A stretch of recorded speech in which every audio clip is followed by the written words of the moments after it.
This is where the fun begins. Yes, Texas is a rival. I have a river of Kool-Aid for basketball.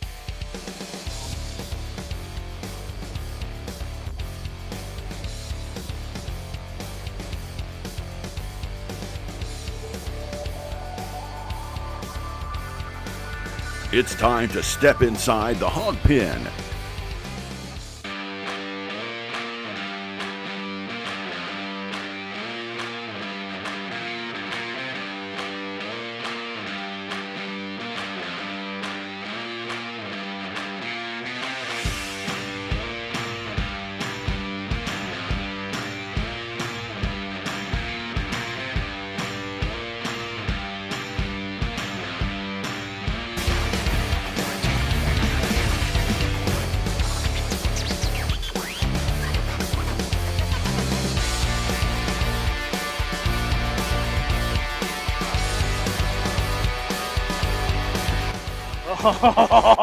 What's up, everybody?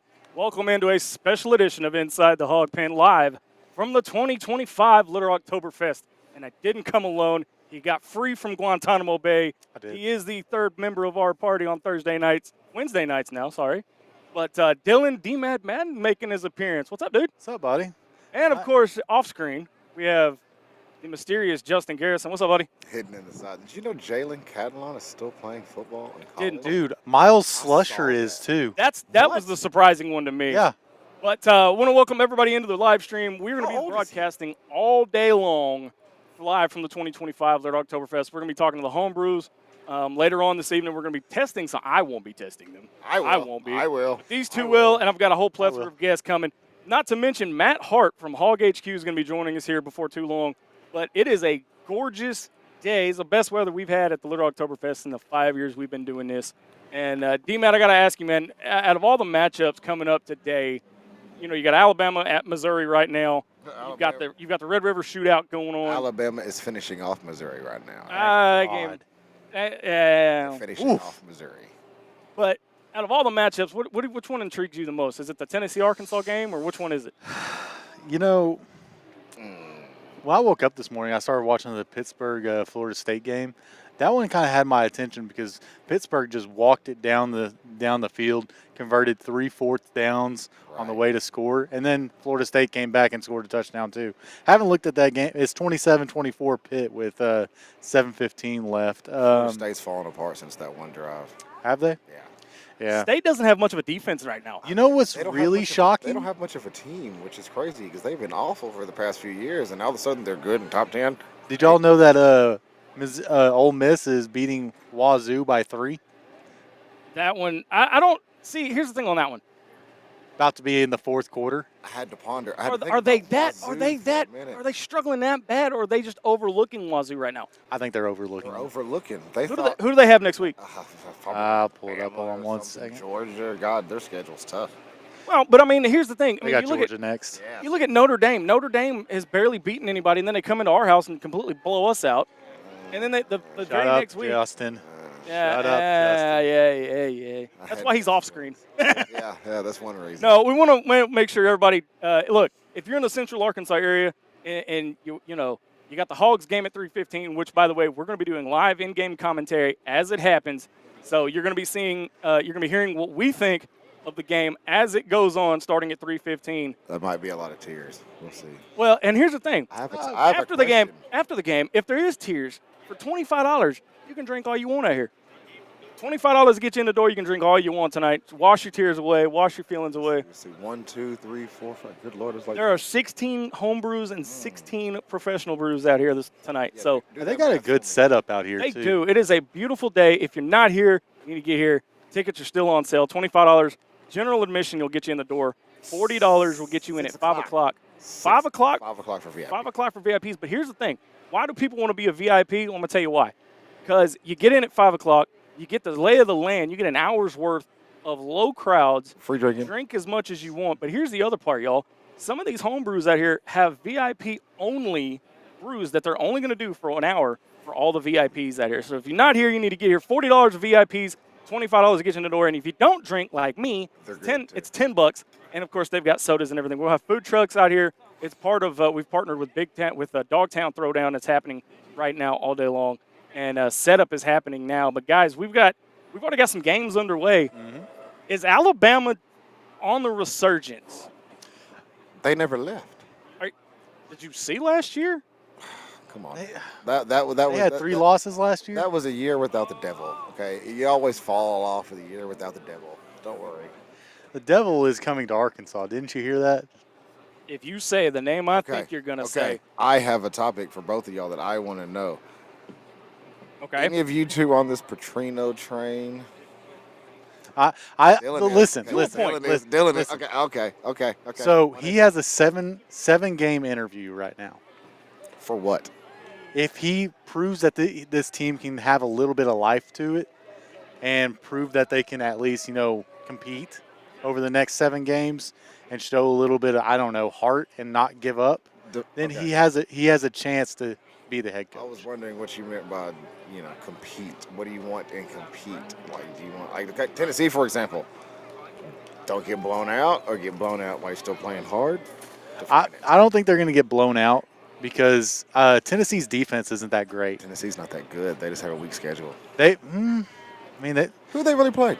That's Georgia, and they lost in overtime. But where was it? But what I'm saying is, Tennessee doesn't have a great defense. Their offense is scary at times, and so are we. Yeah, and that's the similarities between Arkansas and Tennessee right now is we both have terrible defenses and very good offenses. And give it to Notre Dame. They shut us out, but at the same time, we also gave up on that game. Yeah, but at the same time, I mean, when you look at it from the grand scheme of things, even if you go into Tennessee and you lose, as long as you show effort, I'm okay with that. Yeah. That's all I want to see from here on out, even if we go over. And I'll tell you this is going to be one of my predictions for the day. The defense is going to get 3 stops in a row to start out the game. Are you okay? What are you drinking? You ain't even started drinking yet. Are you real? Here's my problem with this whole situation y'all arguing about. Okay. Compete.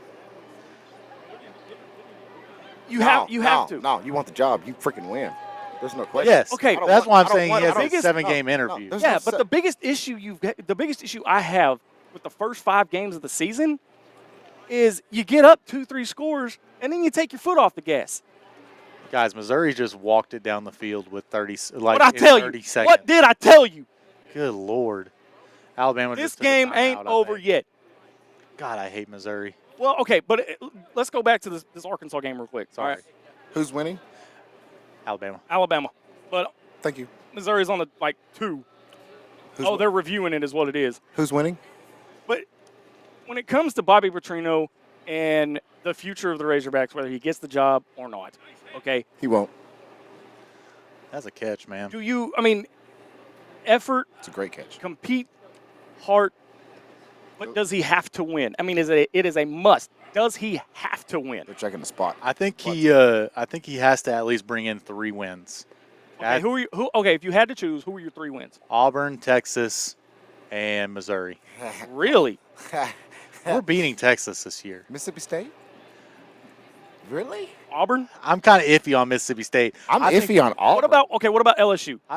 LSU, I mean, that's always a coin toss. That's always a coin toss. Yeah, it's going to be a coin toss on that one for sure. We're in Death Valley. That's going to be a game. That'll be whether or not Petrino can get the job or not. I think LSU has the best defense in the country this year. And I mean that wholeheartedly. Like we'll definitely find out tonight. No. The defensive line and the linebackers and all the 6'5" corners and safeties they have, they are scary good right now. Now the only thing that will stop LSU is their offense. Their offense is putrid. Their head coach. I called it this year. It's their head coach. I called it. What? No.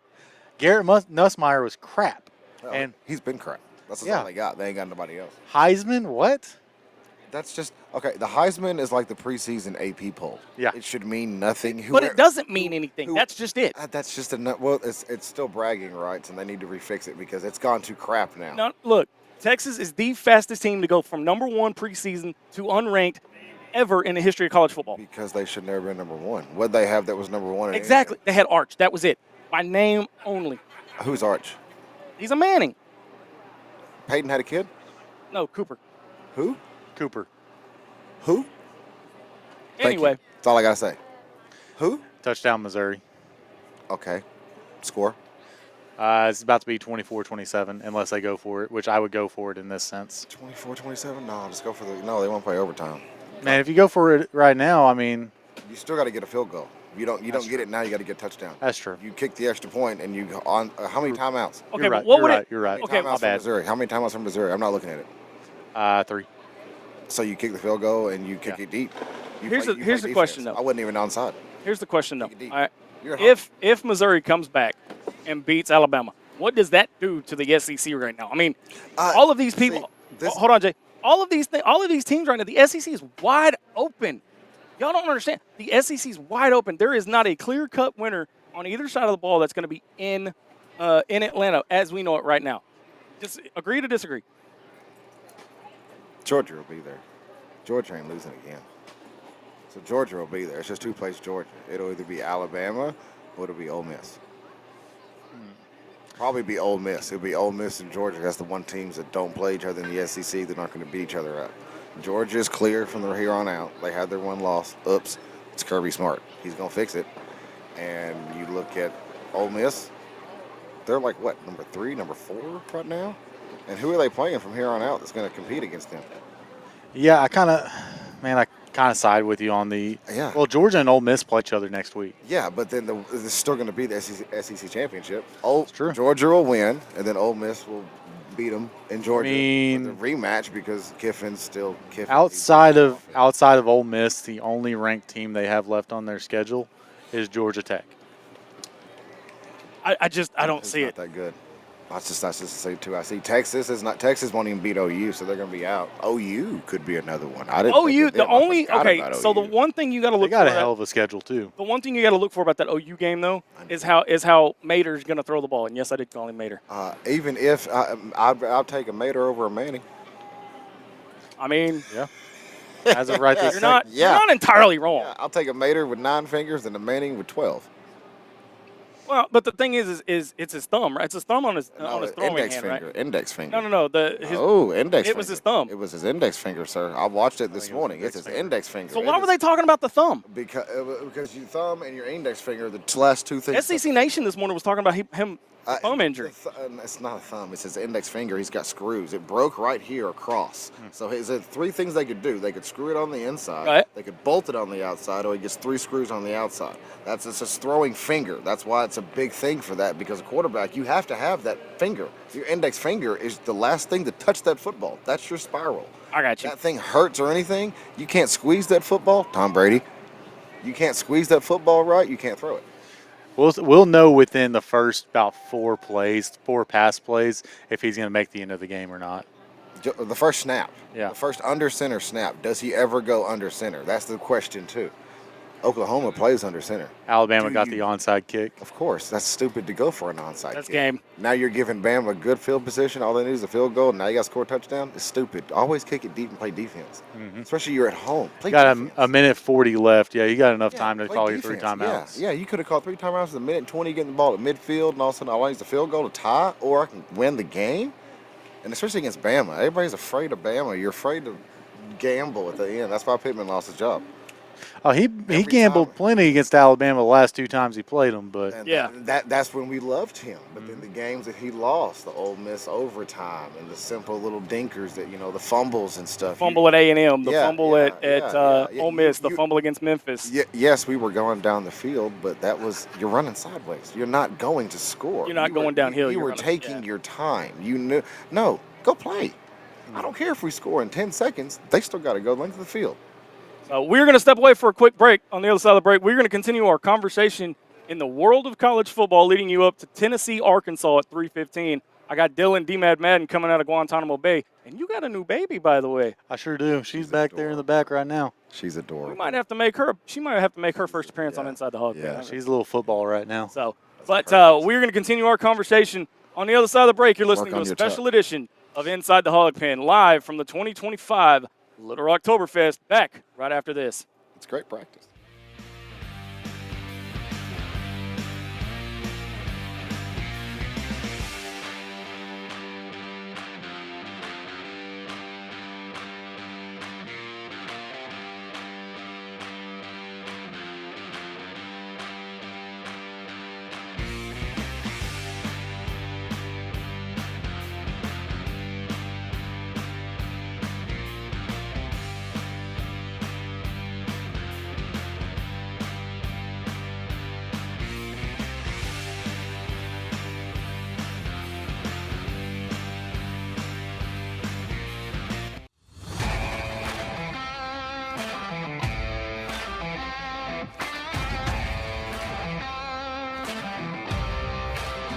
Meeks Design is your one-stop shop for custom clothing with a personal touch.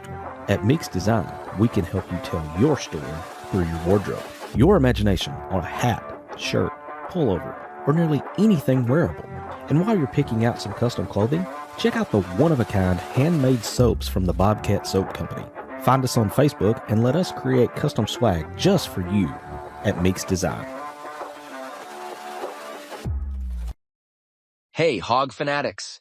We at Inside the Hawg Pen are thrilled to announce that SeatGeek is now a sponsor.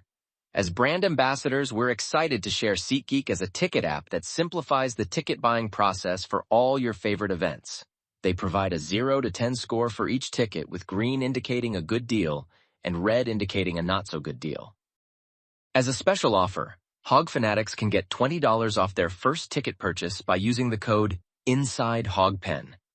Check out our socials for the link, and remember to use the code INSIDEHOGPEN. Attention Razorback fans and local businesses. Are you ready to reach the most passionate Arkansas sports fans out there? Introducing Inside the Hawg Pen, not your normal Razorback talk show. We're fans first and don't try to hide it. No agendas, no propaganda. At Inside the Hawg Pen, we call it like we see it. And now we're looking for sponsors to join the team. This is your chance to put your brand in front of thousands of loyal Razorback fans who live and breathe Arkansas sports. From small businesses to major brands, we have sponsorship packages tailored just for you. So let's grow together and make Inside the Hawg Pen bigger and better. Don't miss out. Call 501-416-4331 or email us today at insidethehogpen@gmail.com and become a proud sponsor of Inside the Hawg Pen.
welcome back to a special edition of Inside the Hawg Pen, live from the 2025 Little Rocktoberfest. I am your host, Razorback Zach. As always, joined now by the newest Hawg fan. She's a little football. This is your little one, right, D-Man? Yeah, she's 2 weeks old. 2 weeks old. She's a little football, man. A little football. So she's making her official Inside the Hawg Pen debut. Don't fumble. High and tight, man. 2 hands. Two-hand, protect that football. 6 points of contact. Right.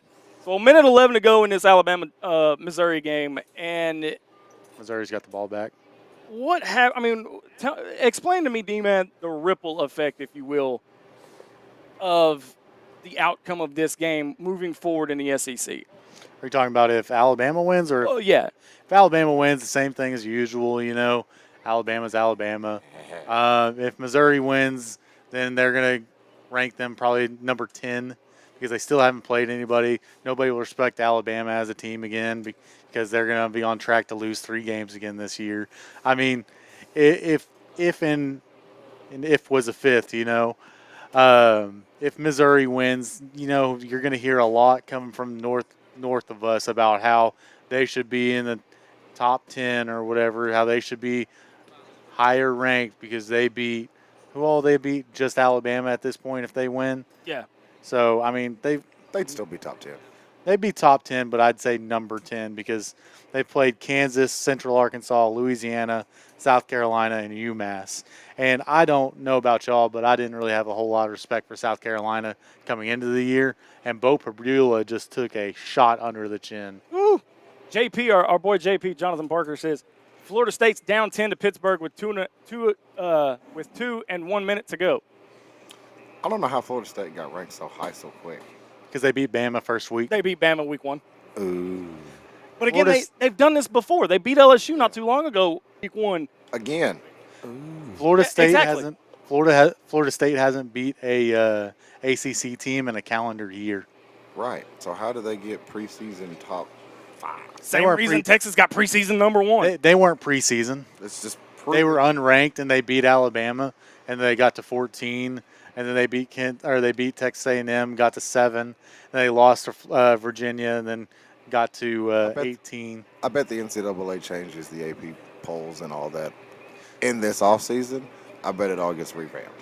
Probably. It's going to have to. Yeah. Hey, have y'all seen where the NCAA has now, like, legalized players allowed – they're allowing players to bet on these games? It was only on pro sports games. Oh, was it? College, okay. Only on They pro sports They games. made that sound like it was like they were allowed to bet on even the college games. No, that's a big no-no. NCAA will allow them to bet on pro sports, but they can't bet on college sports, just like pros can bet on college sports. But they can't on pros? But they Breaking can news, we will not be wearing Apex uniforms today. I didn't think that was real. on Apex. The 90s, the early 90s The ones with the Hogs Razorbacks on on the shoulder?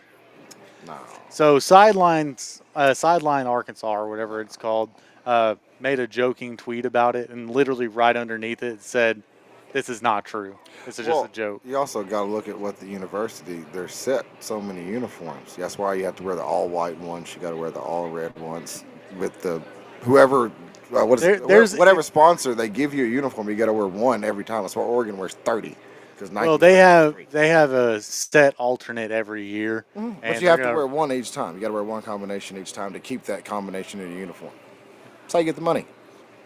So I'm going to give you guys a rundown of the top 25. I want your opinion, and we'll start with you, D-Mad, as far as the games so far. Ohio State's over Illinois right now, 4:23 to go in the fourth, 34-16. Are you surprised by that?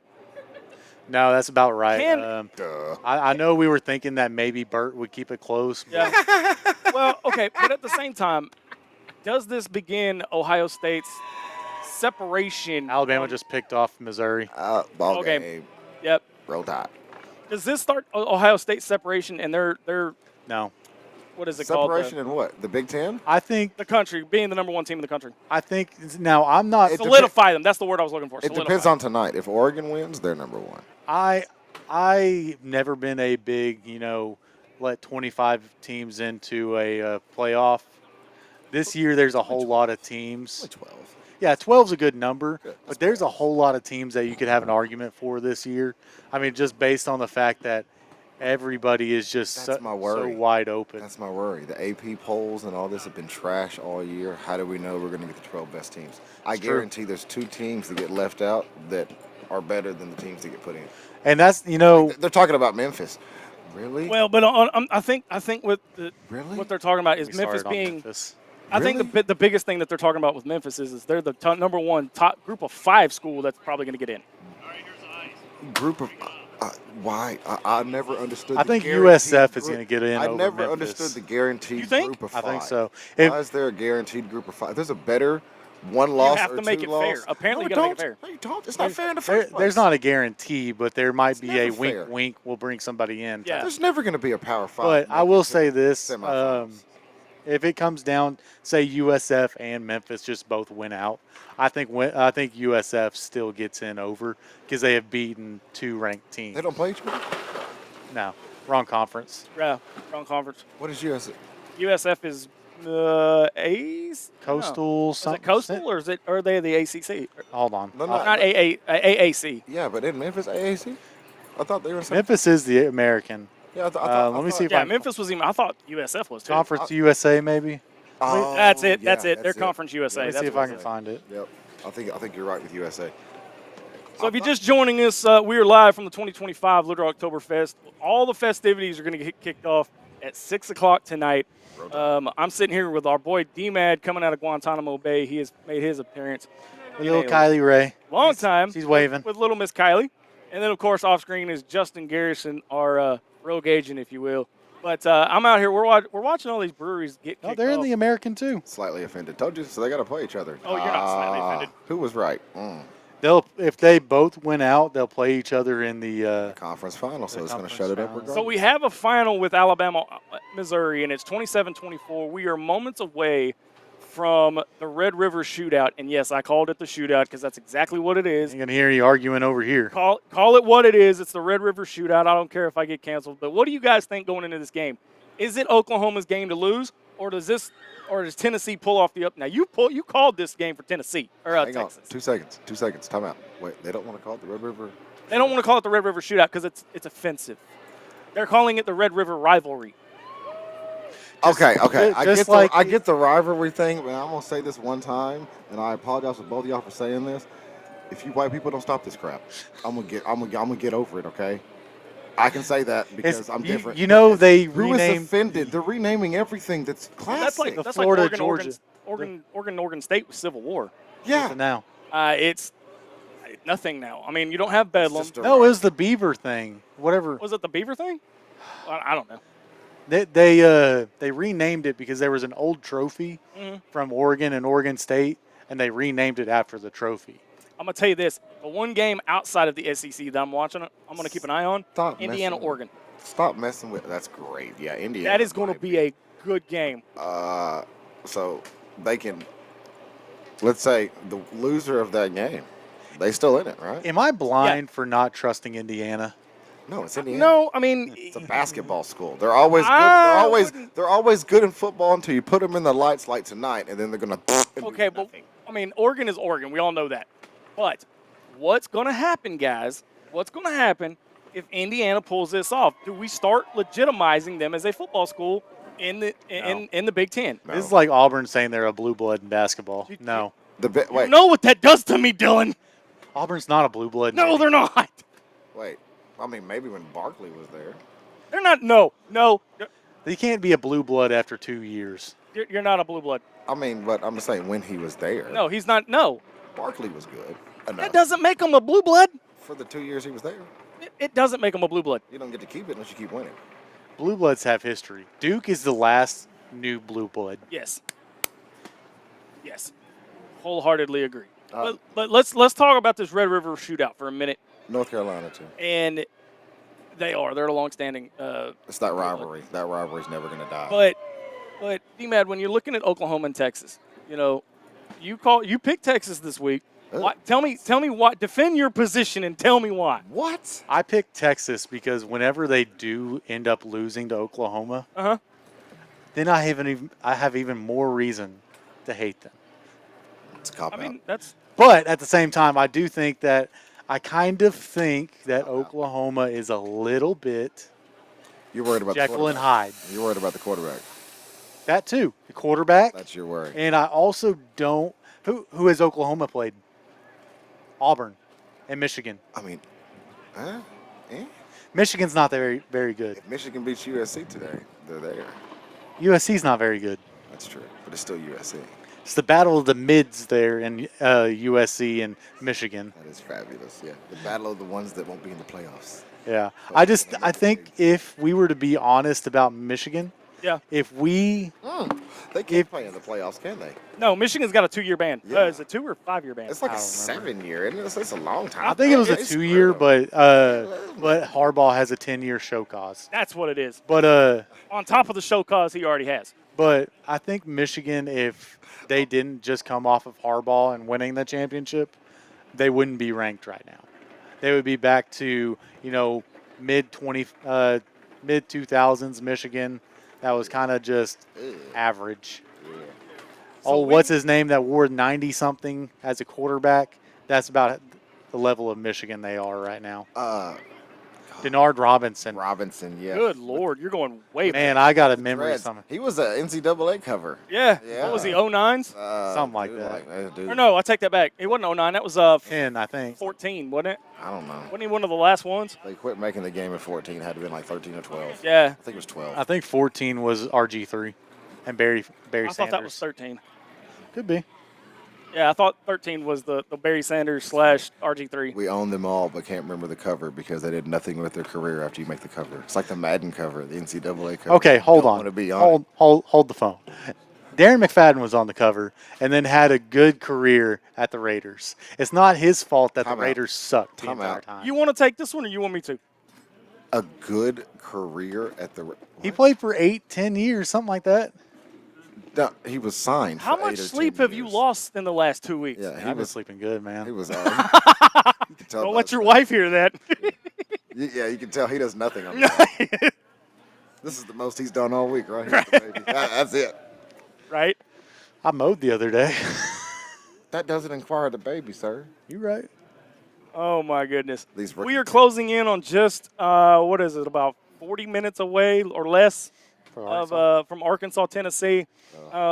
D-Man, what are your thoughts on this game? Because you haven't been on the show due to baby duty, but tell me about this game. What is it? Trying to look over my shoulder to make sure that she's not standing back there. The laugh. No, that was not her. That was James. I think the cackle in the background kind of told all. No, what here's people are look. expecting. I'm just trying to make sure I don't get anything thrown at my head. Well, the cackle was perfect. Right? But Tell me what you think about Arkansas playing in Knoxville today. well, I mean, you've got Bobby P back at the helm. Oh, Does God. this kick off the redemption tour, the revenge tour, as some people are calling it, or is this just a fill-in to get to the end of the season? Who says that? Who says that? Revenge tour.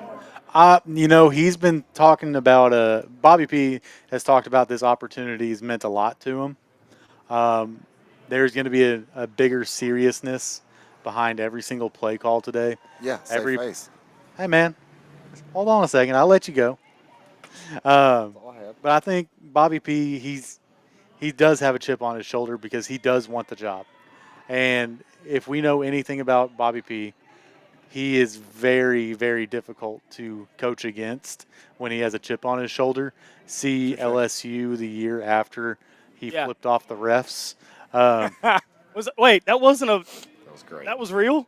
Oh, dude. Yeah. Oh, you don't remember that? I don't remember that. Oh, yeah. Remember, the it was refs right after he screwed us. said, "Look me." Oh, that's right. When he said, "Look me in the eye." That's no, right. he didn't say "look me in the eye." He said, "Look me in the blank eye." That's right. Well, I was paraphrasing for this is a family show, dude. Come on. Yeah. now.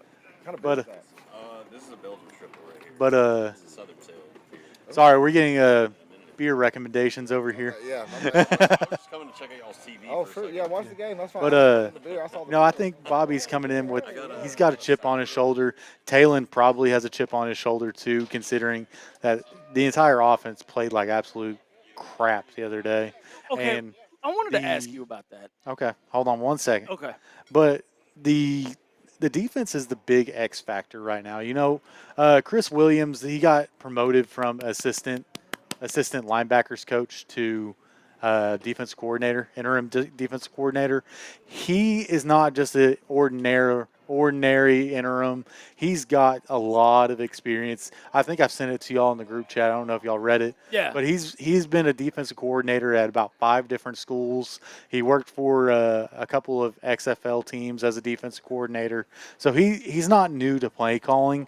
And, bringing in a defensive line coach named Jay Holmes from the Bengals. I don't know if y'all have heard of any of the names from the Bengals. What's his name? Hendrickson? Yeah. They've had some studs on that defensive line for a long time. They drafted great, but their coaches, their scheme is what Yeah. the thing is. And that's what these XFL coaches, why is no one digging these guys out? Man? That's a very good point. Wait, what's the XFL? It's the USL now. Oh, there's a couple of USFL, whatever you want to call it. Whatever It's- minor it's- league it's the football minor team. league football to go get your coaches out of. But with is Chris that? Wilson, I think they're gonna come out and they're gonna come out guns blazing on defense. There's beer coming. So hey, First one. hold on. We're gonna talk to Southern Tail Brewing Company. Hey, These two, right? Jay, swap with him real quick. Yeah. Here, sit. Talk to him. Get to know him. While I enjoy this beer. Put this on you can hear him and just talking to him. Yeah, I just want to know about So we're about to be joined by Southern Tail Brewing Company. They can't see you, they can just hear you. Yeah, we won't put you on camera, I promise. Thank goodness for that. So Southern Tail Brewing Company's down here in Little Rock. Y'all started just a few years ago, right? We actually just celebrated our 1-year anniversary about a week and a half ago. So Don't tell Tracy I got that wrong. no, that's she would love it if we were a couple years. Right. If it probably feels like it to her and Brent, but no, we're super blessed to have just celebrated our 1 So year. I don't actually drink, so I'm not going to test this. But Sure. what did y'all bring tonight? So today we brought 2 different beers. We brought a Belgian triple. It's called Mean and Slow. For a good reason. You want to maybe be more of a sipping beer, but it has some good flavor to it. Is that this one? That's the one you're sipping. It's pretty good, man. It's a little heavy and it's good. So Yeah. for those of us that don't know anything about beer like Sure. me, except that Yeah. it's really good and I don't want to stop drinking when I do Yeah. drink. But what is a Belgian triple? Yeah, so essentially Belgian triple is going to be a combination of a couple different flavors. You're going to have that wheat, a little bit of wheat aspect to it. Going to have some, in this particular one, some orange peel, pink peppercorns, chamomile, things like that. And then we also brought a cherry sour today, which is we believe we not too recently, but relatively recently switched over to a cherry sour. We had a different sour on for a while, which was watermelon. I think people really enjoyed that one as well, but really finding some good footing with this cherry sour as well. So let me ask you, when you for events like this, is this some of the stuff that you actually have on tap at the restaurant, or is this something special that you brought just for this event? Yeah, so these beers are actually at the brewery. I believe right now we're sitting at 24 beers on tap at the brewery, and of those we distribute about 7, rotating between 7 or 8 of those out to the community, different bars, restaurants, things like that. But yeah, today we brought some beers that you guys can, people can try here and then go over and have some more of. Now where are y'all located? Y'all are 9th Street. 9th Street, that's correct. Yeah, Right over there by the basically bridge. Right off the highway, exit 140. If you're coming off of, I guess what would that be, like 6:30 to Gotta be 30? third- Right was it there. 30? It's 30. technically 30 right Or there. 30 Yeah. or 30 meets Yeah. 6:30. You're gonna go past the 630 merge, Yeah. and you're gonna take that exit if you're coming from south to north. Right. Yeah. Sorry. No, yeah. So, but yeah, man, appreciate you guys, supporting local. Hey, we love breweries. doing this. This is one of Yeah. our favorite events of the year. Yeah, no, for sure. This is actually personally my first time here, and I was born and raised in Little Rock, but this is a fantastic event, and I think You couldn't have picked a better year to start because the weather here is the best it's been for this event in 5 years. Well, We have had it extremely hot and we've had it extremely cold. So this is kind of like that. It's perfect weather. You couldn't ask for better. That happy medium there. Oh, absolutely. Yeah, but maybe the weather will be like a good omen for the Razorbacks today. Bobby P coming in. I hope so. What's your Hey, what's your prediction for that? Man, to be honest with you, I just think our defense is it's hard to watch sometimes, but I do think that we have a chip on our shoulder. I think Bobby is gonna. If we have a chance to win this week, I think Bobby is going to get the guys ready to go. I do think it will be competitive there in Knoxville. I think we'll take them. I think we'll play them pretty close, and really it kind of depends upon if we come out on the turnover battle. If we're ahead in that category, I think we could do something crazy today, and which would be a huge boost for a fan base that's just been getting been taking it on the chin pretty much all season long. So. But yeah, excited to see what we got going on today over in Tennessee. Who do you want to be your coach?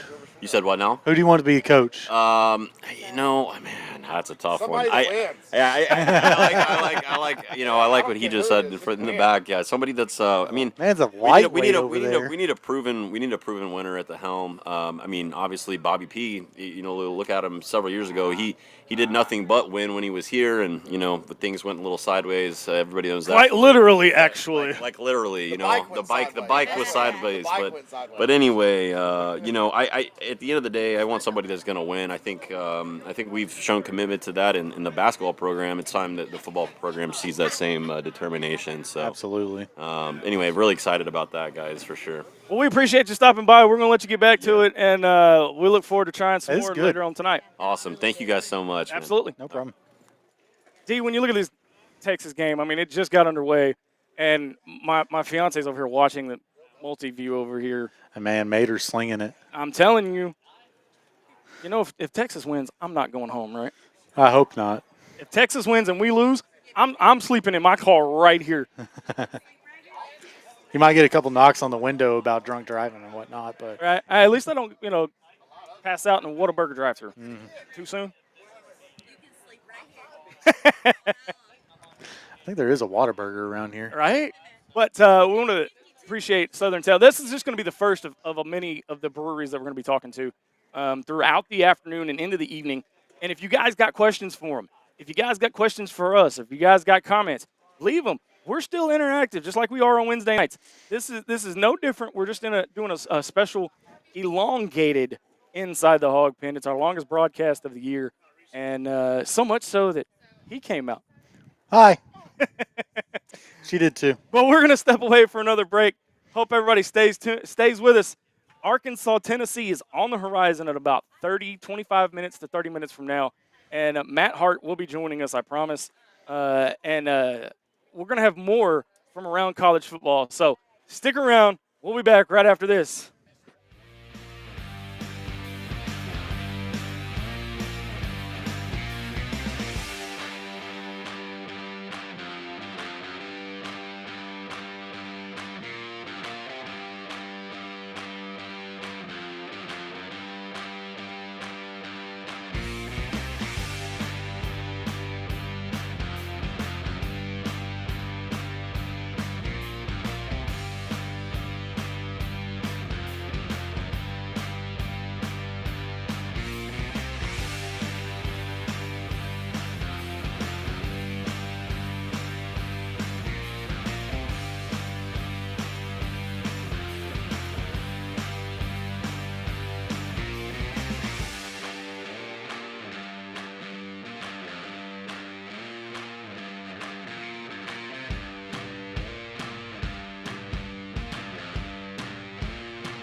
Attention Razorback fans and local businesses. Are you ready to reach the most passionate Arkansas sports fans out there? Introducing Inside the Hawg Pen, not your normal Razorback talk show. We're fans first and don't try to hide it. No agendas, no propaganda. At Inside the Hawg Pen, we call it like we see it. And now we're looking for sponsors to join the team. This is your chance to put your brand in front of thousands of loyal Razorback fans who live and breathe Arkansas sports. From small businesses to major brands, we have sponsorship packages tailored just for you. So let's grow together and make Inside the Hawg Pen bigger and better. Don't miss out. Call 501-416-4331 or email us today at insidethehogpen@gmail.com and become a proud sponsor of Inside the Hawg Pen. Attention Razorback fans and local businesses. Are you ready to reach the most passionate Arkansas sports fans?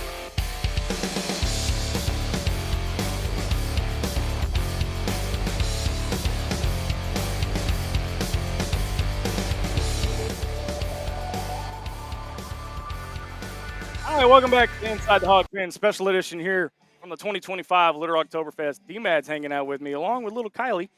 And now we're joined by a representative from CAF, Central Arkansas Farm Renters. So tell us a little bit about the history of this event. Yeah, so they started doing this a few years. Pull that mic there to you. Okay, they started doing this before we came here. We've been CAF members for about 3 years, and of course they were doing it at War Memorial. Right. And so we moved it around the last couple years. This is our first year down here. You know, we're hoping for a good turnout because it's for a good cause. Absolutely. Yeah. You know, we joined in, what was it, about 5 years ago when it was still at War Memorial. And this is probably the best weather-wise that it's been since we've been around. And you couldn't ask for better weather. Oh, yeah. Yeah, it's awesome. It's so how do you, tell me about CAF. I mean, how do you become a part of it? I mean, what are some of the things that they do? Is this their big event of the year? This is our big event of the year. So it's our major fundraiser for the club, and then we're sponsoring WOW this year. And so depending on how we do, you know, as far as our proceeds, you know, that will depend how big a check that we hand to WOW at the end. I mean, we've passed out in the past. We've been able to pass out $10,000 check to some of the charities. So we're actually hoping to be able to do that again this year. Yeah. One of the things, I mean, so how many homebrews do you guys have within Central Arkansas? We've got about 150 members. Wow. You know, and really kind of our mission is to promote and educate people in craft beer and craft brewing. So, you know, it's a great opportunity for people that want to get into home brewing to join the club, because that's going to be the best place for you to get the resources to help you get started. And I'll tell you, these people they'll bend over backwards to help you. How do you get into homebrewing? Is that just something that interests you? I mean, how did you get into it? I retired. That's a good. So yeah, I mean, I find it interesting. My background is in engineering. I love the water chemistry part of it, and yeah, I just like making beer. It's a fun hobby. Do you have a favorite type of beer that you make, or is it just? Man, you tell me what you want, and I'll make about anything. I'm about 9 years sober. What about you, D? I mean, you. Man, if it drinks, it works. Yeah. I mean, I've kind of gotten into the IPA thing. We just did a 2-week road trip up to Vermont. And, you know, that's kind of IPA country, and I'm kind of an IPA guy. I know a lot of people don't like that, but so I do. What, for somebody like me that when I was drinking was a whiskey guy, I really didn't get into beer. What is an IPA? It's an India Pale Ale, and it's basically a really hoppy pale ale. And so they've upped the bitterness of a pale ale, and usually the alcohol content is higher than a pale ale too. So they're a little bit stronger flavor and alcohol content. I'm not a big IPA guy, but like I said, if it drinks, it works. So. Yeah, right. Yeah. If it drinks, it works. I'm gonna start using that from now on. Hey man, I am. You can use that for Dr. Pepper all you want. I can, but I think they brought some Dr. Pepper Zeros just for me because I'm trying to cut back on my sugar. Well, man, we'll let you get back to it. I know you guys got a lot of prepping to do before the event tonight, which is just under 3 hours away. Oh, I got Gatorades instead. Hey, I do. I've got one special beer. You know, a lot of the craft brewers, I'll put a plug in to get people down here. Right. They, you know, when you're a commercial brewer, you gotta brew to the broad public, right? These guys brew some really funky stuff. Yeah. You know, something that you're not gonna get at I'm not knocking them. It's a reality. They've got to brew to the public, but they brew some funky stuff. One of the beers that I've got is an Ubi Milkshake IPA. So what is an Ubi milkshake? I mean, you got me perked up with milkshake. Okay, yeah. Well, Yeah. Ubi, what is an Ubi? Well, Ubi is a Philippine sweet potato, and so this beer is purple, and it's got a lavender head. It's funky, and then I soaked the beer in about 2 pounds of coconut flakes afterwards. So it's like dessert in a glass. Wow. Yeah. I know one of our sponsors, James Harris of Harris Made Chef Services, is an executive chef. So when you said that, Okay. his ears perked Oh, up. yeah. I saw him Oh, over yeah. there. Yeah, yeah. Well, one of the breweries here last year had a Fireball based Oh, yeah. beer, and I didn't try it, I promise, but I smelled it. Oh my goodness. I think Brought this back year some they've got memories. we're not gonna go there. Hey, you can spit. You know? I'm going to leave that one alone. This is a family show. I'm going to leave that one alone. Yeah, yeah. But that was good. That was quick. But we appreciate you coming out. But here's the thing. You can't find another event like this where you pay $25 and drink all you want. It's a screaming deal. I mean, it really is. For an event to get out on a Saturday with the weather like this, I mean, you cannot beat it. So get out here. If somebody is a home brewer but they're not part of CAF, how do they contact you guys, and where do they find you as far as wanting to become a member and learn a little bit more about making beer? Yeah, We've got beer, I guess it should say. We've got a website. It's Central Arkansas Fermenters. Tells you where we're having our next meeting. You know, if you want to just come and check it out. You don't have to join if you don't want to, but I guarantee you, after you come and attend one of the meetings, you know, the value that CAF brings for just a nominal membership fee, it's unbeatable. I remember coming to the meeting the past 2 years, and every single one of y'all have been really nice to us for sure, and been very welcoming for us. I know Zach doesn't drink, but I think the last one that was in War Memorial, I kept on getting handed some of those. Oh yeah. Those little taster cups. You're like, hey, you gotta taste this. Hey, you gotta taste it. Guys, I gotta drive home after this. See, I gotta stop you right there. This dude walking up, acting like my he's somebody. Look at this. He's walking up all cool and everything, acting like. No, we're making fun. Matt Hart just walked on set here at our broadcast position here at the Little Rocktoberfest. But hey, man, we appreciate it. We're gonna let you get back. Thank you guys for being here. Thank you. We appreciate it. So I don't drink beer, but I wouldn't mind working. No. Making it. You want to try it? No. But before we get to Matt and our We need to unofficial talk about pregame these. show, did you see these? Yeah, this is for the champions. So the man and the woman. Yeah. So the man gets this one. The woman gets that one. Yeah. Obviously. I'm gonna put mine down there.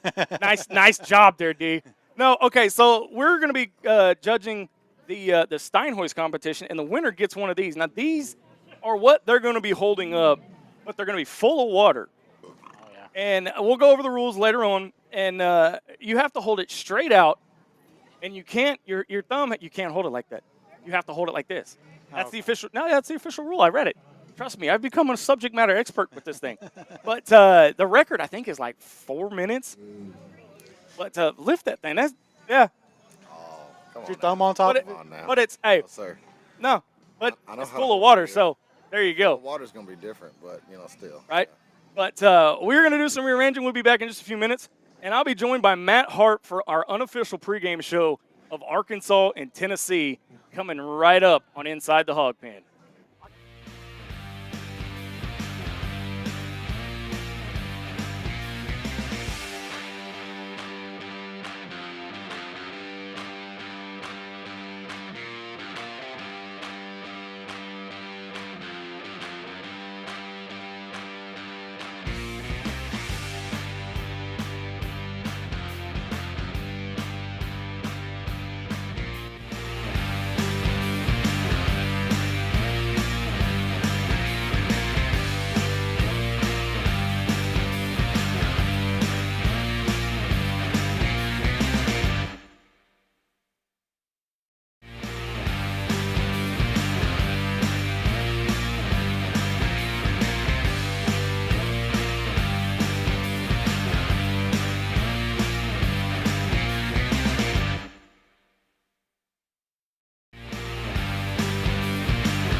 Attention Razorback fans and local businesses. Are you ready to reach the most passionate Arkansas sports fans out there? Introducing Inside the Hawg Pen. Not your normal Razorback talk show. We're fans first and don't try to hide it. No agendas, no propaganda. At Inside the Hawg Pen, we call it like we see it. And now we're looking for sponsors to join the team. This is your chance to put your brand in front of thousands of loyal Razorback fans who live and breathe Arkansas sports. From small businesses to major brands, we have sponsorship packages tailored just for you. So let's grow together and make Inside the Hawg Pen bigger and better. Don't miss out. Call 501-416-4331 or email us today at insidethehogpen@gmail.com and become a proud sponsor of Inside the Hawg Pen.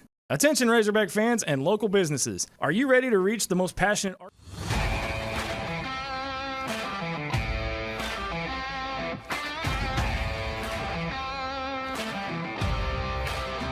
Mix Design is your one-stop shop for custom clothing with a personal touch. At Mix Design, we can help you tell your story through your wardrobe. Your imagination on a hat, shirt, pullover, or nearly anything wearable. And while you're picking out some custom clothing, check out the one-of-a-kind handmade soaps from the Bobcat Soap Company. Find us on Facebook and let us create custom swag just for you at Mix Design. Hey, Hog fanatics! We at Inside the Hawg Pen are thrilled to announce that SeatGeek is now a sponsor.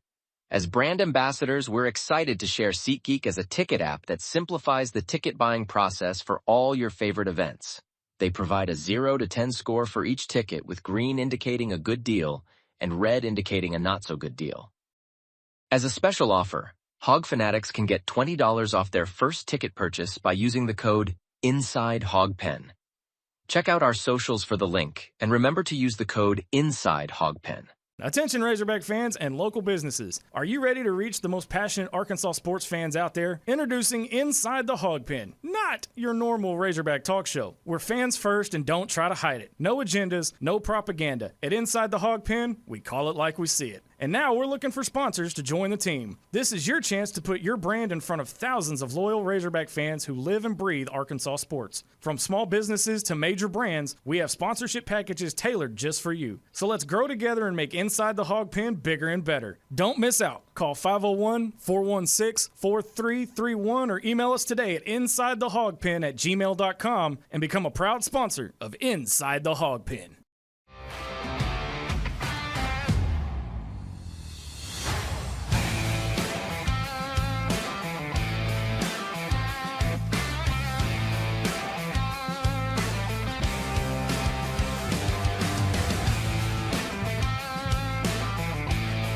It's time to step back inside the Hawg Pen to the Mix Design Studios.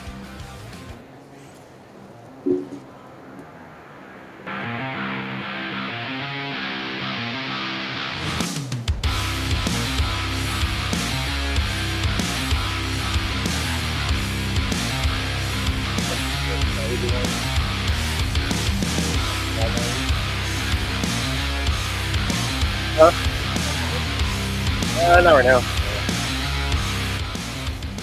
All right, welcome back to a special edition of Inside the Hawg Pen, live from the 2025 Little Rocktoberfest.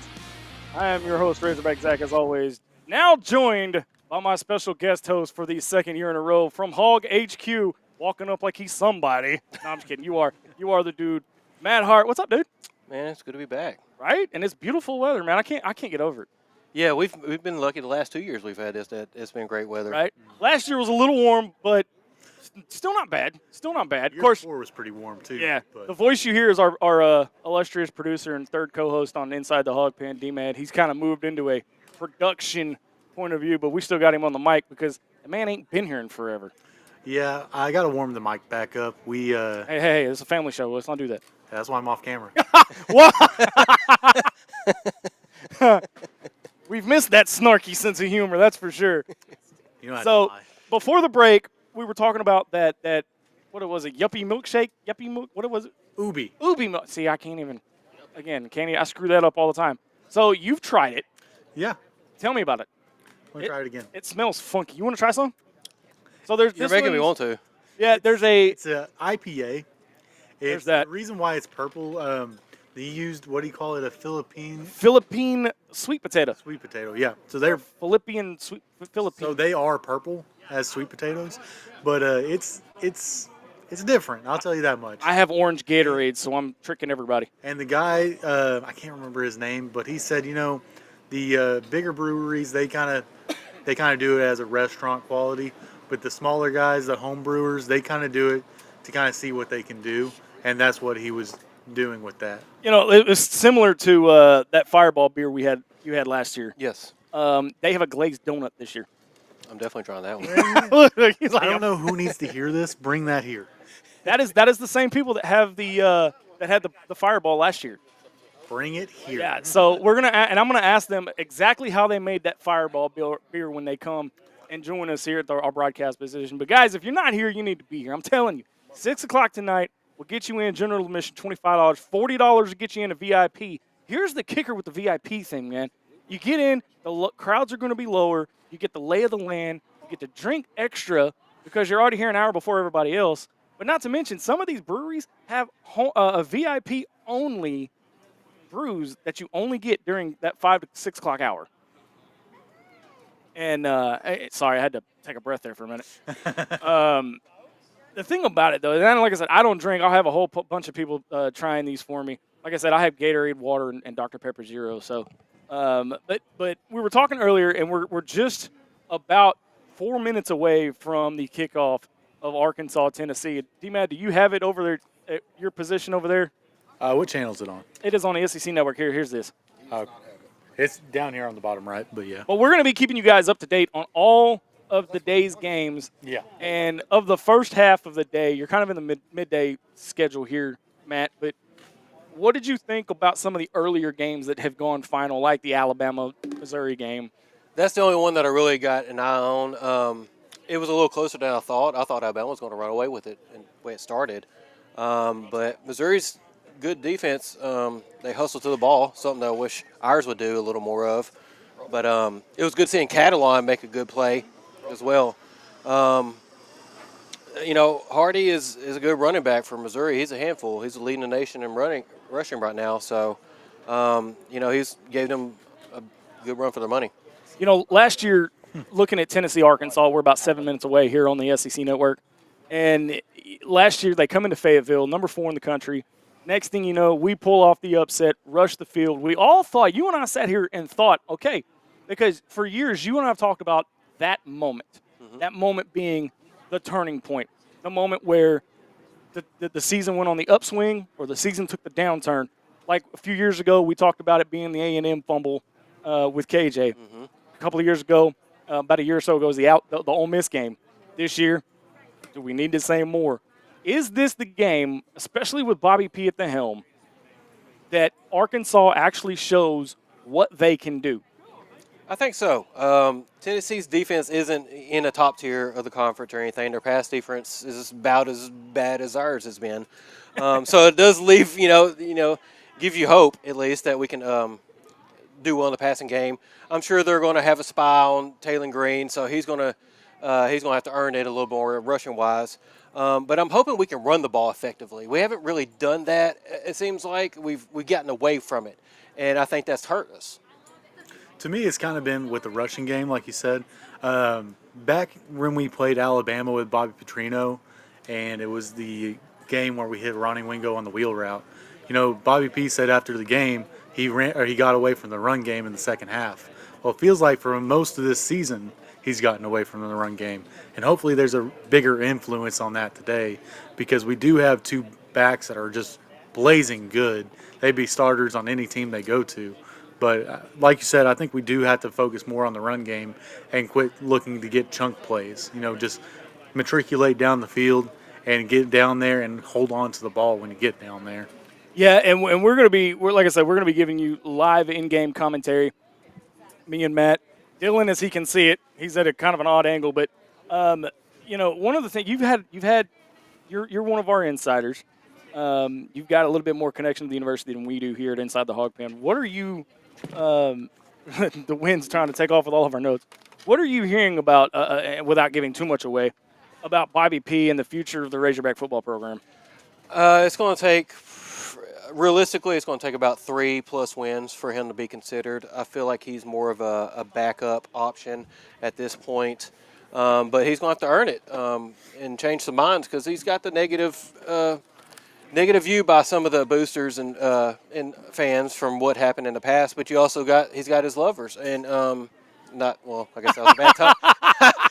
Easy there, Wow, that took a turn I wasn't expecting. He's got his fans that want him. Did you just come up with that, or were you holding on to that for 12 years?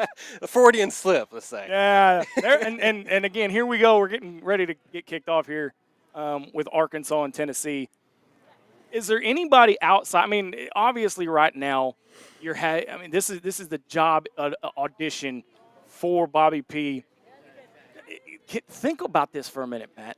The redemption, revenge, comeback, whatever you want to call it, for Bobby P. If this thing unfolds the way we're all hoping at the end of the season, he could run the table, and lo and behold, we're in the playoff. Look, and I will say it, our playoff hopes are still alive. Technically, they are, and I mean, you look at it. We were thinking LSU and Texas have been possibly the toughest games remaining on the schedule, and they look beatable at this point. LSU maybe a little less, but still, their offense leaves some to be desired. We've got a tough stretch coming up, but you start today, and I think you're going to get the max effort today. The most buy-in that you're going to get out of the team will be starting out today, and I expect to see more effort on the defense. I want to see people running to the ball. He implemented the tap the hat. He wants everybody running over to celebrate and hit the guy on the head for making the play. So just trying to build a little bit of team camaraderie and, just the best you can do with the situation. Yeah, and the thing about, though, is we were talking about this earlier. Everybody keeps asking, wait, what do you want to see out of this? Do you how many wins is it going to take? Or what's it going to take to buy back in? I just want to see effort. I don't care if we lose the rest of the games because it's not – I'm about to blow his mind. 2 weeks ago, I sat here and said season's over. I did. I said it because MC told me I could say it. I'm just going to say that right now. He didn't. He did. He said, I think it's safe that you can say it now. But 6 weeks ago, we had no idea what this team was going to look like.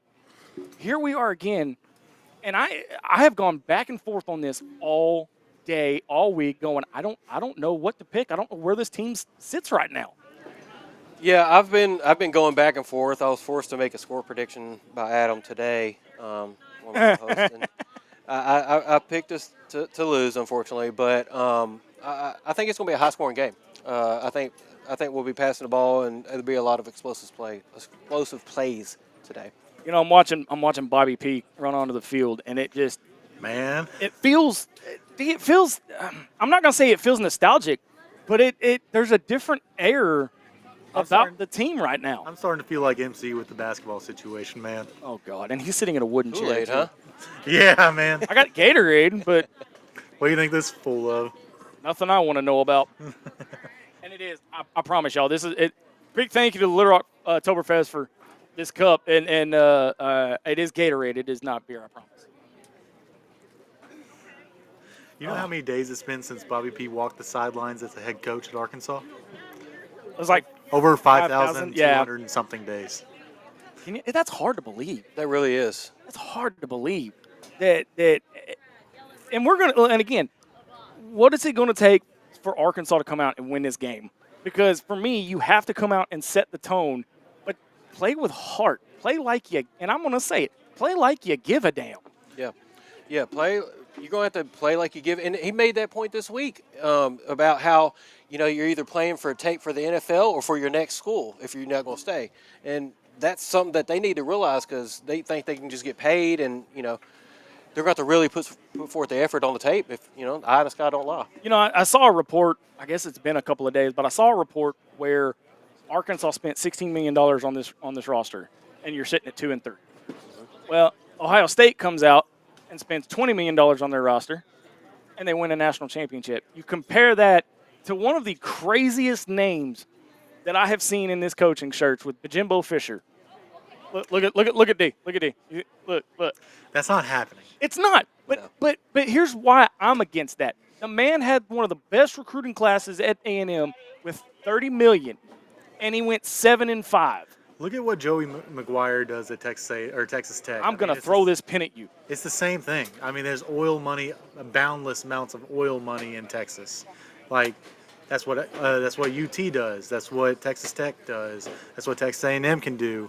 Like, there's so much oil money in Texas. It's what SMU does. Like, I can keep on going. It's what TCU can do. Like, there's oil money in there's more oil money in Texas. But the thing is, you tell me where Fisher will fit here. He's not coming. Neither is John Gruden. You don't know that. If Jimbo got anything, he got a preliminary interview. Him and MC are both on the John Gruden. Here's my top 3. Oh, God. Bobby Petrino gets a 7-game interview. Whatever happens, if everybody's on board with him afterwards, cool. If not, next one's John Gruden. And then I forgot what my third one was. Come back to me. I'll remember. Look. No, as far as the coaching search, look, I would be hard-pressed to know that they're already conducting interviews because, to me, that's a slap in the face to Bobby. From what I've been hearing, they have been doing some, but it's not the main guys. It's offensive coordinators. It's people that are reaching out to them. They're just kind of doing their due diligence. But so is it one of those where they're just shoring up their interview skills and working on tactics, or are these legitimate interviews? They're seeing what qualities of a coach they're going to want, basically. They're seeing who can. If they don't know that now, they're having people come in and talk to them and see are they going to be even relatable to us? If they're just going to be a completely off the wall, like we have nothing in common with this person, like there's nothing that they believe that aligns with our university, then they're going to be scratched off the list. It's all preliminary interviews. Okay, it's not so anything that's going to be 100% good go. I want you to put yourself in the AD's spot or the board of trustees or whoever. I was about to say I don't want to be Yurachek. Okay, you mentioned you want a coach that fits your your university's personality and whatnot. If you were in that position, what's the university's personality at this point? Well, I'm going to look for somebody that's going to come in and is not afraid to develop players because we're not going to have a bunch of 5-stars come into this university just right now. Hey, maybe we can grow into that, but as of right now, we're not getting a bunch of 5-stars. So we have to have somebody that'll come in and bring people in to develop. Somebody that's going to be able to recruit inside the state as well as outside the state.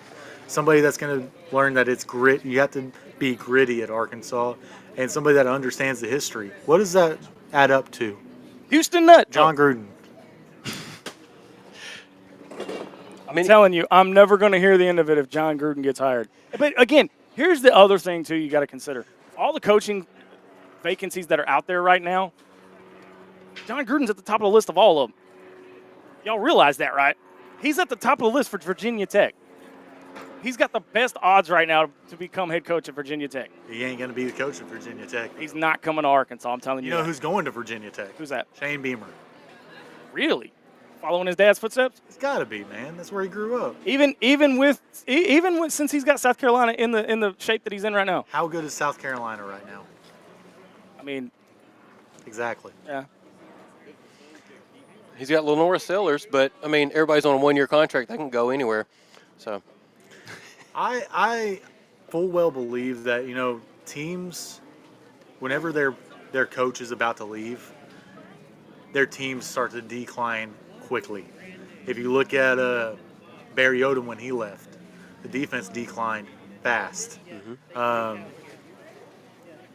Sam Pittman, team declined fast. It wasn't what he wanted, but it's what happened. A lot of times you can predict when a coach is like taking. Good catch. You can tell when a coach is taking interviews, places, and trying to leave. One, Eric Musselman. Yeah, yeah, that's a.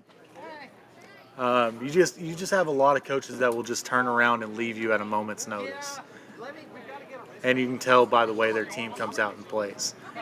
And I feel like South Carolina, they're starting to get a little chirpy down there. And also, thank you, Florida, for beating Texas because that takes another SEC job out of the way. I had a bad feeling. I wanted us to pick that, but I think I still would have picked Texas on that one, just because I knew Florida is kind of like Arkansas with more resources. They're going to be a team that's going to kind of deflate you if they don't have a Hall of Fame coach on their roster, like Steve Spurrier or Urban Meyer. But if you have a coach that's just like a middle of the lane coach, they're gonna get a lot of players in, but they're not going to be able to win every single game like they have before. And that's what I'm learning from my fiance's family at Florida, that they don't really like Florida as much as they like. That's a first down. Yep. Yeah, that was a first down. I'm kind of digging this right now. They're coming out and they're. First play was a sack, by the way. Yeah, I like this. This is it's promising, but I'm cautiously optimistic still. Man, I really wish that we could do a over under on how many times they swipe the camera over at Bobby Petrino today. Is it going to be about 70 or is it going to be what? Hold on. Yeah, I did actually. Oh! Sorry, my brother's wife's family. Oh! My bad. I got corrected by my wife. So you can be an adult. I haven't slept a lot lately. So Matt, I mean, out of all the games though, I mean, of course we're sitting here watching Arkansas, Tennessee, but the Red River shootout, and yeah, I'm going to call it what it is. It's a shootout. Forget the freaking rivalry or the whatever. It is a Red River shootout. That's what it's always been. What are the what's the ripple effect should Texas come back and beat Oklahoma? Is it going to be awe-inspiring? Is it going to be one of those, hey, Texas is on their way back, or is it just going to be a fluke and they're going to be like, well, Oklahoma's quarterback wasn't playing at 100%, and come up with all these reasons why Arch Manning looks like he is? Well, Texas always thinks they're back. So, yeah. They're always going to make an excuse. Mateer, I like him. I think, and honestly, he was probably the Heisman leader until he got banged up. I'm hoping Oklahoma wins. I don't want to see Texas win. I don't like Texas having any ego. I'll never pick Texas no matter who they're playing. Right, Oh my God. right. Let me tell you about these Texas fans. I don't know if you've been to a game in Austin. I went to the Florida-Texas game last year in Austin. Mm-hmm. And, that was in the middle of Florida being absolute crap last year. And on the way out, I wasn't wearing Florida stuff, but the people I was with were wearing Florida stuff. And so on the way to the car, you had so many Texas people just trying to start stuff. It's like, dude, y'all are like top 10 in the country. Florida is like 2 and 5 at the time. Something like that. It's like, yeah, what did you expect? We're not coming over here to talk crap. And obviously, me being an Arkansas fan, had to tell Texas fans to shut the hell up. Hey, look, I'm marrying a Texas fan. We have to win today, or I'm not even going to go. I'm not going home. I'm not. I think you got a good chance down there in Austin, by the way. I'm not. Wait, look. Arkansas? Yeah.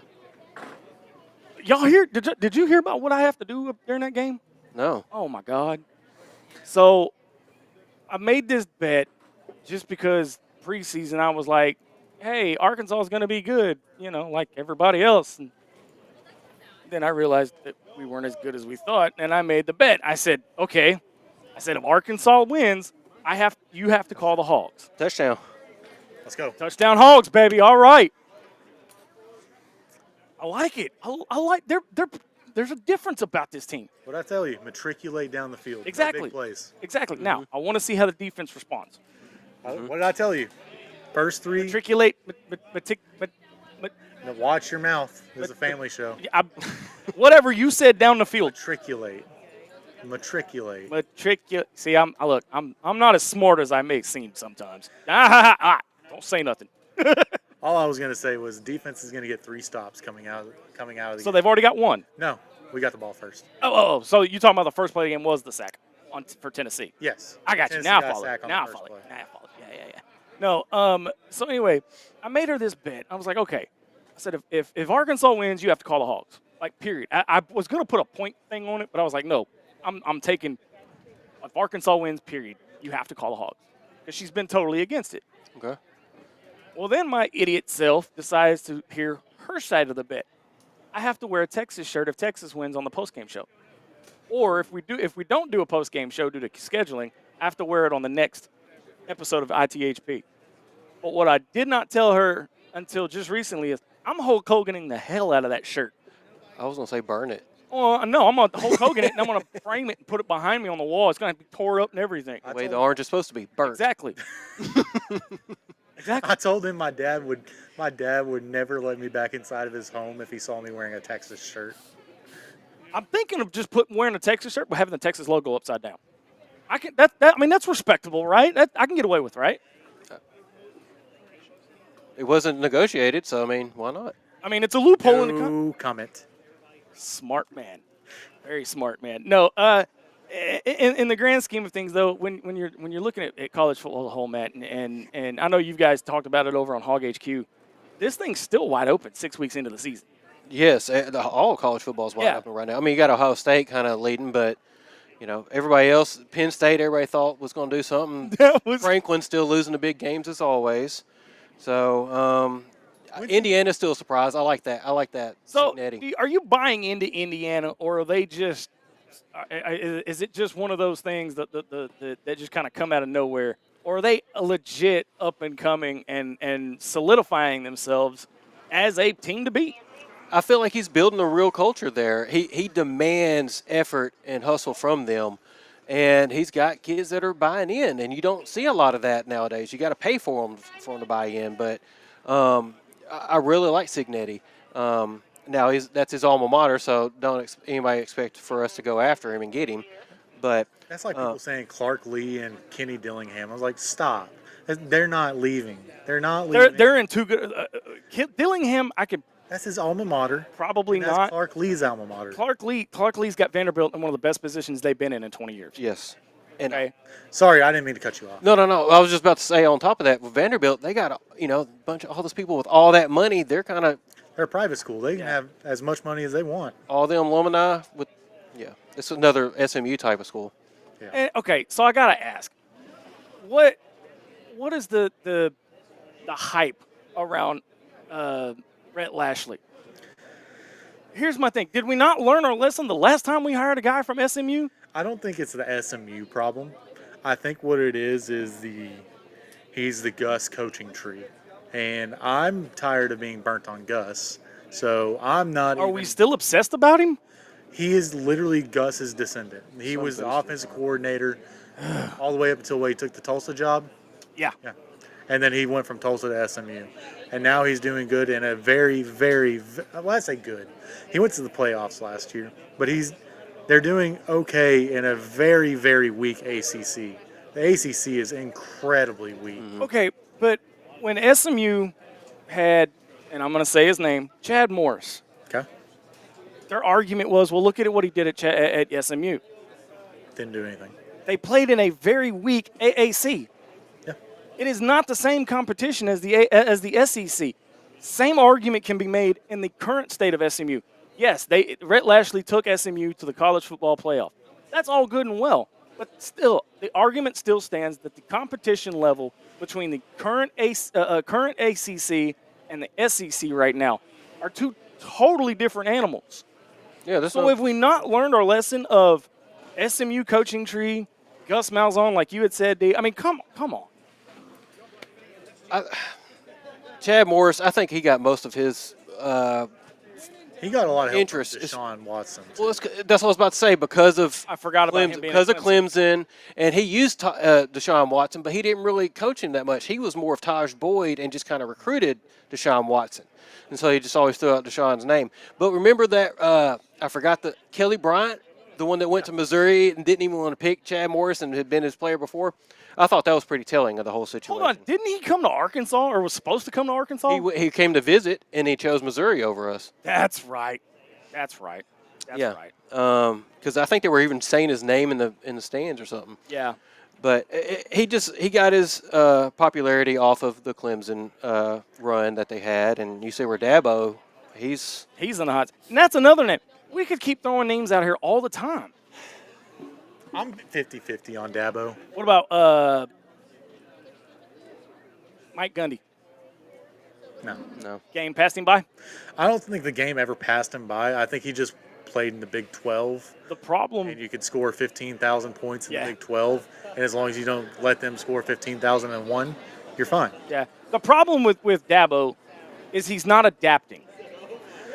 I think he's slowly starting to. I think he just has I think everybody's kind of put all the eggs in the Cade Klubnik basket, and I didn't think he was that good either.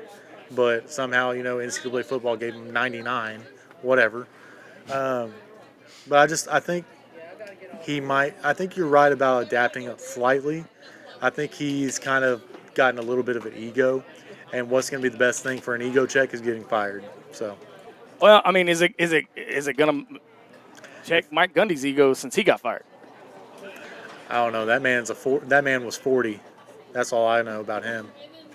We were his last Power 5 win. I forgot about that. Yeah, way to bring this show to a grinding freaking halt. Blueberry? Lord. I got a new beer. I got blueberry muffin.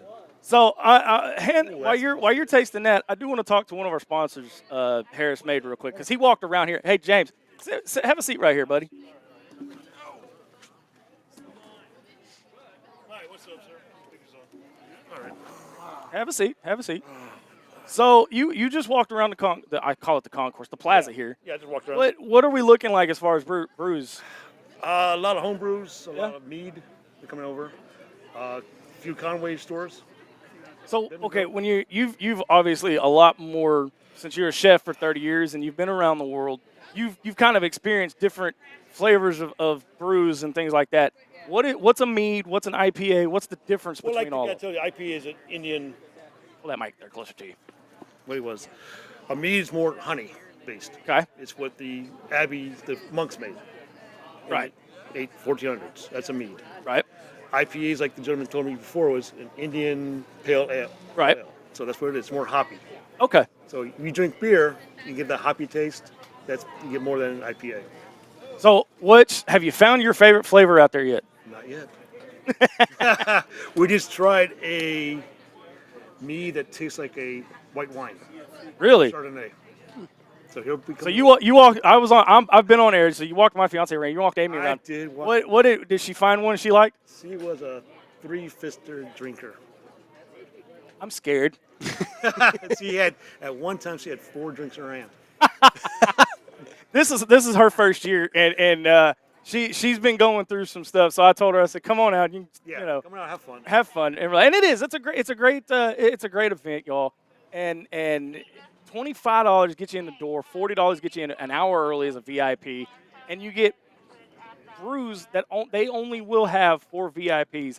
So and the weather, you can't say, oh, well, the weather's too hot, the weather's too cold. No. Right. And what's nice about it, I saw Vinos. Yeah. They're the oldest brew pub in Little Rock. They're the grandfather. They're the ones who started this whole thing. Yeah. 30 years ago, 40 years.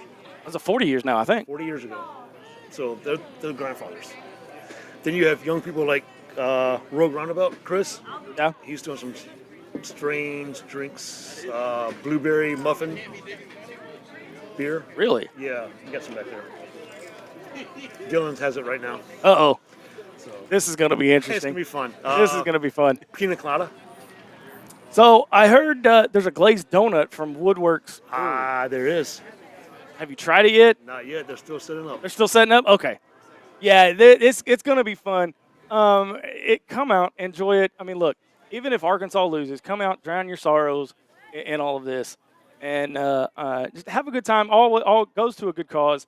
And like I said, we're going to be talking to breweries throughout the afternoon into the evening, and we're going to be talking to some of the heads of CAF, the Central Arkansas Fermenters, who are putting on this event, along with Women of Worth, who is the charity that this is benefiting this year. And we are tag teaming. If you're just joining us, we're tag teaming with Hawg HQ for the second year in a row. You guys got some things going over there. Yeah, we got a lot of things going on. We're got a new page actually we just started for our show, Hawg HQ Live. I do want to shout out my co-stars Adam Hall and DP, because I forget to do that sometimes. Your co-stars who and who? Adam Hall and DP. Who's that? No, he doesn't want his government name. right. He's in the witness. No, you're kind of like me with MC and Dylan, man. These guys, I tell them all the time. I said, look, I may be the voice and the face. They're the ones that make me look good week in and week out. Absolutely, they carry the show. I'm just there. Yep, I'm just here. I'm just here. But what have you guys got going on right now? Well, tomorrow night we got a show at 8:05, and we do have some hog news, some coaching hog news. Can you give us a hint that you can only find here on this stream? I'll give you. All right. I'll tell you this. I've been told to pass this to you. Oh, okay. My fiance brought that. Babe, what? It's the pina colada, Pina colada? From which one? You remember? That would have been Joe's. Okay, so that is from Woodworks, the same ones that did the Fireball beer last year. It's not bad. So, did you want to talk about it? my fiance's camera shy. I'm trying to talk her into coming on to ITHP for the first time. You don't have to be on. You can sit right there. She's good.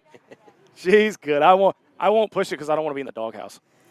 I'm dumb. I'm not that dumb. And we got a score. So, well, I mean, it's still early. It's still early. So tell me about the pina colada.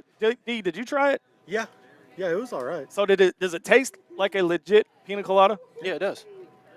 It's not real strong to it, the flavor. It's got a good hint of pina colada. I like it. It's got a nice aftertaste. So you've tried. Okay, so you've tried the Blueberry muffin. The blueberry muffin. You tried the blueberry. Okay, what was that like? It smelled like blueberry muffin, but I haven't had a chance to smell it. Was there any left anywhere? I drank it all. Oh wow. Okay. I get to smell it, Matt. But it was it tasted more like beer than it did blueberry. Yeah. It's like at the very end there was a little blueberry taste, but it tasted more like a regular beer than it smelled. Honey mead. Okay. I don't know if y'all could hear that voice. That was the voice of my other half. She was telling me that honey mead from the Honey Mead, was it brewery or just Honey Mead? Brewery. Okay. Yeah, so that one's a really good one. I'm telling y'all, there's good brews out here. Me, I'm sticking to Gatorade water and Dr. Pepper. I'm staying the safe route. But look, $40 to get you in. You're about an hour and 15 minutes from the opening of the gates for VIPs. You're about 2 hours away from general admission at 6. $25 general admission, $40 to get you in, 5 o'clock. And some of these guys have brews that only they have for VIPs. And you get to try all of them before the general public gets in. So why not be a VIP? Pass me one of those beer steins right there. And then check this out. All right, D and I were holding these. This is a beer stein that you win. If you enter in, 8 women, 8 guys, enter into the beer stein competition. And the winner gets one of these. They're engraved with the Little Rocktoberfest 2025 logo, and it's the Steinhoist Champ. It's going to be judged by us here at ITHP, so you know it's going to be fun and a little strict. Not really, but still. But yeah, you can win one of these. One lady, one dude gets to win one of these, and they're nice. Feel the weight on that thing. Yeah, it's real nice. But yeah, it weighs 1 pound empty. But the rule is, with the water, it's going to be 3 pounds. It's got to be 3 pounds. But we'll cover that more later this evening. But look, you can't find anywhere else to come out. You pay $25 and drink all you want for 3 hours. I mean, it doesn't get any better than that. Make sure you Uber home or have a designated driver. Or if you don't want to go home, you can't stay here, but you can stay at the Wyndham North Little Rock just down the street. They're doing some block rooms, so if you don't want to Uber home and you want to kind of stay in the area, Wyndham North Little Rock, and they're doing a shuttle that if you stay over there, they will bring you over here and take you back. So, I mean, come on. It's a win all around. It's a win all around. I like that dude's mustache. I gotta have y'all. I wish you could see this on camera. That dude's mustache game is on point. Y'all notice, like, I'm trying to get it. Your mustache game's on point, man. I'm just gonna tell you that right now. I'm kind of jealous. Look, it took me 15 years to get this. All right, I feel a little outnumbered sitting between you two. I'm never gonna. Well, you know, when puberty hits, that's really gonna take off. Man, I can't wait. No, okay. So I got to get you guys' thoughts so far. 9 plays, 75 yards for the first 2 drives. 7 plays, 75 yards. 2 minutes and 30 seconds for Tennessee. Do we like what we see so far? I mean, time of possession's up. You're not, trying to rush the ball downfield. What do we think? So far, it's going about as expected, I would say, so far. Make them work it down the field, like you said, matriculate down the field. I still can't say that word. But just make them earn it. Just make them earn it. And then eventually, if you make them have to run more plays, eventually you have the likelihood of a mistake. Well, and I mean, look, it's Neyland Stadium. Tennessee's on a revenge path because of the game last year. You can't tell me that their emotions aren't running high. However, they haven't beat us since the Bush administration. I was going to say 10 years they haven't beat us. They haven't played every year, but they haven't beat us in 10 years. Here's the other thing that you have to take into consideration. Nobody's giving us a chance. This could be our opportunity. Yeah, I mean, I can only imagine if we win this game, how it's going to propel us going against A&M. I will tell you this. I don't want to be ranked if we win. We won't. I don't want to be. I don't want to be. You don't have to worry about that. Okay, good. Look, everybody's going to be like, well, you ought to be ranked. We ought to be ranked. No, we don't. No. I don't care if we're 24, 25. Do not rank us. You will hear more about Tennessee being frauds than you will hear about Arkansas being good if we win this game. Really? How you figure that? Because everybody's going to figure that either Bobby Petrino's the next coming of Bobby Petrino, or Tennessee's just not as good as they thought because they haven't played anybody. They made Mississippi State look like they were world beaters and had to beat them in the last, couple minutes of regulation. They took Georgia to overtime, but they also lost that game because the kicker can't make a kick. But I think that it would be more just, they have a good offense, but their defense is really, really lacking. Kind of like Arkansas. They just had better luck with those games, minus one Georgia game. I think the talk will be Petrino if we win. I think everybody will talk about Petrino. Everybody kept saying, well, it's not Sam Pittman's fault. It's not the coach's fault. Yes, it is. It is 100% on the coach. Yes, it is. Well, they're not out there fumbling the ball. Okay, but that's fundamental football. Holding on to the football is fundamental football. Is it not? 6 points of contact right here. I got my football. She's over here like, Dad, stop it. And she got her little Razorback shoes. I noticed those. Those are cute. I like those. The main thing that stuck out to me over the week was when Petrino said that he was getting them in the proper stance. And we have an O-line coach that's supposed to be a guru, and he's not getting our players in the proper stances. So that's what's really stuck out to me. Ooh, I said that out loud. You did. Hey, we've got a brewery coming up. You want to step off? Okay, yeah. Sorry, we were trying to get logistics figured out here. Matt, we're about to get the story behind the Fireball beer. All right, I'm ready to I have waited a year for this. Okay, they don't have it this year. I tried. I was just about to ask. I tried. Okay. I tried because I've been bragging about it, and I told Amy about it, and I knew you liked it, but they didn't have it. They have a glaze. They're the ones with the glazed donuts. Oh, okay. Well, then that's a good substitute. Yeah. So we're gonna talk to them. We're gonna go to a break, and then come back. We'll talk to. Is it Woodworks? Woodcraft. See, I've been saying it wrong. I got the wood part right. But we're going to be talking to them in just a minute. Hang tight. You're listening to an all-new episode of Inside the Hawg Pen, live from the 2025 Little Rocktoberfest. Coming right back.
Attention Razorback fans and local businesses. Are you ready to reach the most passionate Arkansas sports fans out there? Introducing Inside the Hawg Pen, not your normal Razorback talk show. We're fans first and don't try to hide it. No agendas, no propaganda. At Inside the Hawg Pen, we call it like we see it. And now we're looking for sponsors to join the team. This is your chance to put your brand in front of thousands of loyal Razorback fans who live and breathe Arkansas sports. From small businesses to major brands, we have sponsorship packages tailored just for you. So let's grow together and make Inside the Hawg Pen bigger and better. Don't miss out. Call 501-416-4331 or email us today at insidethehogpen@gmail.com and become a proud sponsor of Inside the Hawg Pen.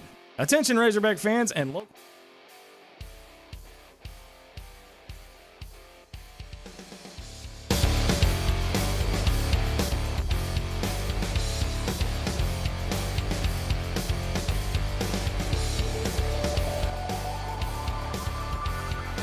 All right, welcome back to Inside the Hawg Pen, live from the 2025 Little Rocktoberfest.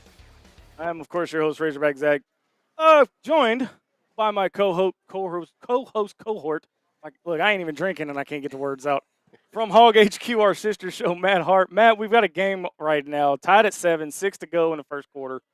I like what we see from Arkansas so far. Mm-hmm. We just have to stay consistent. Yeah, absolutely. And we just made them punt, so that's a plus. Yeah. That's a plus. You know what also was a plus? That Fireball beer we had last year. Man, it was. I didn't have any. All right, let me preface that by saying I didn't have any. I smelled it because me and Fireball way too friendly. But we're joined by the brewery that actually made it last year. They don't have any this year. They let me down. But they've both known me since I was about 20-ish years old. So they've kind of seen me grow up, both physically and mature-ish. But so Mikeisha and Joe Wood, you guys made this Fireball beer, right? Okay, so I got to ask, how did you make it? It is a chocolate porter. Then we take Fireball. We use oat chips. We dump the Fireball into a container, pour all the oat chips in, and then for a couple of months we put it in and out of the freezer so the Fireball pushes and pulls in and out of that wood. When the beer is ready, we dump most of the Fireball out of the wood chips. Then we pour all those wood chips into the beer.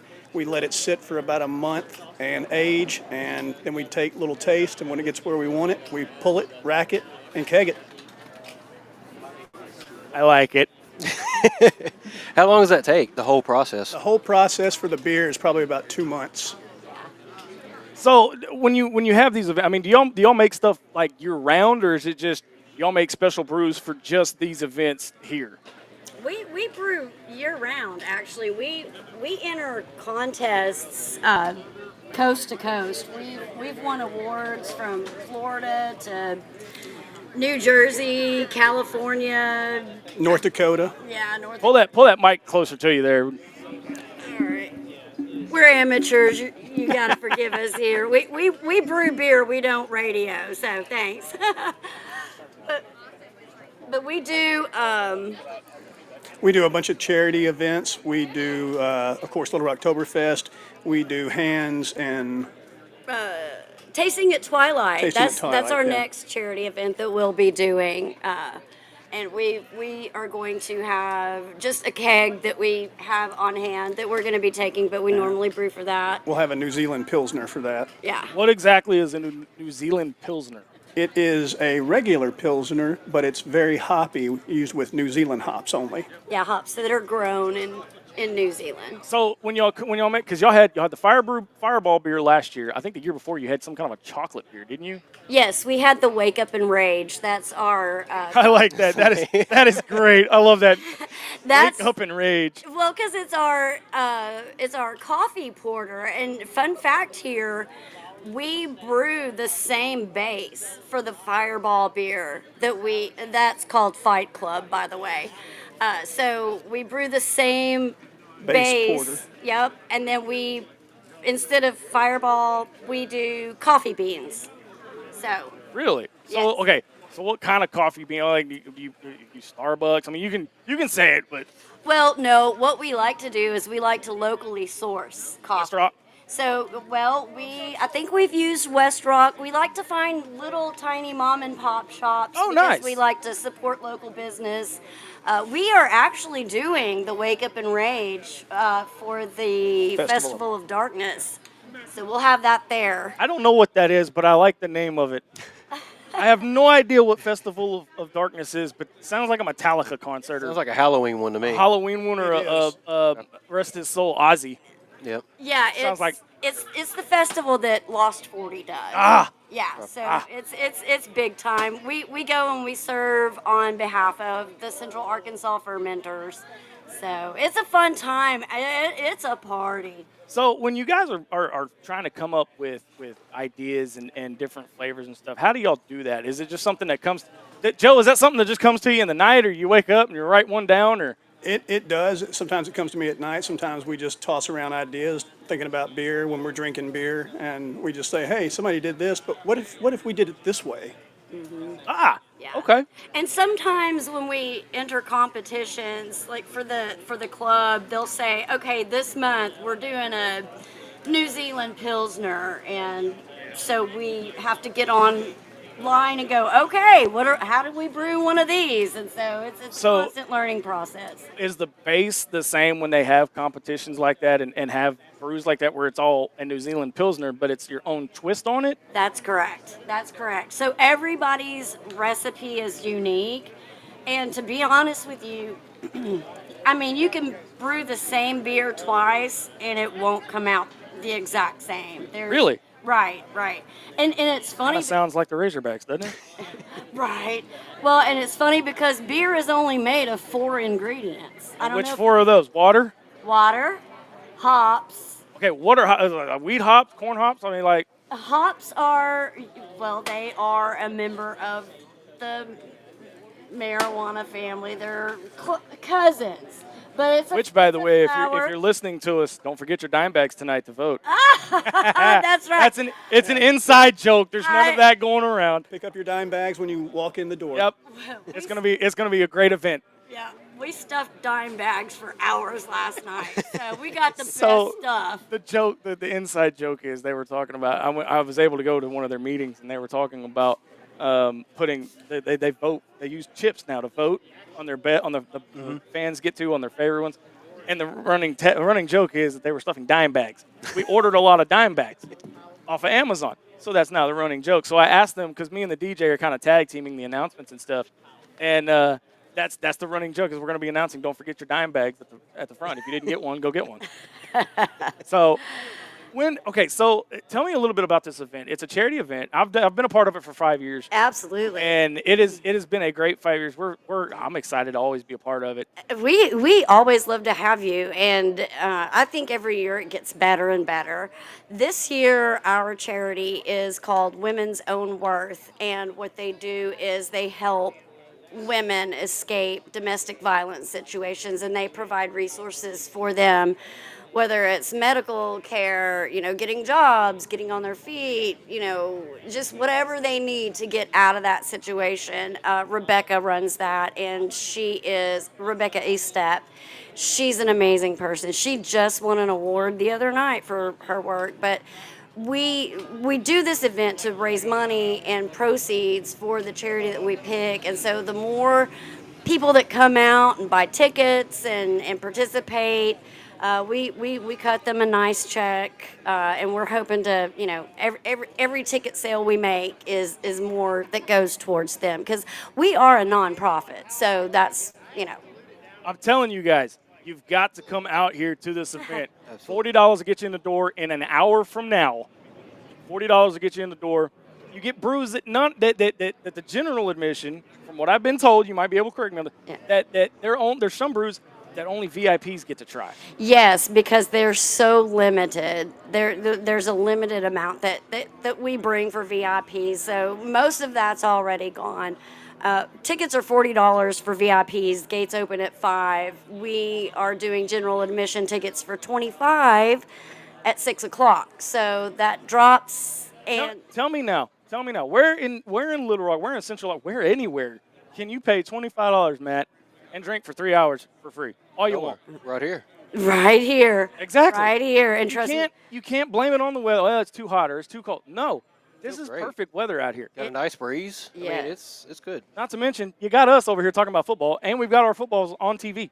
Exactly. Exactly. So what are you waiting on? Exactly. And you can get tickets at the door. And we're cashless, so all you got to do is scan a QR code and boom, you're in. So if you don't have plans tonight, even if you do have plans, come on out. We got DJs, you got us, you got Bruce. What more do you want? Exactly. Well, don't answer that. Don't answer that. Well, we're happy to have you guys, and So- we appreciate y'all coming out. and We supporting appreciate us. you sitting down and talking to us, both about the event and about the brewery. You bet. Anytime. So, All right. all right, Matt, we got a game update. 10-7 at the end of one. Arkansas is actually pulling this off. Can they maintain it for 3 more quarters? We're going to need good effort. I like the effort we've got so far, though. That's the difference in the game and in the last few games is the effort, especially we'll see it in the second half. But I just think Bobby's got their attention, and they're going to prove it. All right, we're going to step away for another break. On the other side of the break, we'll continue live in-game commentary of Arkansas and Tennessee right here on Inside the Hawg Pen.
All right, welcome back to Little Rocktoberfest. I am not Razorback Zach, and this is not Razorback Zach. This is Matt Hart from Hawg HQ, and we've got a brewery here with us wanting to sample.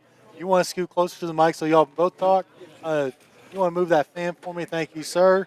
That's Zach's #1 fan right there. So tell us a little bit about y'all, what y'all brought for us. So we got yourself a red lager. We call it Go Sports. Go Sports. You should look up the meme. The girl loves broccoli. We also That's brought what I you a Cool Beans. It's a coffee ale. A Will you golden say the coffee meme ale. was Go Sports? Go Sports. I love sports. I love spots. All right, hold on. I'm looking it up. Keep on talking about it. Yeah. So we actually use real coffee beans. How many coffee beans do you use in that? About 10 pounds. About 10 pounds of real coffee beans. So you're gonna get a little kick off that. It's really Talking really about nice. this? Yeah, go Spots. Gotcha. She loves broccoli. It's good. Gotcha. All right, let me give this thing a try. You said it has coffee beans in it? Oh no, sir, that's the red lager right Oh, there. this is the red lager. Yes, sir. Okay. Yes, sir. Okay. Oh man, that is pretty good. That's some pretty good stuff right there. Kind of nice, little hoppy note at the very end Yeah. of it. It's really nice. So where y'all from? Y'all from around here? No, sir, we're actually from Jonesboro, Arkansas. Okay. The wettest dry county. The wettest dry Yeah, county. the Yep. wettest dry county. One of our co-hosts is from up that way. He works for the other school. We'll just put it that way. Oh yeah, I'm born and raised from Fayetteville, so I feel you. Gotcha. I feel you. And what was y'all's names? I'm Philip McHenry, and this is Dustin Hunley. Gotcha. Well, it's nice to meet y'all. Like I said, I'm Dylan. I don't think I ever said that, but I'm Dylan, and this is Matt. What brings y'all down here? Obviously, Little Rocktoberfest. How'd y'all get involved with it? We're just trying to put ourselves out there. This is our second festival we've been to this month. We were down to Mountain Home for their Oktoberfest. We also threw our own little Oktoberfest there in Jonesboro. Just trying to let people see what we have brewing down there in Jonesboro, Arkansas. Gotcha. Well, we appreciate y'all coming. Like I said, what was this other one? That's the Cool Beans, the one Beans. with the actual coffee in it. Gotcha.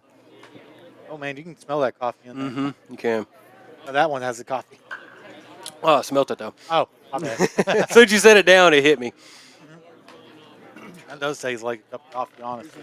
So then we brought you a fun one. We have a like fun sweet potato ale, and we mix it with the Cool Beans right there, and we like to call it fall, y'all. You're gonna have a little cinnamon note at the end of it. It's really really nice for this cooler weather that's coming up. Yeah, that's some good stuff. I like that one. Yeah. It's all pretty good. I don't know if y'all are much into the Arkansas fans. I'm assuming by the Go Sports meme, probably not. But I'm the hugest Razorback fan. I listen to 103 The Buzz all the time at home. Again, I'm the biggest Razorback fan out here, to be honest. Gotcha. Okay. Well, I'll let you and Zach argue about that one. I said that was your number one fan, Zach. Just FYI. But Zach, they're also from Jonesboro. Yeah. Go Red Wolves. Hey, Zach, I got an unhappy baby. You want to take over for me real quick? How long have y'all been doing this? We've been open actually for over about 4 years. Okay. Yeah. We have a brew pub too, so we serve a full menu of like tacos, nachos, a burger, quesadillas, stuff like that. Well, can't beat that. Oh no. And we make everything in house. It's really really good. Sorry, I had to go. I had to have a conversation with the DJ up there, so I had to go do my MC duties. Here's the thing: if Tennessee wins, they're going to be playing Rocky Top from their speakers. If Arkansas wins, I'm blasting the fight song from here. Okay. Hey, blast it, man. Blast it. We're not playing Arkansas State. Oh, that's fine. I'm saying blast that Arkansas. Okay, I was just.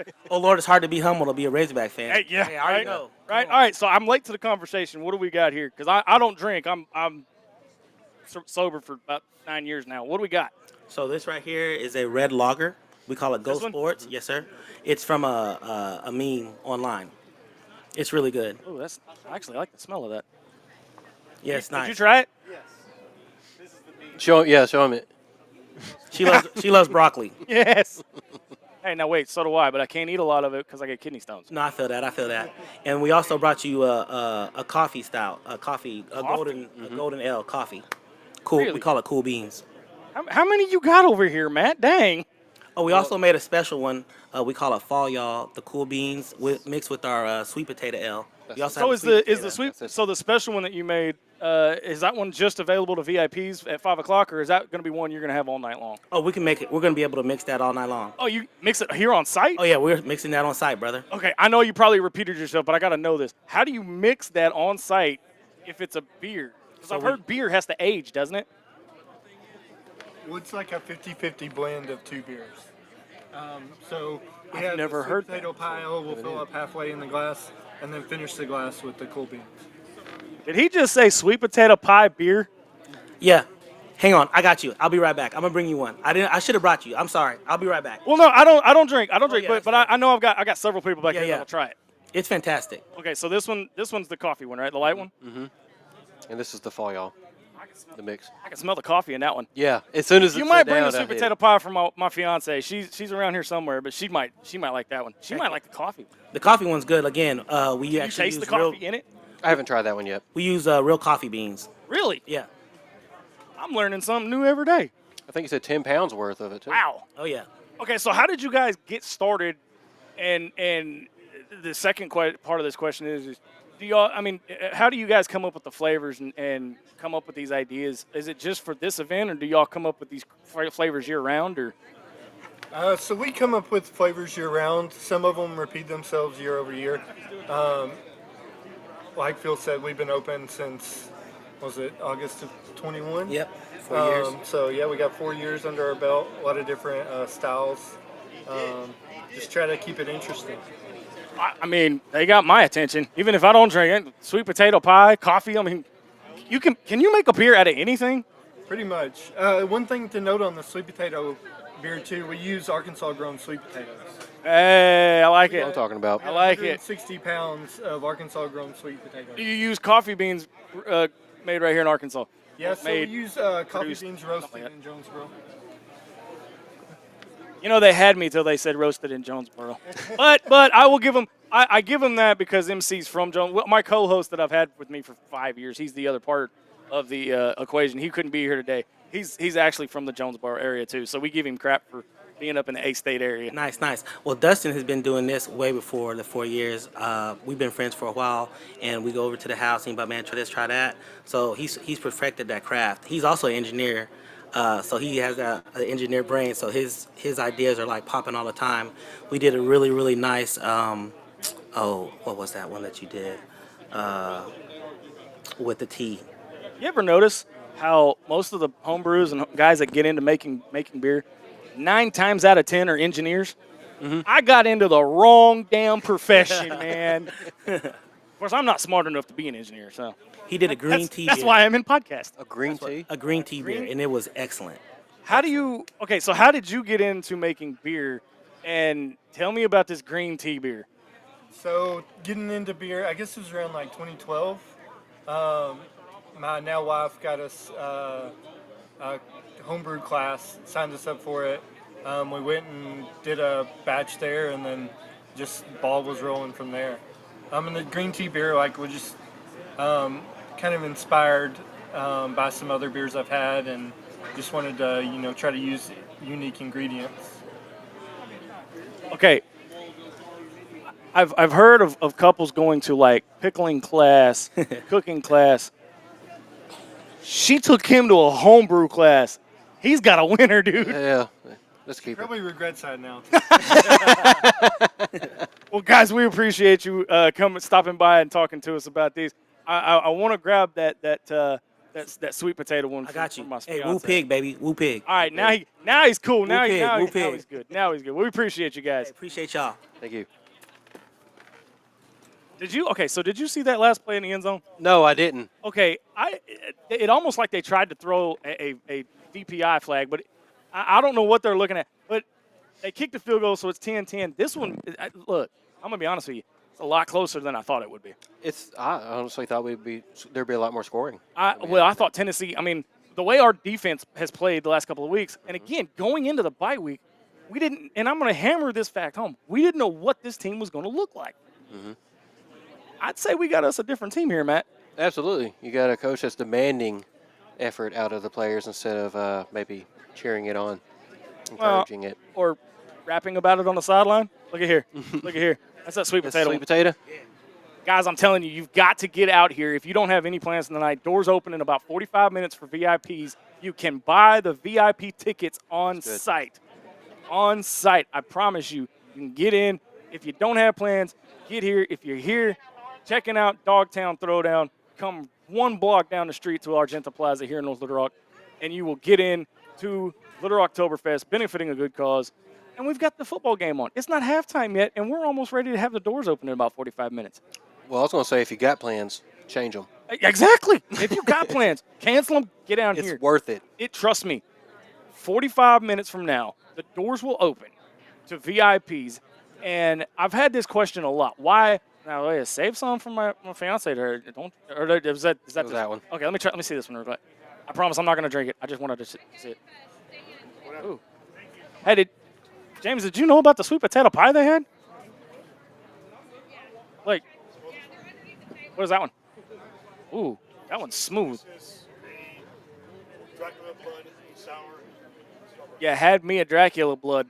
Interesting. I'm telling you. God. What was the end of that? Sour Starburst? Sour strawberry. I thought strawberries weren't supposed to be sour. Sour strawberry. Huh. I'll be done. That one. I'll be dang. But no, guys, look.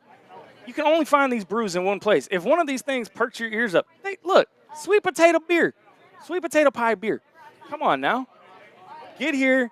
If you ain't got plans, if you got plans, change them. Come out here. $40 to get you in as a VIP. And some of the brews that you guys have tried already, they're pretty good. Mm-hmm. They're pretty good. And again, some of these you can only get during 5 to 6 during the VIP happy hour. And that's why I'm gonna call it a VIP happy hour. And then general admission gets you in at 6 o'clock. Guys, come on. Where can you pay $25 and drink free beer all you want for 3 hours straight? I mean, come on. But I'm gonna try to get these game updates because we've got the Red River Shootout going right now, and please tell me Texas is losing. Hey, we have something for you. No, we've got sweet potato pie. I don't like sweet potato. Texas That's is the losing coffee 6-3 at halftime. That's it? Yep. Sorry, I'm feeding my fiance beers here. Here's the. She don't like sweet potato. Oh. She don't like sweet potato pie, but no. What some of these games that are going on right now? They're not really surprising. Now the Texas score is surprising me. Yeah. That one's pretty good. It's smooth. What happened to my team? Indiana's up 13-10 on Oregon. Hold on. We got to go to a quick break. Apparently, we got a technical issue that I got to go figure out. Got a technical So issue. I will be right back here on Inside the Hawg Pen, live from the 2025 Little Rocktoberfest.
Good.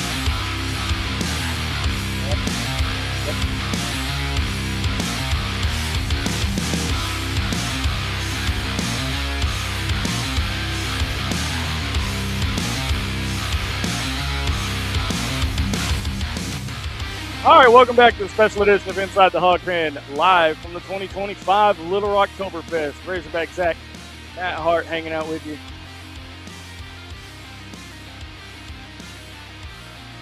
These hogs got some fight in them. Yeah, that's what I'm saying. Not a key, baby. Playing that hard, baby. Playing that hard. BMFP. Don't want to get cussed out. Right. So, what do we like about this team so far? D, I know you stepped away for a few minutes. By the way, did you try any of these? Oh yeah, I tried them all. Okay. They were Go Sports. That was the best one.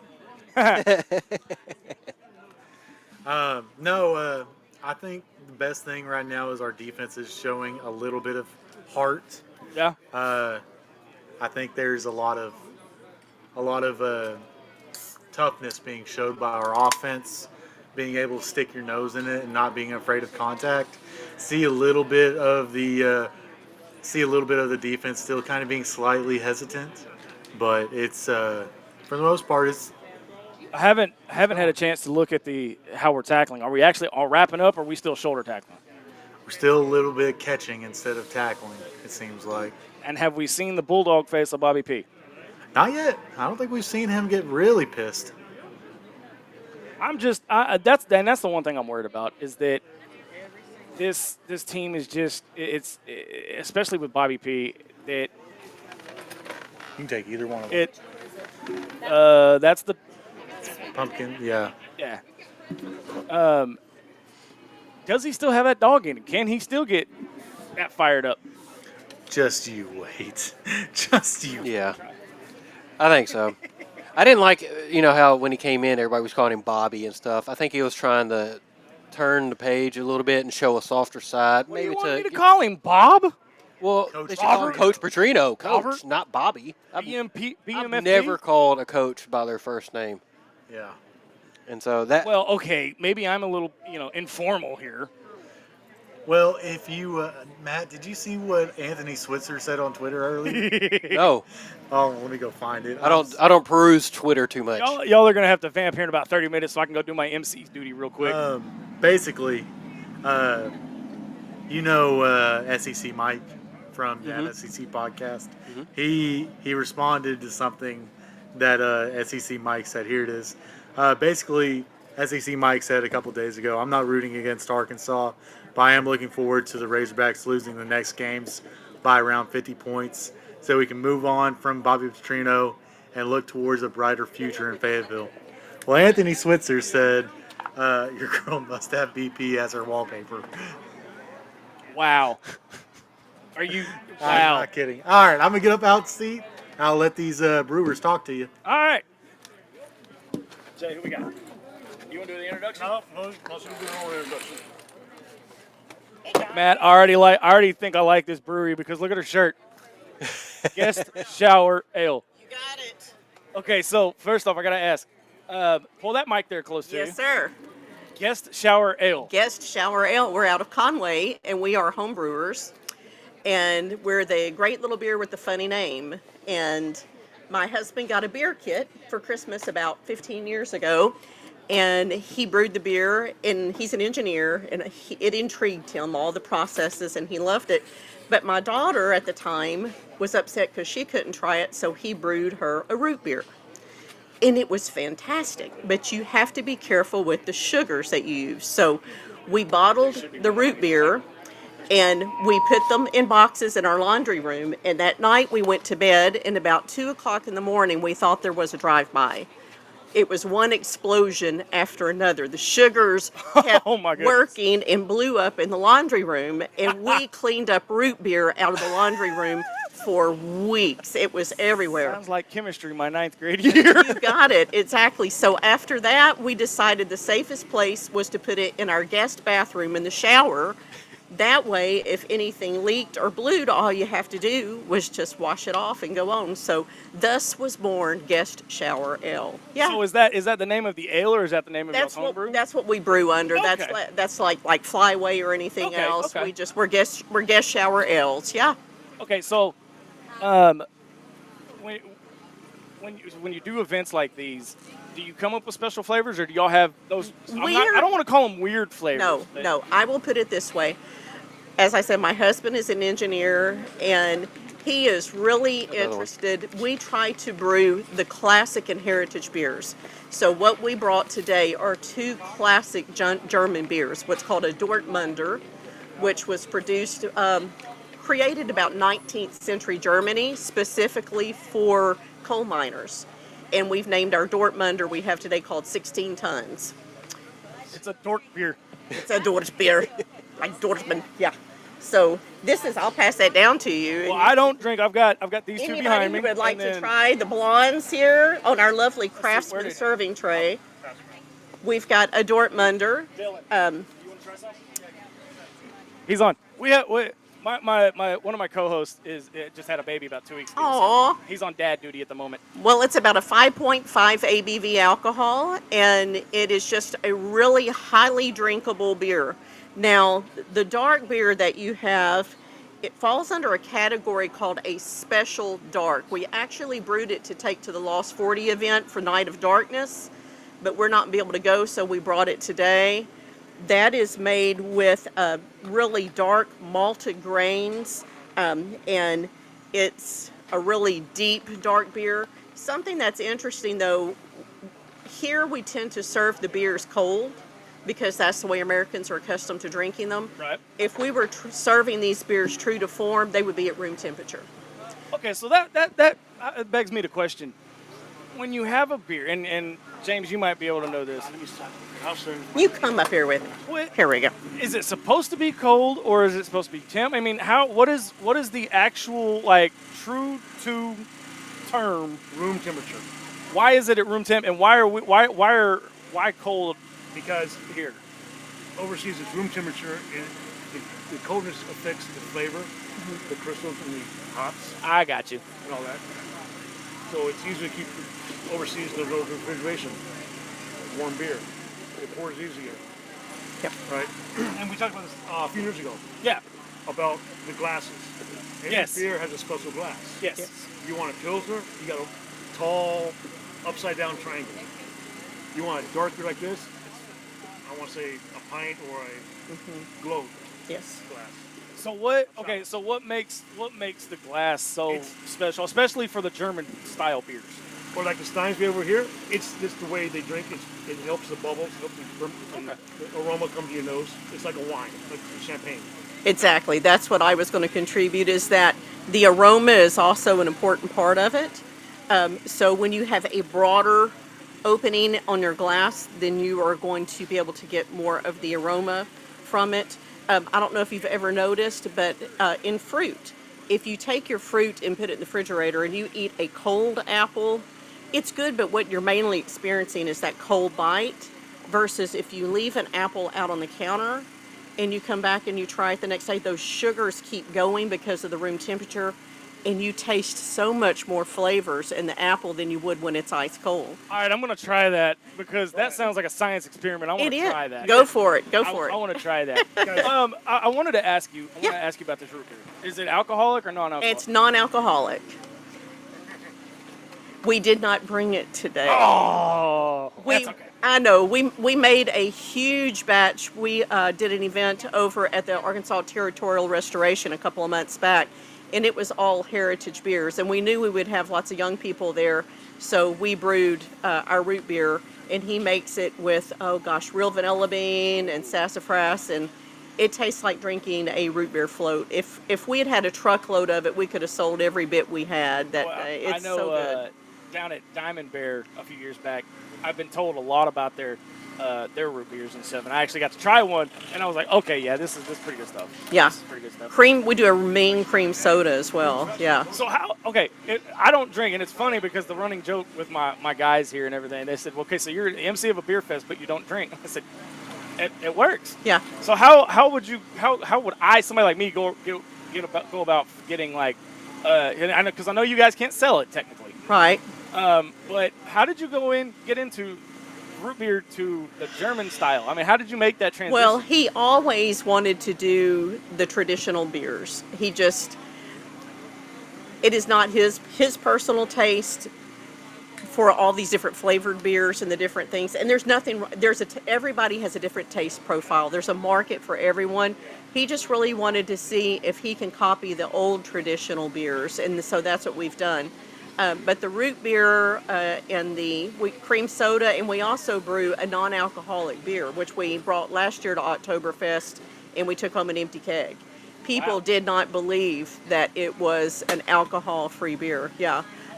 So it's all in the process. You know, you had to be a lot more careful with that. But mainly our children were young at the time. Right. And my daughter, you know how it is. She looked at Dad and said, I want something I can drink. And so he started producing the root beer and the cream soda. I like and it. so, yeah. And we get as many requests for that as we do for everything else. So, yeah. Awesome. Well, we appreciate you stopping by and talking to us. Go Hogs. I want to try some of that root beer at some point, though. Yeah. I'm going to find that out. He's in Conway. We'll do it. Okay, I will find that out. All right. Thank you, man. We appreciate you guys. Guest Shower Ale. I like the name, dude. Yes, I like it the is. name. Why can't I have a weird name like that? I don't know. It happens. Hey, 4:22 to go in that half. Arkansas 17-10 over Tennessee right now. And we are just about 30 minutes away from opening the doors for the VIPs here at the Little Rocktoberfest. So I'm about to step away here in about 25, 26 minutes and let Dylan and Matt kind of hang out for just a few minutes while I go do my MC duties. Oh, Lord. So I have to go do my MC duty. Did y'all see Oregon's losing to Indiana? What's the score? I was going to ask, do we have a score update, D? Yep, I can get that for you. And how is little Kylie? She is being fed right now. She was not happy with me because she was hungry. 13-10 at halftime. So I'll just run it down real quick. Like you said, 13-10 Indiana at half. Oklahoma up 6-3 in a barn burner. Georgia Tech's up 21-14 against Virginia Tech. Notre Dame's beating NC State 10-7. Iowa State's beating Colorado 10-7. And we've got a couple more finals. Florida State lost to Pitt 34-31. Alabama obviously lost to Missouri, or beat Missouri 27-24. And Ole Miss finally pulled it out 24-21 against Washington State. And obviously Ohio State beat Illinois 34-16. And I think that's all the scores. And for the top we got 25. a possible tie game here now. Tennessee just threw a touchdown. They just got a touchdown? Yep. Awesome, man. Love to see that. Absolutely. Still got time to 4-minute drill, get down the field. Actually 2-minute, 3-minute, whatever. All right, can we read all this stuff? Okay. All right. Sorry, I had to exchange seats. I think we're about to have another.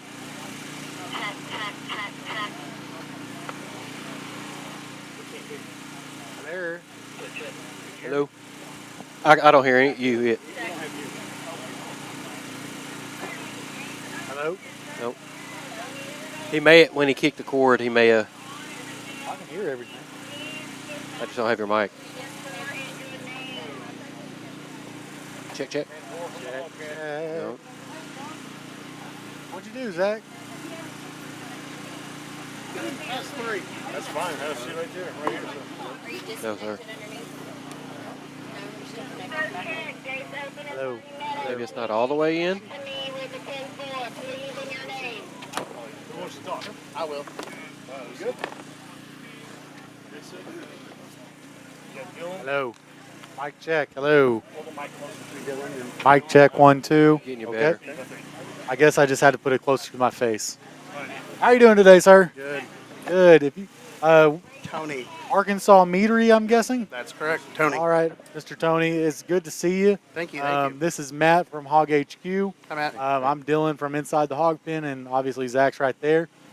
He's going to be doing some MC stuff here in a second, so we've decided to take over and kick him off the curb. So what'd you bring us today? Well, so Arkansas Meadery is the first meadery in the state of Arkansas, and we started selling it to liquor stores in 2021. And we have 10 products here for people to taste because a lot of people have never had mead before. And we have right here, it's called our Hog's Blood, Blue Pig Suey. And then we have our Harvest Honey, which is kind of a sweeter, kind of has those bright fall spices and apples. And then we have our root beer, which is a hard root beer. We call it a Hard root beer. Hard root beer. It's Gotcha. Buffalo River Float. What? I need grab my phone. Oh, okay. Matt, you have a choice. Which one you want to try first? Just send them all.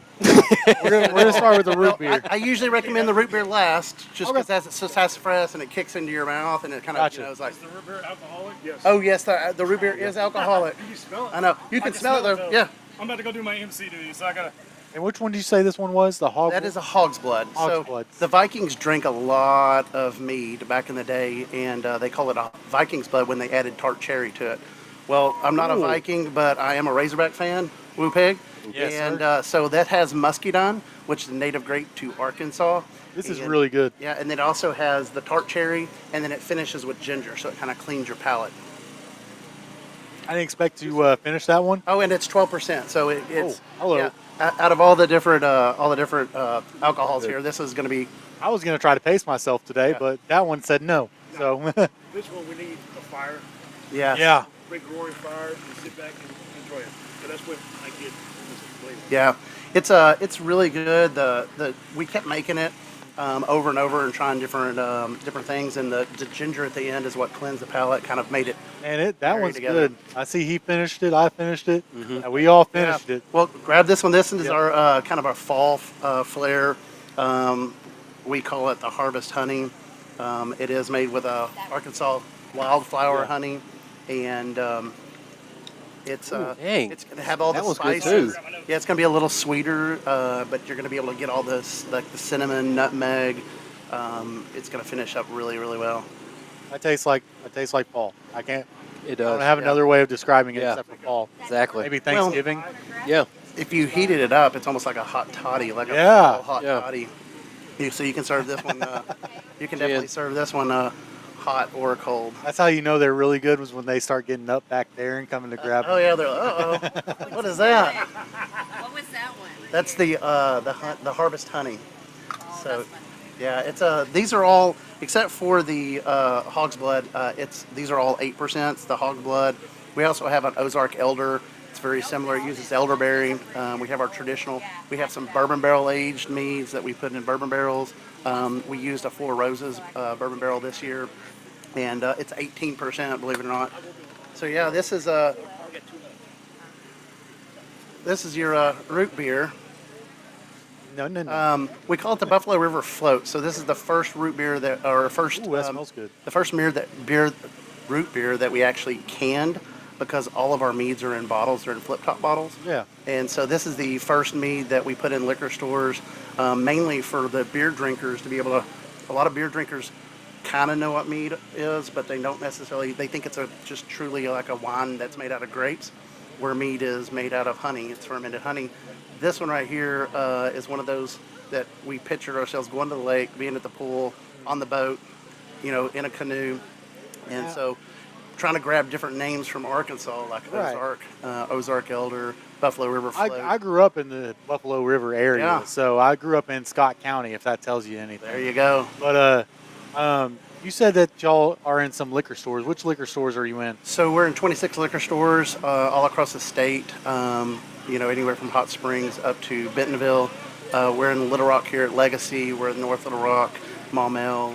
Legacy, that's over off Bachman, right? That's off of a Chenal, right across from the Costco's. That's right, that's right. We're in the Bryant liquor stores, Hot Springs. There were 2 or 3 there. In different counties, we're also in Fort Smith, Gotcha. Jacksonville, Cabot area. Well, I don't know if my wife has tried it or not, but They're all great. 3 for Thank 3 you. for me. Well, thank you. Yeah, we got 7 more over there for you to try. wow. So we just brought you some that were kind of fun to talk about. They're really good, man. Yeah. I appreciate that. But how long have y'all been doing this for? So here's a funny story. In 2003, I'm actually one of the founding members of Central Arkansas Fermenters. Okay. Which actually helped develop the Little Rocktoberfest events and bringing people to home brewing, because that's one of my side hobbies. Home brewing, making meads, making wines, and beer, because I'm mainly a beer drinker. So ultimately, all my friends were going out and creating breweries and stuff, and I wanted people in Arkansas to know what mead is, because mead is one of those things. 9 Right. times out of 10, they think I'm saying meat, like as in a steak or pork chop or something. So had a place in Saline County. I could actually open it up as a meadery, so I went through all the TTB licensing and ABC licensing, and so that's kind of what got me started, was being part of Central Arkansas Fermenters, and just wanting people to know what mead is, and kind of the side fun hobby. Well, I don't know about you, Matt, but I think you've nailed it. Thank you. I'm a fan. I'm a believer. Yeah, a lot of people, if they've ever had meads before, sometimes they can be super sweet. because they're made with honey, and 9 times out of 10, a lot of meaderies are sweet. I try to tend to the medium, to the drier side, because there's a lot of people out there that immediately assumes that it has to be sweet because it's made with honey. But I try to show them that that's not necessarily the case, because our traditional mead is a dry 16%, and it's what we actually use to make a lot of our cocktails. And it's not overly sweet because we're able to cut it down and make it more enjoyable and drinkable. That's right. I know you've got 2 fans over here. Appreciate it, guys. I'm now looking for them in every liquor store. That's exactly what I was just thinking. I'm going to be honest with you. This was probably going to be a staple around my house for a long time now. Did y'all get with any of the Renaissance fairs? Yeah, so we're actually going to be, Rentopia is in Bentonville, and it's actually in 2 weeks from now.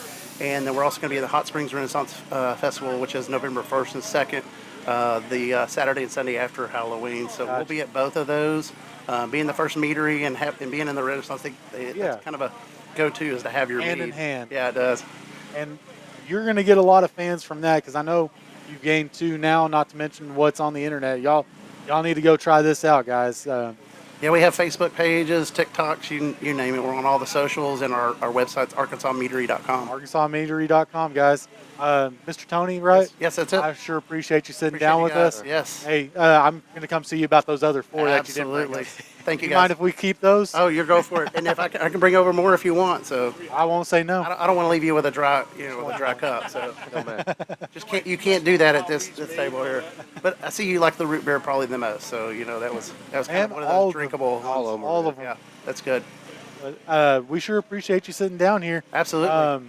And like I said, I think we're going to go see you later. So absolutely. Well, I hope everybody learns a little bit more about mead, and we definitely love people to be able to make their own. Support that totally. That's part of why we come to events like this. Absolutely. Is to educate and tell people, you can even do this on your own. Yeah, it's a lot of fun. and we appreciate y'all putting this together. I know you said you're one of the founders of this, and we appreciate y'all giving us the opportunity to come out here and share our show with y'all. Oh, it's and fun. we love having y'all, and we love being with y'all too. So you said you're an Arkansas fan.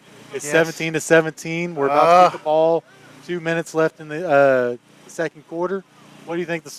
What's your prediction? Well, my prediction is hopefully a win, but I'm thinking 28-21. That's probably pretty good. I'd say that's on track for Arkansas. Gotcha. You got to say Arkansas on that one. So, with that, who do you think the coach is going to be? Oh gosh, because we have to have that conversation anytime we talk to him. I don't want to jinx it too much. So who do you want? Trino can stay in there. Absolutely. I'm all for support. That's right. Everybody needs a second chance. That's right. right. Yep. I know that's right. Oh God, it's 2nd and 22. I didn't realize that. Oh, let's see what happens here real quick. It's gonna be that bottom right corner for you. Let me see if I can get it pulled up on my phone for you. Make it easier for you. Yeah, everybody out here is just kind of watching the game. There you go. Beer drinking and watching the game. That's goes how you hand in live hand, life. right? That's right. Yeah. Eeny, meeny, miny, mo. Catch a tiger. This one's yours. Okay. I'll bring you guys some more too. That's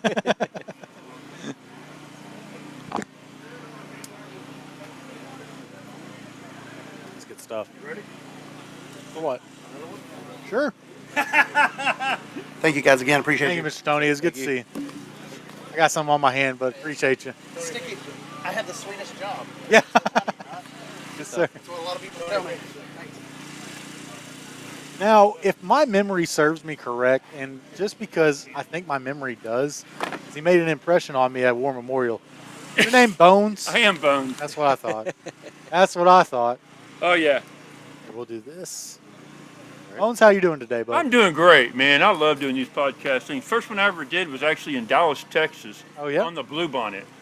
Blue Bonnet? Yeah, back when we had the beer competition there in Irving, Texas. Oh, yeah? Quite a few years back. That was a lot of fun. They caught me just after I had sampled my last beer. Well, I don't know about you, but Arkansas Meadery just knocked it out of the park with us. I know, that was really good. I love Arkansas Meadery. What'd you bring us today? This is a jalapeno amber ale. I don't know.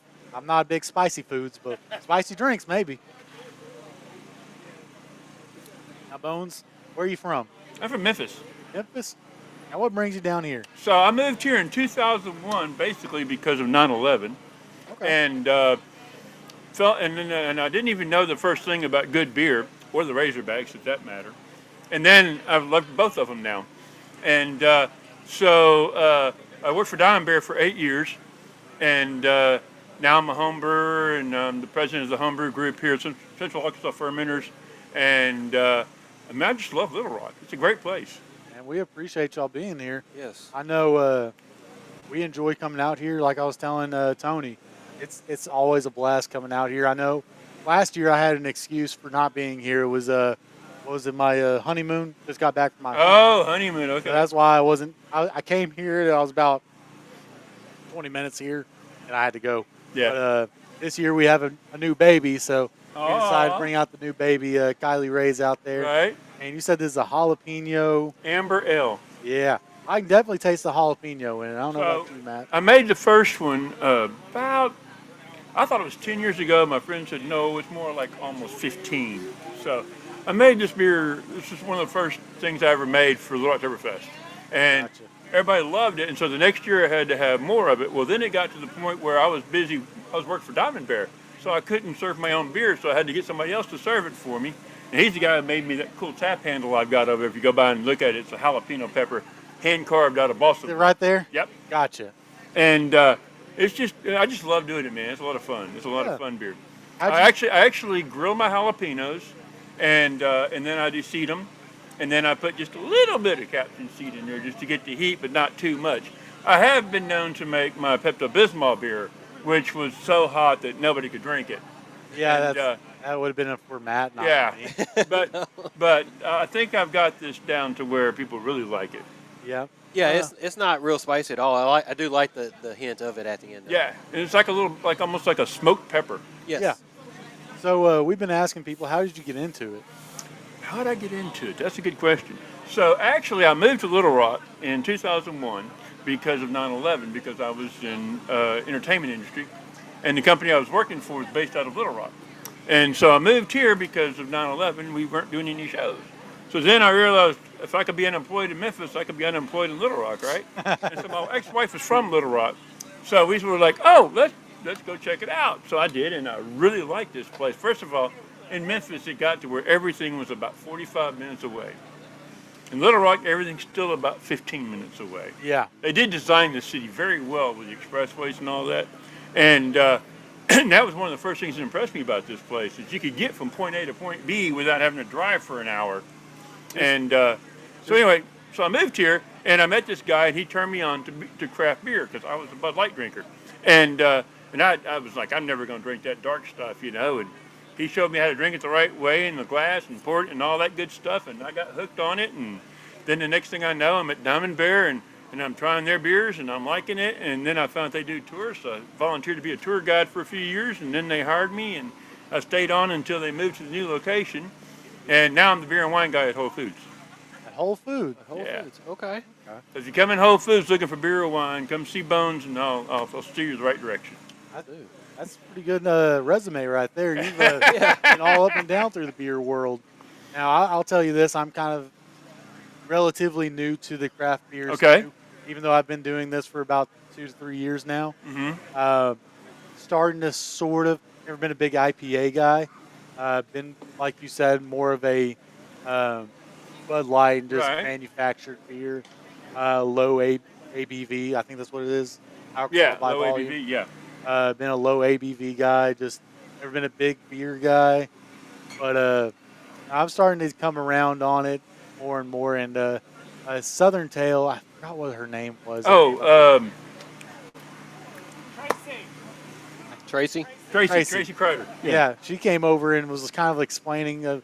She brought some stuff. She's like, yeah, this is more like restaurant style stuff, and more stuff that you get brought over. I mean, more of like their personality type. And it's like you get to see more of how people think through their beer now than you get when you go to a restaurant or whatever. Right. And I have noticed a trend lately. You get to see a lot more of the. We're getting more distillery restaurants. Yeah. Popping up in Little Rock, and I think that is a sign of a good community. Is when you have oh, okay, whatever. Somebody was celebrating Texas for some reason. But I was about to give Austin a compliment, but now I can't. Now you can't. But like I've been going to Austin, Texas a lot lately. My brother lives down there, and I took my honeymoon down in San Antonio, and you see all these different restaurants are basically just glorified breweries with the restaurant. And a lot of them are cideries. Yeah, yeah. There's, Austin East ciders, we carry those. Yeah, And, I mean, they're right there in Austin. you just get to see like, okay, there's more than just like chain restaurants and places. Whenever you start getting like local restaurants, it's when a sign of a sign of a community starting to grow. Oh, I think so. I don't remember exactly what we're connected to here over on Main Street. Is it Dog Days? It's Dogtown Throwdown. Dogtown Throwdown. That's they've right. got all the restaurants to where you can buy food right out the window. Yeah, and just drink driving beer on the streets. And just driving by it, you know, you just get that atmosphere that, for lack of a better word, you're back in Fayetteville off Dixon Street. Yeah. Now. Yeah. Everything's just kind of open, and everybody's just kind of having a good time, and it seems like a good community event. I'm sorry, I'm taking up all the talking space. Matt, you got anything you want to say? No, I mean you summed it up. I mean it's a great. We got a great event going on out here, and it hadn't even really started. And I'm ready for it to get started. I want it starts in 10 minutes. Is the VIP. Yeah, and I'm gonna be honest with you. I think right here probably fits Little Rocktoberfest. It really does. We've lot enjoyed, better. So this has actually been. So it was. There were some hiccups involved, like any place. Of course. I mean, we traveled this thing. This thing started in 2003, I believe, at Diamond Bear parking lot. And then the first one I went to was at Rick's Armory, which is gone now. The building's gone. But we did 2 years there, I think, and then we moved over to the Armory in North Little Rock because, well, they had to deploy people, which is what Rick's Armory was designed for, and they had to deploy people to Iraq at that year. So we ended up in North Little Rock at that Armory, which is gone now. And then we got to Dickie Stevens Memorial, and we moved out to we did the fair one year, and we went back to War Memorial, and then we did Rusty Tractor. Yeah. Now we're here, and we really like this location. And I think it fits us pretty well. I say us, you know. Yeah. I think it fits pretty well. It really does. It does. We've been getting a lot of foot traffic people trying to get in, and it's. I think it's going to be a good night. I think it's so going to be too. And it's such a beautiful weather tonight. And we can get the food trucks over here. Yeah. I'm anxious to see what that barbecue is. We got Tacos El Gordo and 870 Smoke, which is a new barbecue company that has a food truck. I'm a barbecue guy, so I'm I know, going to be right? venturing over there here in a minute. Me too. See if we can get him on the show too. But Bones, you got anything you want to tell us? I just want to say, come on out, man, have a good time. This is a lot of fun tonight. This is the cheapest we've been in. This is literally 2012 prices. It's $25. $25 to get in general admission, $40 for VIP, and we haven't raised the prices. We're keeping the same all the way through. Absolutely. $25 to come in and sample beers. I mean, why not? Why not? You can walk around here 15 times, sample every single beer. I know, right? But Bones, I sure appreciate you coming Well, by. thank you very much for having me on. No And problem. Thank you for being here, too. No problem, Mr. Bones. We appreciate you. Absolutely. I'll look for you at Whole Foods. I deliver everybody. there Come see us. every now and then. I deliver there every now and then with my job. Who? I deliver the paper goods and whatnot over there. Oh, really? Yeah, I'm with Okay. Southeastern Freight Lines. Yep. So I'll be down. Yep, that's crazy, isn't it? Yeah, just come on by and see me. I'm in the beer section. Yes, sir. I work Tuesdays to Saturdays, 9 to 5. Yes, sir. But today is Saturday and I'm here, so. Yes, sir. We'll see you next time. All right, man. Have a good one. Thank you. All right, guys. I think we're going to go to a quick break. Halftime, 17-17. 17-17. That's exactly what I was about to ask. If Tennessee scored or anything, and it's sure they did. So we got a 0-0 ball game coming out in the third quarter, guys. And we'll be back in here in just a little bit.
right, welcome back to Little Rocktoberfest. This is D-Mad. Razorback Zach is getting back to me, and he is sitting down right about now. Zach, how's your MC duties going? It was fun. It was fun. I get to do it again in an hour. Awesome. The DJ's a Tennessee fan, so I had to give him a little crap. That's very unfortunate. There you go. Hey, no gang signs. This is a family show. So we have a deal. So if Arkansas wins, I'm blasting the fight song from here. You want to sit down and talk about it? Yeah, hey, sit down and talk about your DJ job, man. In all honesty, he's a good dude. Met him Thursday night. Where's the mustard? Yeah, where's the mustard? You want it? Golf balls too. Got them all. No. Oh, but see, your name ain't Lane Kiffin, so you ain't got to worry about it. I made a bet with him that if Arkansas wins, he said if Arkansas wins, he's blasting Rocky Top. Or if Tennessee wins, he's blasting Rocky Top. What Sorry. happens when Arkansas wins? I'm blasting the fight song. All my employees are going to rag me because, hey, but I tried to get a color close, you know. You did. You got pretty close. Yeah, That's more close to A&M colors than ours. well, you know. Give him credit. I give him credit. It's SEC, though, right? Nah, yeah, well, okay. All right, I give you Barely. They're still barely in the SEC. I give you that. I got about an hour, and then I got to go do my MC duties again. Yeah, you did a good job, man. I do my best. Hey, Zach, what do you want me to press on this right here? On what? This popped up for some reason. Have no idea why. Yeah, hit allow. That's fine. It's for the webcam. Gotcha. So this is what happens when you take a couple weeks off. There's a whole new bells and It's whistles. not my computer. Yeah, but in my defense, you tell me not to touch the board. It's kind of hard when I run it by myself. Well, I'm just saying. got a point there. I'm just saying. All right, so I got to ask you this: when did you get into DJing? 35 years ago.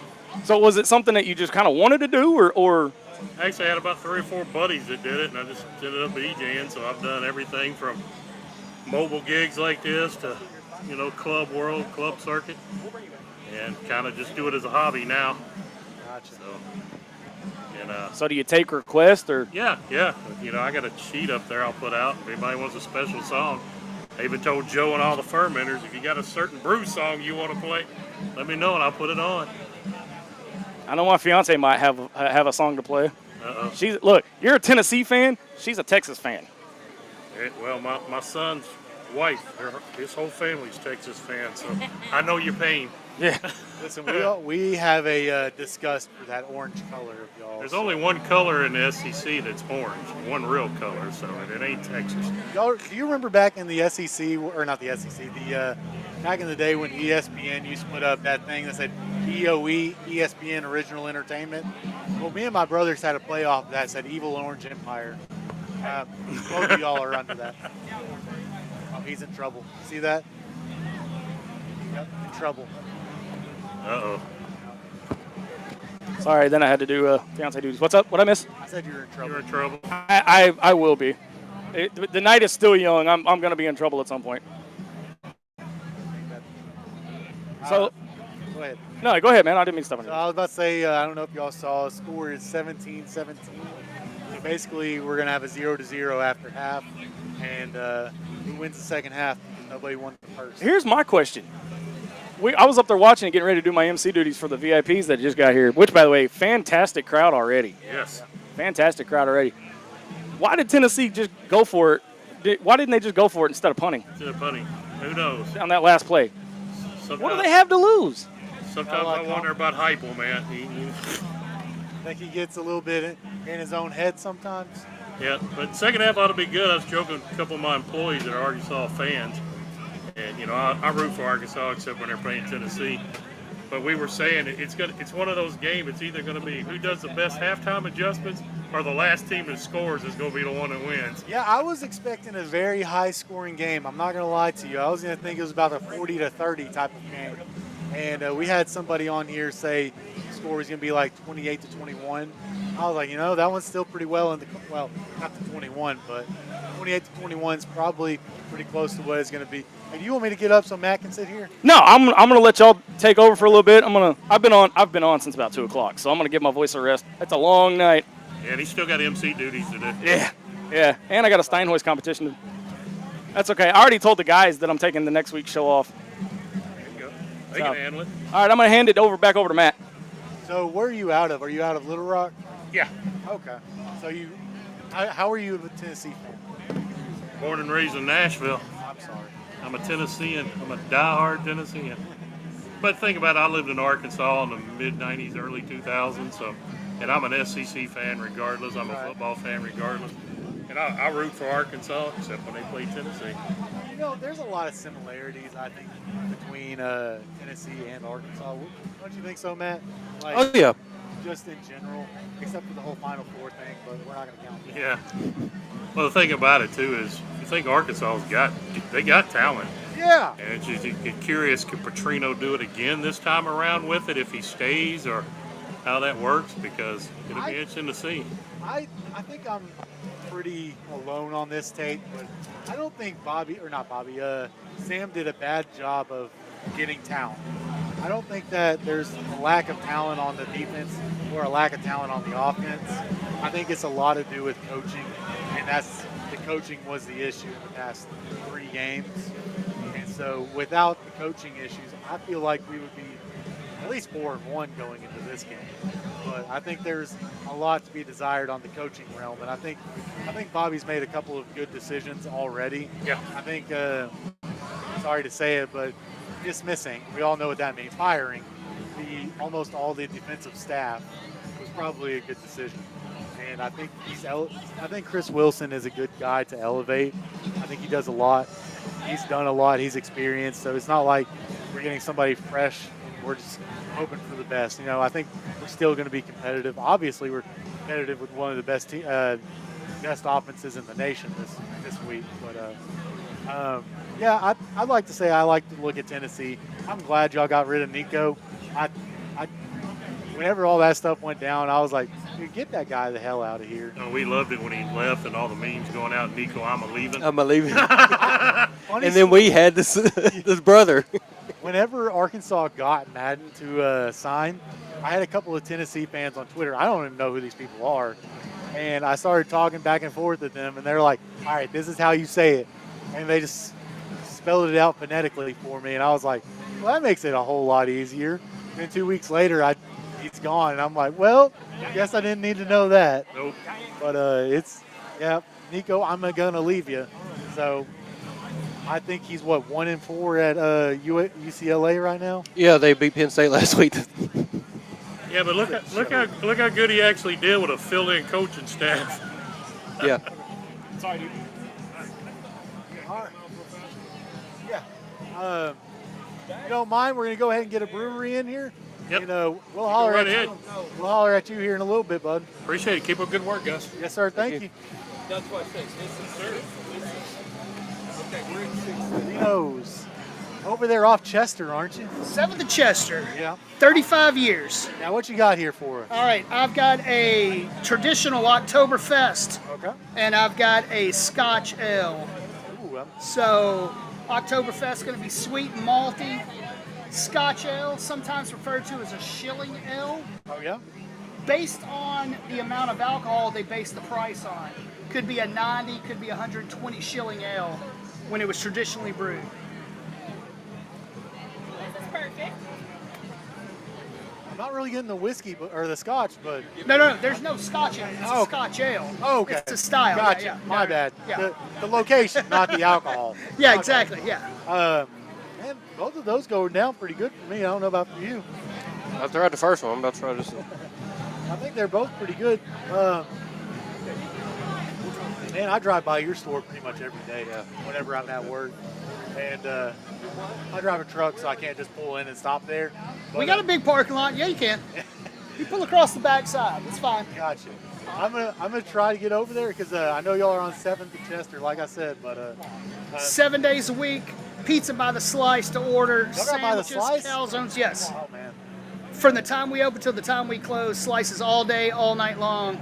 And you brew stuff too. And we brew beer. How many different brews do y'all have? So we have 4 flagship beers: Six Bridges Cream Ale, Pinnacle IPA, Lazy Boy Stout, and I feel like I've heard the Lazy Firehouse. Boy Stout. I'm sorry, Lazy Boy Stout, Six Bridges Cream Ale, Pinnacle IPA, and what am I missing here? Oh my. Anyway, and then over that we probably did about We probably did 27 different beers last year. Okay. One-offs. Wow, that's a lot of beer. That's a lot of different beers at that. Yeah. So, what'd you do first? Were you in the restaurant or in the brewing? I've always been a restaurant employee. Gotcha. Yep. So the brewing just came a little bit later? When Vino's opened in 1990, it was just a pizza restaurant and a music venue. They started brewing in 1993. Okay. And then from there, it's always been a brew pub. So how have you gotten to where you do your certain ones?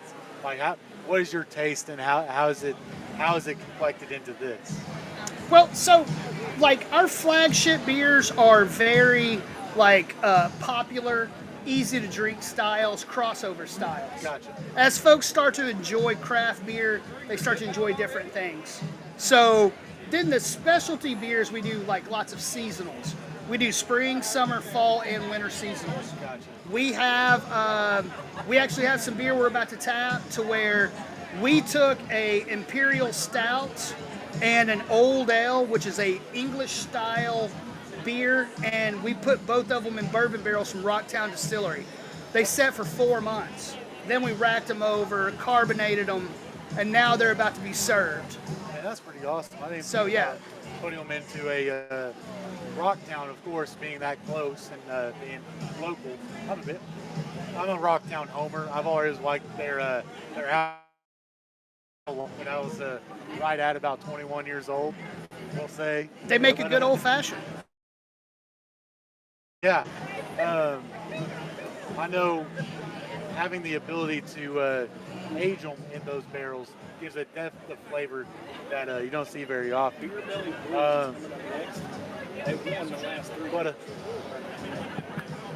God, I just lost track. Matt, you got anything you want to ask? My brain's not working right now. How long does it usually take for you to brew a batch, basically? So an ale takes about 14 to 17 days. A lager can take 28 to about 35 days. Now, some beers you let sit, the longer you let them sit, the more they'll clear. Falls out, they become clear, they become more, but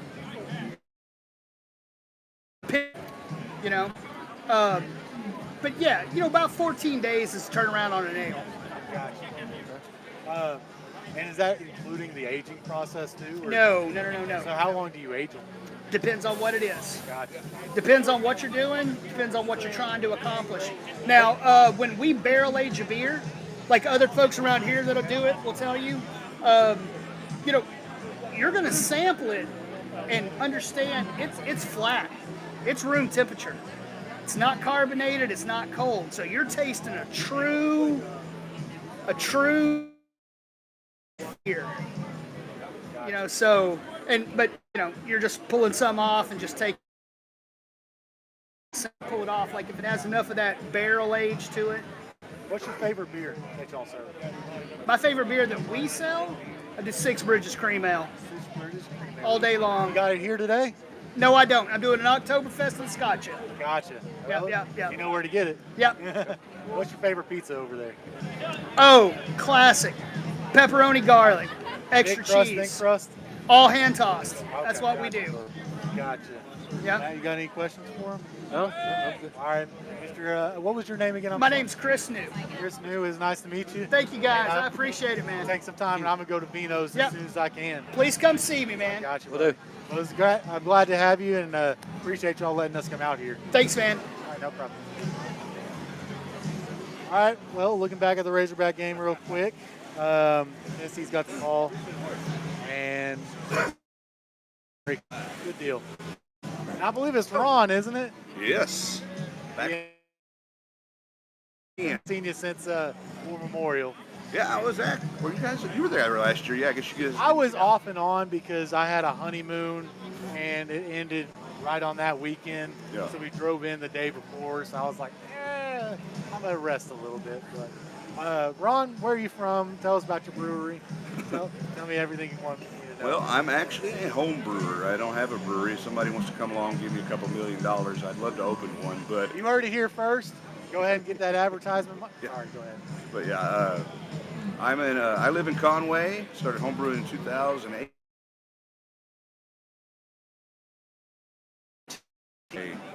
I'm going for the 4th win in a row this year. I've won Little Rocktoberfest People's Choice last 3 years. Trying to get them again. And I'm not gonna lie to you, Arkansas Meadery took my heart earlier. Well, luckily they're not a home brewer, so they don't get nobody. That's right. I don't have to compete with them.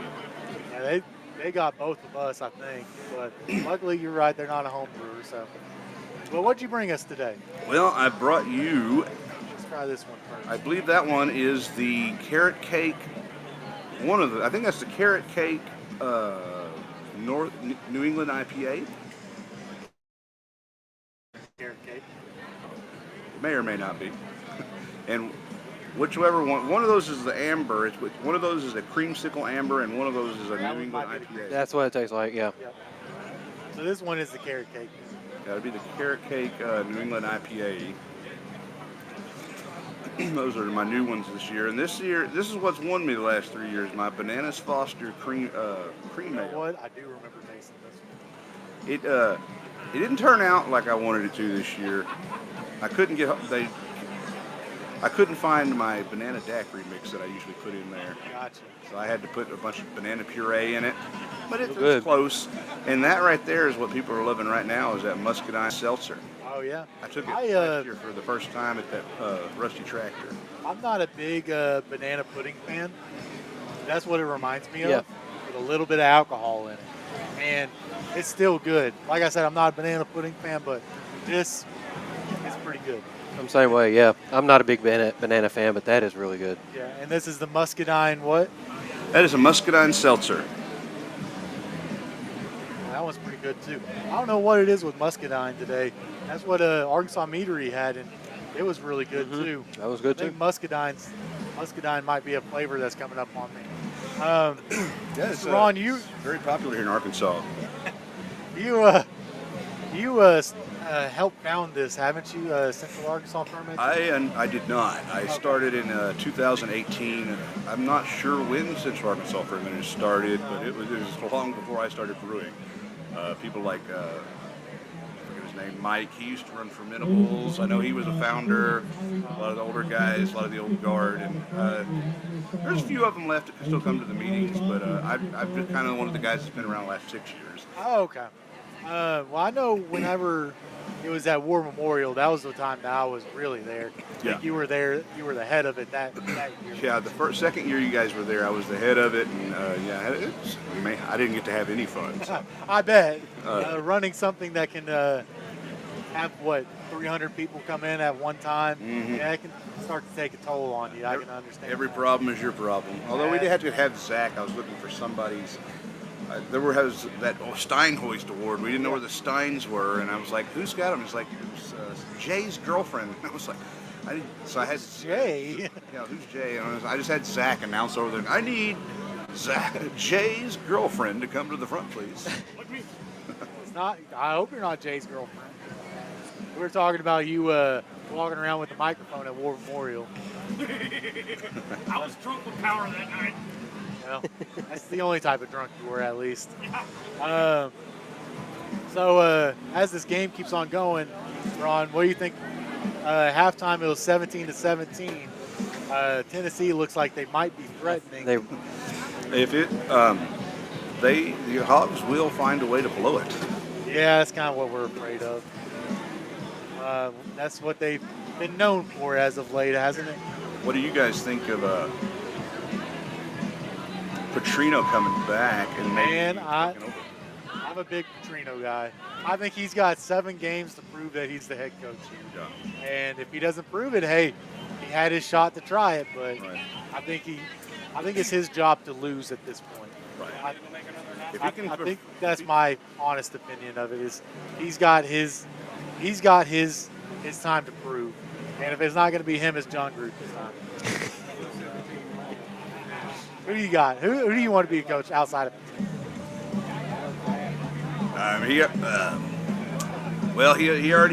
he's not available. He went to Florida State. So, You're talking about Norvell. Gus? You're talking about Gus or Norvell? Norvell. Okay. Just So, making sure. I'm an anti-Gusser nowadays. I've never been a big fan myself, but I kind of want Petrino. I think I don't know if Gruden depends on how people take his comments. Yeah, That's what I'm worried about. yeah. How I recruit. So, but Petrino, he was really good last time. I don't know how he does the NIL era, but as long as he stays off the motorcycles, I think he'll be fine. I think he'll have a team that will fight their butts off for him, and that's all. That's all we can really ask for as Arkansans. I was telling Matt earlier, we're not going to have a plethora of 5 stars come through our gates, and we're going to have to find a coach that can find 3 stars and 4 stars and get them developed to be, top-ranked players on the team.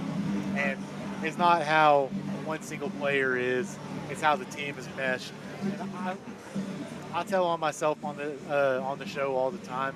I'm a big watcher of 4th and 5 with DJ Williams, and the way he, Grant Cook, and they all talk about Coach Petrino, it just tells you all you need to know about the guy.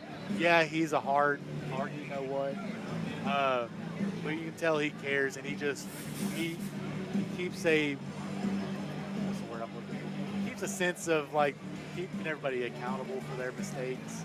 And as you grow older, you kind of take more of that and take it better because you accept, not that you accept it, but you accept the criticism more because you understand that you're not perfect. And I think 18 to 25, wait, was it 25 or 30-year-olds now? Yeah, Monte Harrison's 30. 18 to 30-year-olds sometimes need to hear that they're not perfect. And what better way to have a coach that's willing to tell you, Yeah. But Matt, you got anything you want to ask him? No, I love this one right here. Muscadine? Yeah, the this one's Muscadine. popular this year. Usually it's that Bananas Foster beer, but yeah, the banana flavor.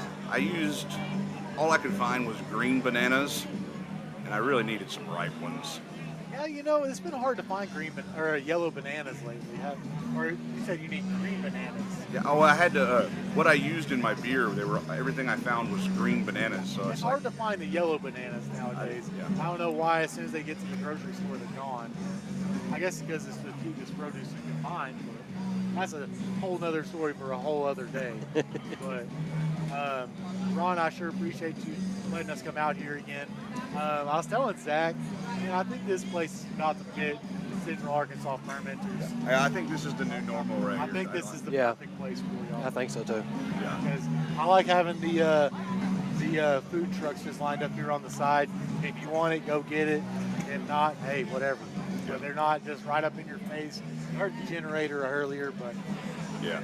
And we always had, when those brats, we had people complain every year. Like sometimes it was a hot dog, sometimes it was a brat, and I was like, why don't we just advertise meat in tube form, and that way, we'll be good every time. Hey man, I'm a sucker for some barbecue. I'm gonna go see about that 870 smoke later. I might actually do that after this. Mr. Ron, I sure appreciate you. It's good to talk to you again. Good talking to you. Good luck on your 4-peat. Yes, appreciate it. Thank you guys for coming out again. Thank you. No problem. Matt, let's go over to break real quick, and we'll be right back. How about that? Sounds good.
Attention Razorback fans and local businesses. Are you ready to reach the most passionate Arkansas sports fans out there? Introducing Inside the Hawg Pen. Not your normal Razorback talk show. We're fans first and don't try to hide it. No agendas, no propaganda. At Inside the Hawg Pen, we call it like we see it. And now we're looking for sponsors to join the team. This is your chance to put your brand in front of thousands of loyal Razorback fans who live and breathe Arkansas sports. From small businesses to major brands, we have sponsorship packages tailored just for you. So let's grow together and make Inside the Hawg Pen bigger and better. Don't miss out. Call 501-416-4331 or email us today at insidethehogpen@gmail.com and become a proud sponsor of Inside the Hawg Pen.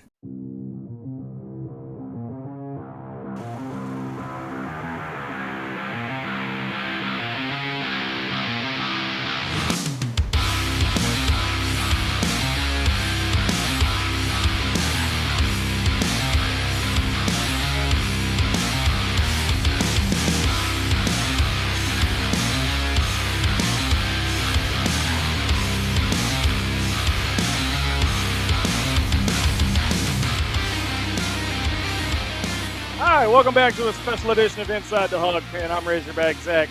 Had to go do some MC duties, Matt. Not the MC, just the MC. You know, trying to emulate him and all. Are you good there? Good Lord. He was maybe joking. Wow. It was the MC comment. Well, he's not here, so I can. You know. Yeah. No, I had to go do some MC stuff. The VIPs are here. Man, we've got a crowd already. The guys' sign-up sheet for the Steinhoist competition already full, and the general admission is not even here. Wow. So, oh God. My fiance just walked up with the baby. Are you getting baby fever? Sorry. At least she's not looking at that.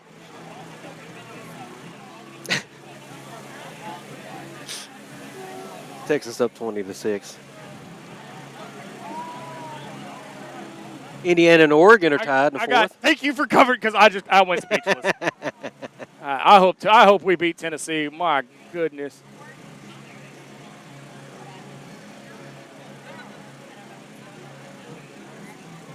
Notre Dame up 27-20 on NC State. Colorado up 21-17 on Iowa State. I mean, of course, we got the finals from earlier today. I mean, it's one of those that it's a full day of college football. I mean, you're here. What's not to love, man? Man, I don't get it. I would think everybody should be here. And if they haven't, they're missing out. This is the place to be. There's a lot of people here already. You got a ton of drinks, or great drinks, a variety of flavors. You got food trucks here, satisfy your hunger, and a lot of nice people to chat with. Right? I mean, we've learned a lot. I've learned a lot just being here. What are you bringing? What is us now? this? Okay, so what? Wait. What did you bring? He's going to find out. You brought us samples and you don't even know. Oh God, I wouldn't drink that if I were you. That kind of looks. No. Like, I'm just gonna say it. Kind of looks like he just peed in a cup and brought it over. I'm just saying. Look at. I mean, it doesn't smell like it, at least. I mean, look. I don't want to know. I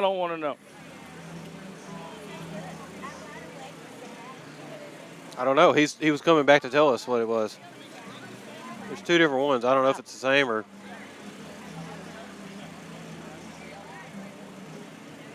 Come on, let me have her. What's up, pumpkin? Okay, I'm on baby duty. Uncle Zach's got you. Make me a promise. Don't spit up on me, okay? Thank you. Just promise. Don't spit up on me. All right. I'm negotiating with the 2-week-old. I'm negotiating with the 2-week-old. So okay, I'm gonna hand you back. Uncle Zach's a little loud at the moment. There are days I miss my kids being that small. Then it's like, yeah, no, not really. Okay, so out of everything today, I mean, everything's going to a good cause. Again, $25 get you in the door at 6. $25, you get to drink however much you want for 3 hours. You can't find that anywhere else. No, you can't. You can't. It feels great out here. Oh my goodness. it was a little warm. I was a little worried about it earlier today, but at the same time, I was also in windbreaker pants and a long sleeve shirt.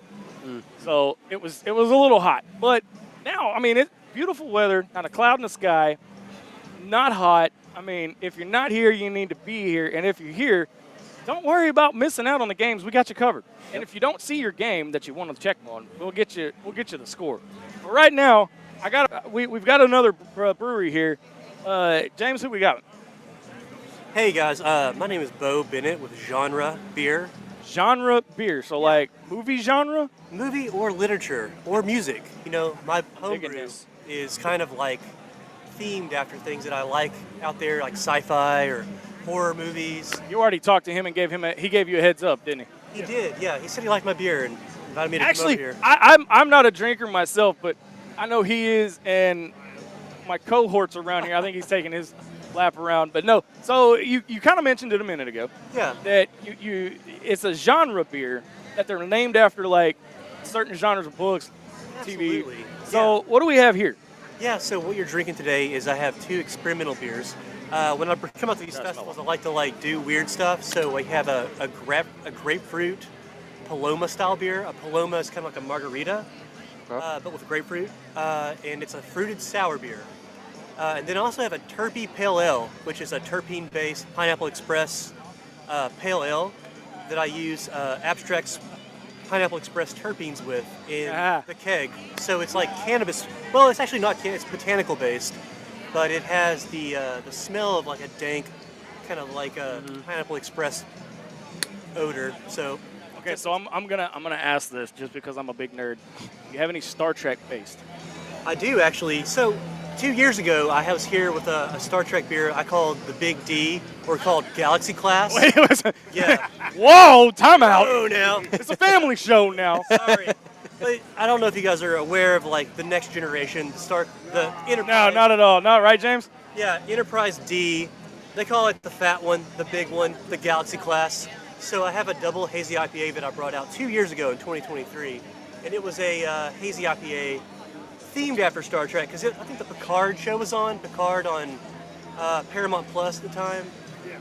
So they brought that spaceship back, and I was like, you know what, that deserves a beer. So I actually named a beer after that. So, I mean, okay, so where do you come up with your ideas? I mean, you watch a show and an idea comes to you, or is it just one that you kind of think on? I mean, how do you come up and how do you create your recipes? Are they called recipes? The recipes, yeah, the recipes. I'm a recipe writer. Look at me, I'm learning. Yeah, so I actually write and release a lot of recipes to the public on applications that people use for homebrewing called like Brewfather or Brewer's Friend. So you can go on these apps and find my public recipes that I write for people. I'm a Grandmaster Level 1 brewer, so I compete nationally. Oh wow! Colorado, California, and all that. So my recipes are how I like get edge over other brewers, and I like to share that with the public. I'm not a commercial brewery, so my recipes are like open source. They're for the public. I do a lot of stuff with hops and with like temperature control that can make some pretty interesting modern beers, like the 2 I have tonight. What'd you think? They're gone. Did you like eat the plastic thing too? What the hell? Did you notice you said Pineapple Express? Yeah. Mm-hmm. What's your movie? I don't know it as the book. I know. Yeah, I didn't know those books. Right. I didn't know that was an actual book. It's a hilarious movie. It's a pretty funny movie, classic movie. Yeah, that's more of like a movie genre reference.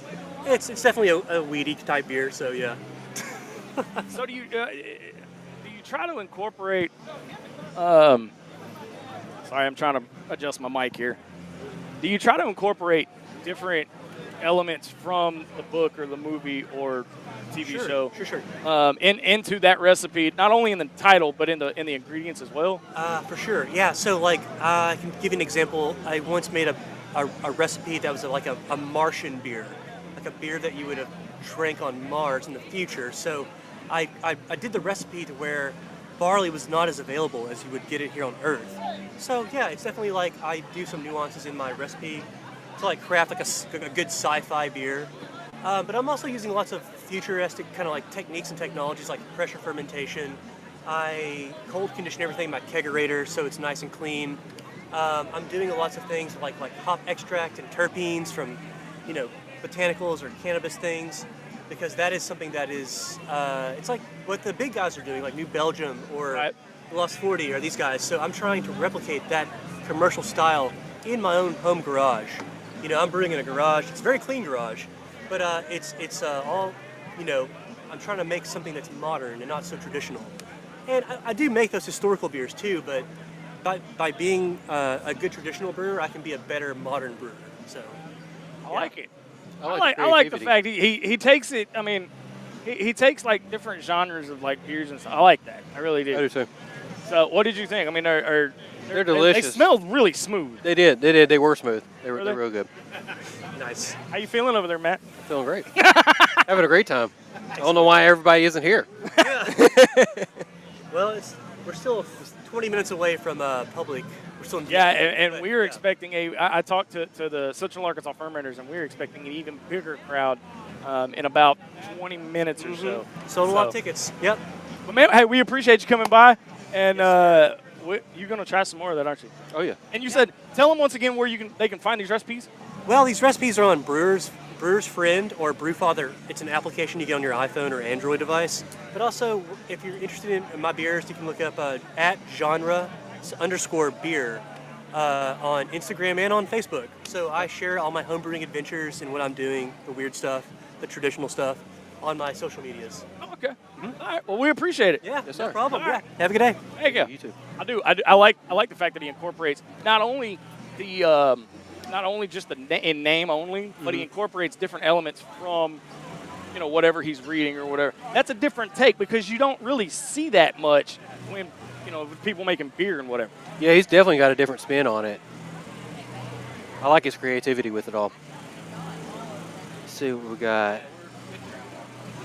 Still 20-17.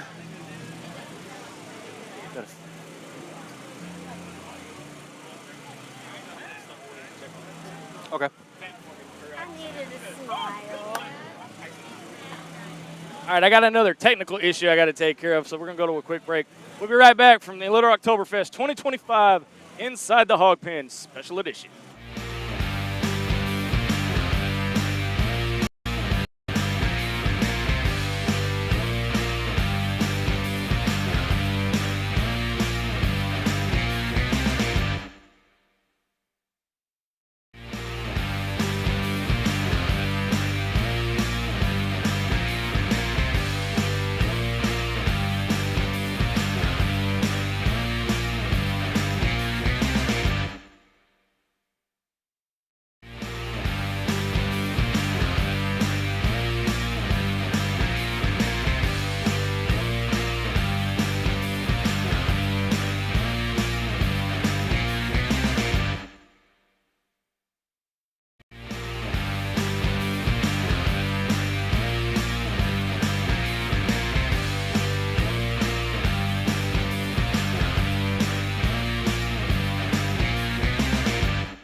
All right, welcome back to the 2025 Little Rocktoberfest Special Edition Inside the Hawg Pen. I'm Razorback Zach.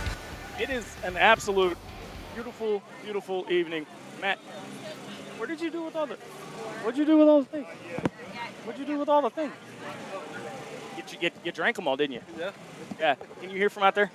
That one's not as loud. That one's not as loud? Yeah, that one's still not. Huh. Well, it was working a minute ago. Let me do a sound check for you. Okay. Anyway, We're trying some new things out this year for the Little Rocktoberfest, and so, but I mean, it's an absolute beautiful day. $25 to get you in the door.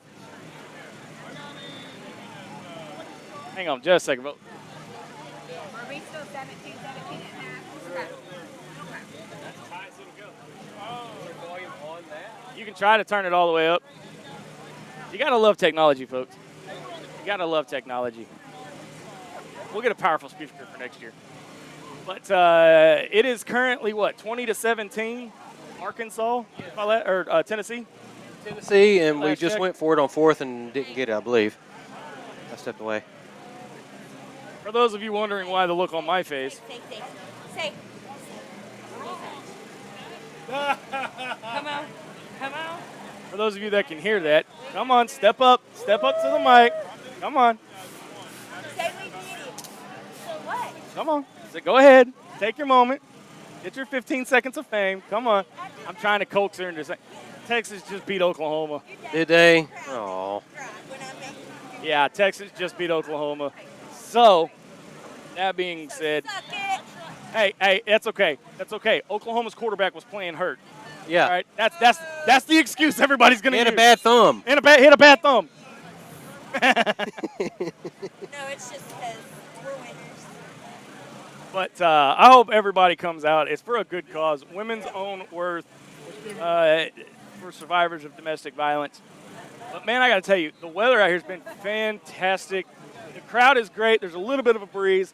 You got tacos, you got barbecue, you got beer, and you got football. What more could you want? Nothing. I'm telling you. Well, you want more beer, don't you? Well, yeah. I know where to find it. You don't have to yeah, right here. You can't find anywhere else. You get $25. $25. And you can drink for 3 hours. Mm-hmm. Free. Now, if you're a VIP, you get to drink for 4. So I just got to go to that game. Huh? I got it. I'm getting stuff thrown at me. But 20-17, 5 to go in the third. Man, look, if this score stays like this, I'll be okay with it. Well, I mean, I would love to be a loss. I would love right, to be a right. win. Don't get me wrong. Right. But I mean, you can't argue with the effort that these guys are putting in. Absolutely. We've been more balanced. Washington, I think, already has 100 yards. So that's something we haven't seen really this year. Right.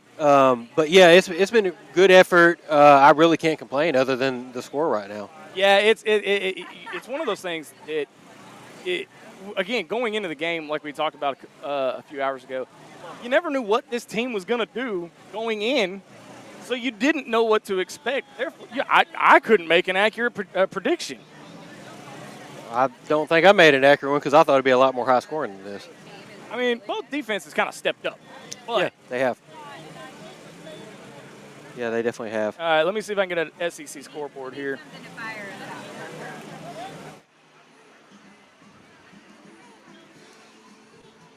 are you unplugged? Is this unplugged? Shouldn't be. Check. I got to check and see if that thing's been unplugged yet. Okay. I got scores for you. Indiana's up 27-20 in the fourth quarter, 4.5 left. Let's see here. We got, of course, the Texas about to beat Oklahoma 23-6 with Oklahoma with the ball. Notre Dame's up 36-7 in the fourth. That's a lot better. And then we got Colorado 24-17 on Iowa State. And that's all of our active scores right now. Of course, we got the finals from earlier today with Ohio State winning 34-16 over Illinois. You got Ole Miss beating Washington State 24-21. That was a lot closer game than I ever expected. I expected Ole Miss to really blow them out, and they were actually trailing for a good part of that first half. Then we got Alabama, of course, beating Missouri in another close game, 27-24. Alabama's receivers really didn't step up a whole lot for that game from what I saw. You had Bernard and Horton only had 2 catches for a good part of it from what little I caught of it, and I think Ryan Williams didn't even have a catch at that point. Of course, we got Georgia Tech beating Virginia Tech 35-20. Then we got Pitt beating Florida State that we talked about earlier, 34-31. I'm not really surprised by that score. I'm not either. Florida State, man, Norvell, he made his seat, man, after last year and everything. Well, but here's the thing: why rank them after just beating Alabama? Why? Other than that, they haven't looked good. Ooh, that was almost a pick. You got Florida and A&M coming up. That'll be a good one. That'll be a good one. What do we have? Look at Indiana's leading Ohio State right now. Yep. Indiana. Look, they may be the real deal, dude. I like Cignetti. I really do. Next coach of the Arkansas Razorbacks. I'm calling it now. Well, I'll break some hard news later, maybe out here. You got till 10 o'clock, and We'll break some. Come I'm on. going to save a little bit of it for tomorrow night's show. I will let you promo it here. That way people can tune in tomorrow. How about that? Okay, that sounds good. No, I'm kidding. No, this is one of the best events that we do every year. And I've got Matt involved now. You're going to come back every year. Absolutely. It's the biggest, what we deem is the biggest crossover of the year. It's Hawg HQ and Inside the Hawg Pen out here at the 2025 Little Rocktoberfest. And I'm telling you guys now, the weather, perfect. Football on TV, $25 to get you in the door. 3 hours worth of free beer if you pay $25. And you can buy it at the door. Yeah. Yeah, usually a lot of places want to jack up the price when you get to the door. Not here. No. It is all going for a good cause. Right? So what's your favorite beer so far? Probably the Honey Harvest from Meadery. Really? Meadery. That's what Amy's was. I mean, they're all pretty good. Even the jalapeno one had a little kick to it, but I liked it. I did like it. Yeah. Oh, I need one of those. G-Mad just came back. Strawberry lemonade? I missed that one. All right, I'm going back for that one. Hey, we can throw it to a break because I got to go do more. And I need to try that honey glaze or the glazed donut too. Yeah, I can throw it to a break because I got to go do my MC duties unless D-Mad wants to sit in. D. All right, we're going to take an extended break because I got to go do some MC duties. And not the MC, just be an MC for the time being. So we'll be back here in just a few minutes on Inside the Hawg Pen's special edition from 2025 Little Rocktoberfest.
All right, welcome back to the 2025 Little Rocktoberfest.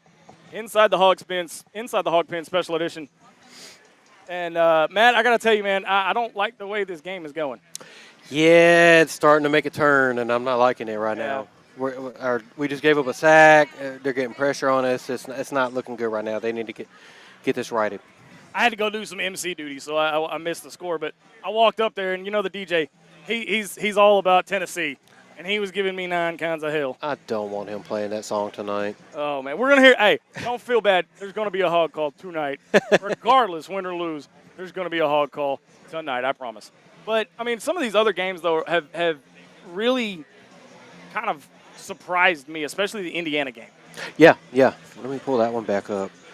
Let's see here. Right now, we got 30-20 Indiana on Oregon. Wow. With a minute left in the fourth, so it looks like they're going to pull this one out. Wow. They are for real. But the general admission is now open. Look, guys, if y'all aren't here, you got to get here. All right. What's up, D-Man? If you're not here, you need to be here. And if you're here, come by. Say hi to us. You know, we're in the back corner of the plaza. We got all the games covered from all day up until 10 o'clock tonight. We'll have you covered. We've got Arkansas, Tennessee. We've got Texas and Oklahoma. Oklahoma let me down. I cannot believe you called that game. Yeah. No. Oh, crap. You got me. You walked me into that one. All right, dude. Hey, I've been waiting for these guys to show up. This is my favorite. I've been waiting for these guys. We got Gravity Brewing here. I know. We talked to remember these guys from last year. Yep. So go ahead and pull that mic close to you, and if you need to, one of you can put that headset on, kind of hear us a little bit better. But Gravity Brewworks is here, Matt, and that was one of your favorites from about a year ago. Yes, it was. So how have y'all been? What do you got this year?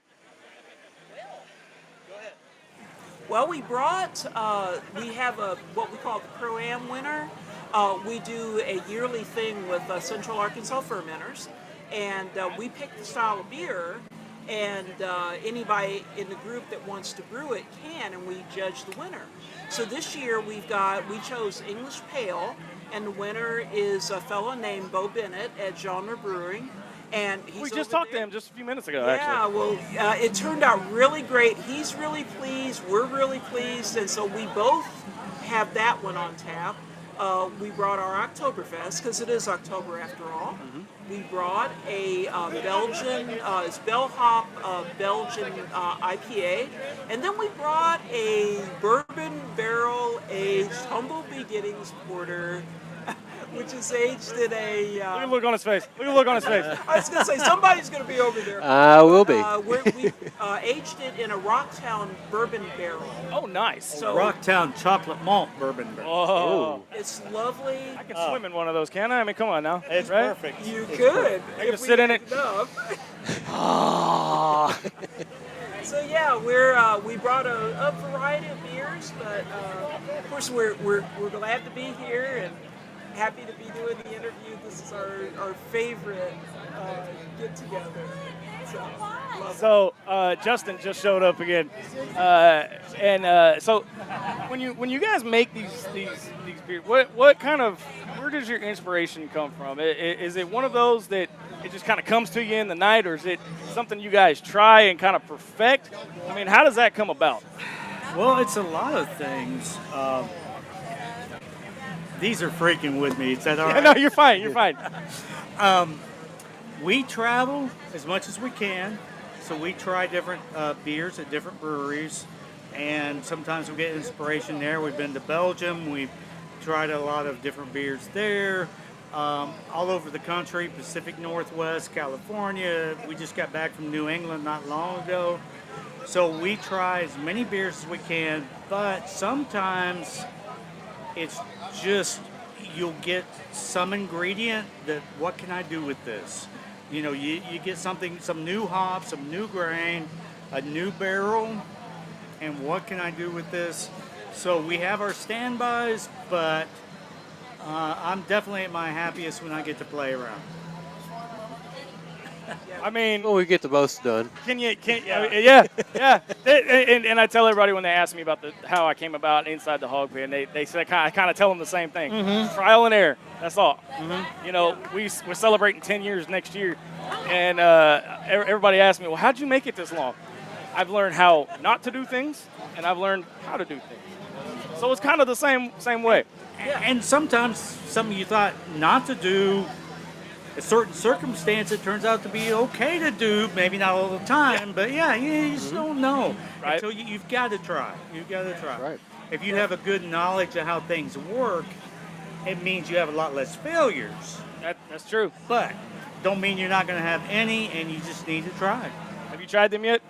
I have not. Where you? Are you? We're just. James is on it. Look, James I got you. Got me. All right. Thank you, James. We're at the very end over there. It says gravity, and we brought a variety, so we want everybody to try something different, you know. So, what's your favorite one that you've brought so far? That we've tasted here? That you've brought. That we brought.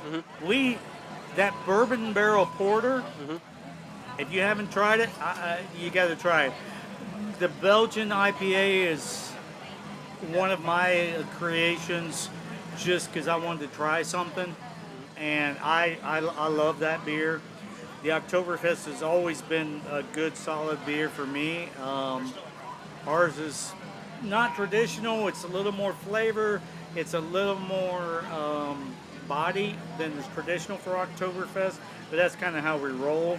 Is we like full-flavored, full-bodied beers, and I'm very pleased with the homebrew winner that we had and the batch how that turned out. So I think it's a good mix. Yeah, definitely the Oktoberfest. I look forward to it every year, and every year it's like, yep, I just love this beer. And we made a bigger batch of it this year, so we could bring it to the various festivals. But I will say we are very happy with our homebrew winner. Bo's recipe was great, and working with him was wonderful. He's very pleased with the beer, and I've got to say it turned out great. I can't wait till I can go someplace to sit down and just have a big glass of it instead of a taster. But yeah, I will say also the Humble Beginnings Porter and the Bourbon Barrel, that is a real special sort of beer. We had waited to get the chocolate malt barrel, and it does not disappoint. It is lovely, you know. So how long have y'all? What in the world? He is bringing up. That's all you, dude. Hey, that is I'm all ready. you, dude. That's Bo's. All right. That's Oktoberfest. All right. And 2 more. 2 more. Jesus. All right. No, I'm not about to drink this. I'm just smelling it. I'm gonna pass it off to Matt. you have the good job. Wait. I'm 9 years sober, so I don't want to break my streak. Which one is this one again? That's the Oktoberfest. Oh, wow. Oktoberfest? Okay. Holy crap, dude. The pale's going to have a better aroma. It's dry hopped. It's an English pale. Okay. And that was Bo's recipe, and we modified it just a hair from what he had come up with. But we're pretty darn happy with that. Both of them are really good.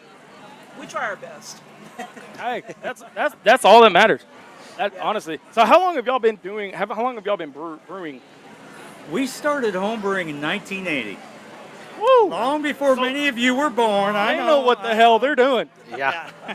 I was the head brewer of Vinos for 10 years, and I would like to say that Brian, who's brewing at Vinos now, is doing a great job, and the food's still as good as ever. So we got to keep Vinos going. It's an institution in Little Rock. Absolutely. 30-some odd years in business and still going. That one's going to be stout. I can smell it. Oh, my goodness. That's the bourbon barrel. That's the bourbon. This is the one. That's All the right. one. This is the one. Rocktown chocolate malt bourbon barrel. Rocktown makes some great stuff in their barrels. Are so fresh when I look at him. Yeah. Just fantastic. Don't spill it. Love doing the What's partnership. wrong with you, man? All right, and which one's this one? That's the Belgian IPA. Boy, that'll wake you up. Well, his eyes opened up big time on that one. It is not for people who don't like hops, that's for sure. But it has a different character because of the Belgian yeast. I see what you're saying. Yeah, but so when you guys talk about hops, I'm an amateur, never knew the inner workings of how beer works. More hops equals bigger, more flavor, dense flavor, or hops provide different flavors. If you boil them for a long time, they provide bitterness. If you boil them for a shorter time, they provide other flavors that can range from citrusy to floral to earthy to spicy, depending on the hop variety. And then if you boil them for either a very short time or you dry hop, which is put them in after the beer is done and you don't boil them at all, that's where you get the most of your aroma. So there's oils in hops that boil off quickly. So it all depends. You want to use different additions to get different things out of the hops. I got you. Yeah. You got anything else for him? Bourbon. Look, you're set. Look, man. Yeah, he's set over here. I'm trying to pace myself. Well, we appreciate you guys coming over and talking to us. It's always fun having you guys over. All right, great. It's great to be here. Thank you. Enjoy. Absolutely. Thank you. Oh, man. Fourth quarter, 34-17. We're going to end up here in Rocky Top, aren't we? I think so. That's all right. I'll counter it with a hog call. I'll let him play Rocky Top, but I'm not. Yeah. So, what other games are we looking at this evening? There's another one that starts at 6:30. I can't remember. Is that the A&M one? Yeah, A&M. Who was that? Auburn A&M? I think Florida and A&M. Florida and A&M. Florida's up 6-0 right now. And then Georgia Auburn is also coming up, isn't it? I believe so. I don't see it on my ticker right now that it's kicked off yet. Guys, I'm telling you, the weather's cooled off. The sun is starting to set. South Carolina, LSU. Sorry to cut that's the one. Y'all need to get out here. $25 to get you in the door. Gates are open. I'm telling y'all, gates are open. All right. There is nowhere else that you guys can find a place on a Saturday night, mid-70s, upper 70s, even the lower 70s, I think, with that breeze, where you can pay $25 and drink all the beer, watch football, have tacos and barbecue all in one place all night long. Well, almost all night long. Almost. But it's all for a good cause. So y'all come out, enjoy it, come by, say hi, talk a little football with us. We're going to go on another break because we've been going for a while. We're going to go on another break. We'll be right back on Inside the Hawg Pen Special Edition. If I can get my computer to work.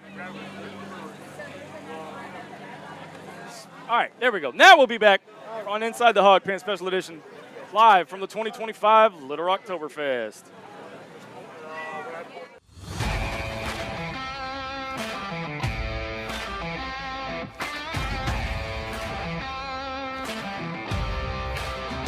Mix Design is your one-stop shop for custom clothing with a personal touch. At Mix Design, we can help you tell your story through your wardrobe. Your imagination on a hat, shirt, pullover, or nearly anything wearable. And while you're picking out some custom clothing, check out the one-of-a-kind handmade soaps from the Bobcat Soap Company. Find us on Facebook and let us create custom swag just for you at Mix Design. Hey, Hog fanatics.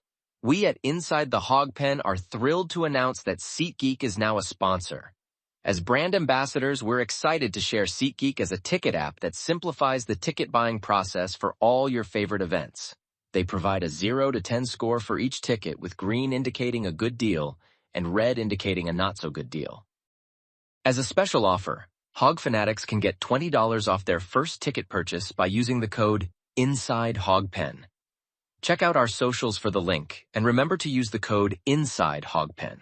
Attention Razorback fans and local businesses. Are you ready to reach the most passionate Arkansas sports fans out there? Introducing Inside the Hawg Pen, not your normal Razorback talk show. We're fans first and don't try to hide it. No agendas, no propaganda. At Inside the Hawg Pen, we call it like we see it. And now we're looking for sponsors to join the team. This is your chance to put your brand in front of thousands of loyal Razorback fans who live and breathe Arkansas sports. From small businesses to major brands, we have sponsorship packages tailored just for you. So let's grow together and make Inside the Hawg Pen bigger and better. Don't miss out. Call 501-416-4331 or email us today at insidethehogpen@gmail.com and become a proud sponsor of Inside the Hawg Pen.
All right, everybody, welcome back to Little Rocktoberfest. It is Matt. It is I, Matt with you. With Matt Hart again. Matt, we drank a lot of beer today. What do you think? Man, I'm having a great time. I don't know why everybody isn't here. There should be a lot more people here. This is a great event for a great cause. I know that's right. Got good food, good beer. Man, that barbecue guy was pretty good, man. I had some pulled pork from him, and it turned out to be pretty good. And I had me a quesadilla. Yeah, I know. I saw that. You still have it over Yeah, there. yeah, still got half of it with I me. keep on eyeballing it. I'm a big boy. I like food. Yeah, the food here is holding up. I'm not sure about you, but I made my way back to Arkansas Meadery. I got some of the peach mead they had, some of the apple. It's kind of like an apple cider mead. Yep. And Strawberry lemonade, I believe it was. Strawberry lemonade. Yep, that was a good one. And I don't know what to tell you besides you're not buying Arkansas mead. If you see it at the liquor store, man, you better pick it up. Yep. We scored a touchdown, yes, Yep, sir. 34-24. So just like I just said, one of our guys from Central Arkansas Fermenters just walked by. We have scored a touchdown. It is now 24-34. Did you see how they scored it, or did you? I did not. I didn't either. We'll figure it out. I think it was a pass. I think that. But I can tell you this: I don't think Bobby P will let this team just let go of the rope. I know Taylon Green has a touchdown now, so that could be it. Let me see if I can pull it up. Pull it up. Touchdown past the R. Jones. What's his first name? Rohan Jones. Rohan Jones. 9 yards out.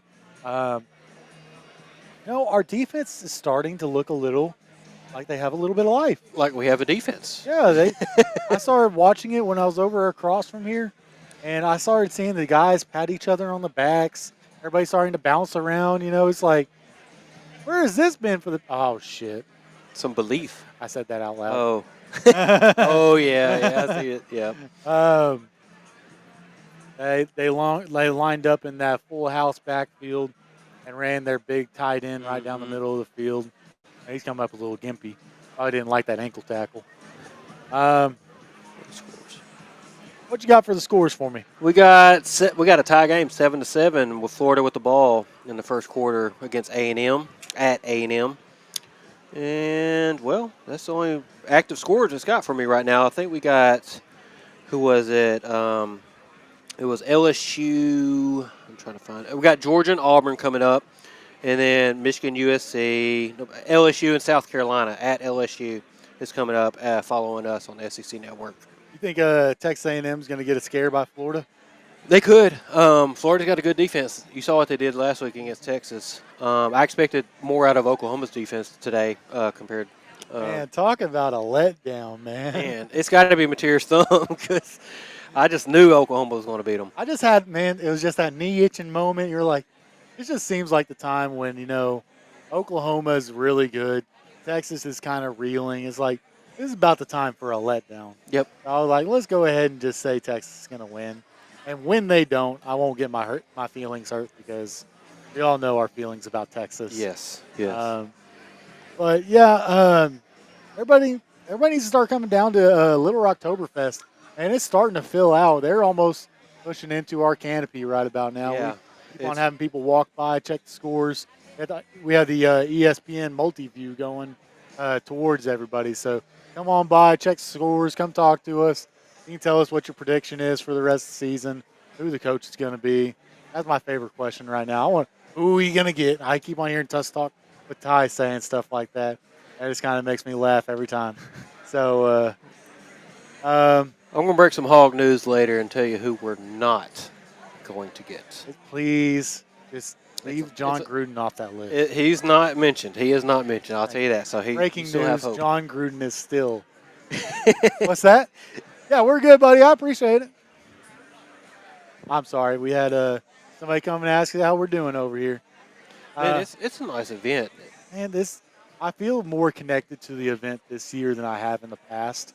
Mm-hmm. When we were at War Memorial, we were kind of up in the press box, by ourselves when we were doing the show. Yeah, it's quiet up there. We can do the show with a whole lot of background noise out of it, but you just don't feel like you're as connected to it. And right now, I feel like, we're able to talk. We got a Nebraska fan out here. Look at that. Wow.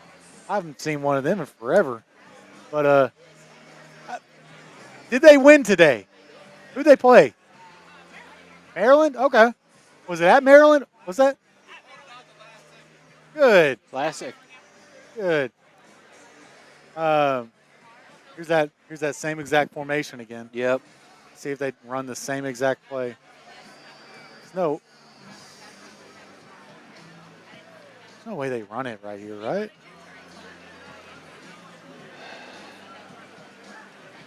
That's a cut block, chop block. Mm-hmm. What do they call that? Block below the waist? Chop block. Chop block. It looked like he was engaged while he got chop blocked. We know that. Yep, SEC that's illegal. SEC refs aren't going to call that. Not when you're on the road and you're Arkansas. Third downs are 1 for 7 for Tennessee today. How about that? Yeah, that's. I told you this defense was going to do a little bit better than they have in the past. And I know somebody said something about the about Arkansas back in the Texas A&M game where Bobby put up 500 yards of offense. They said that Bobby took control of the defense that game. I still don't think Bobby's done that. I think he's kind of let the defensive coordinator kind of let him run the show. Mm-hmm. Look, they are hyped up right now. They got belief. They believe that they can work together. You see people coming downhill. They're going to go for it on 4th and 3. That's bold. I guess it's up by 10. I mean, yeah, but if he doesn't get it though, it could backfire. Yeah. How about that gray hair? Yeah.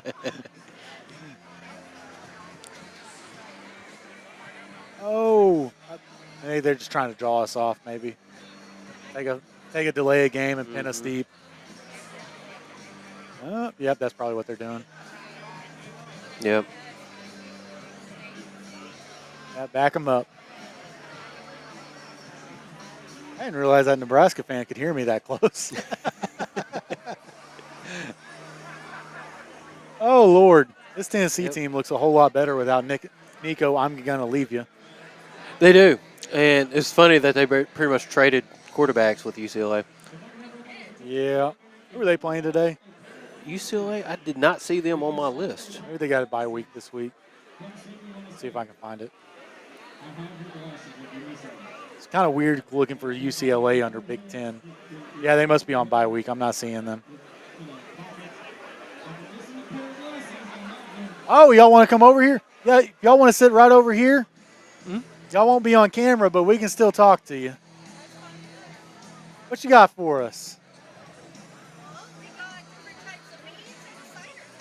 Oh, we like meads today. Yes, we have do. been mead fans. Are these y'all's?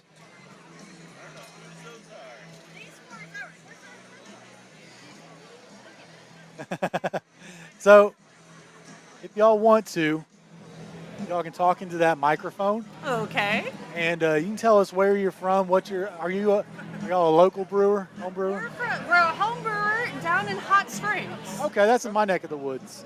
Ooh. Me and my wife, in the blue dress, we just moved there 3 weeks ago. Oh, wow. We're still there, but it's kind of a fluid situation. But Yeah, I understand that. yeah. So what did you bring us today? So the first one is a orange blossom traditional mead. So the basics to mead is that it's just a water, honey, and yeast. That's And good. this one is made with an orange blossom honey. Orange blossom honey. That's good. Man, we've been fans of the meads today. I don't know what it is. Absolutely. I'm a believer of them. Yeah, we weren't very big in well, I wasn't anyways. Never really thought too much about meads. And then we had Arkansas come over, and then y'all come over. And I tried somebody else's, but man, y'all meads have been opening my eyes. Oh yeah, we've been busy over there. I believe it. What else you got for Okay, us? this one is a strawberry cheesecake.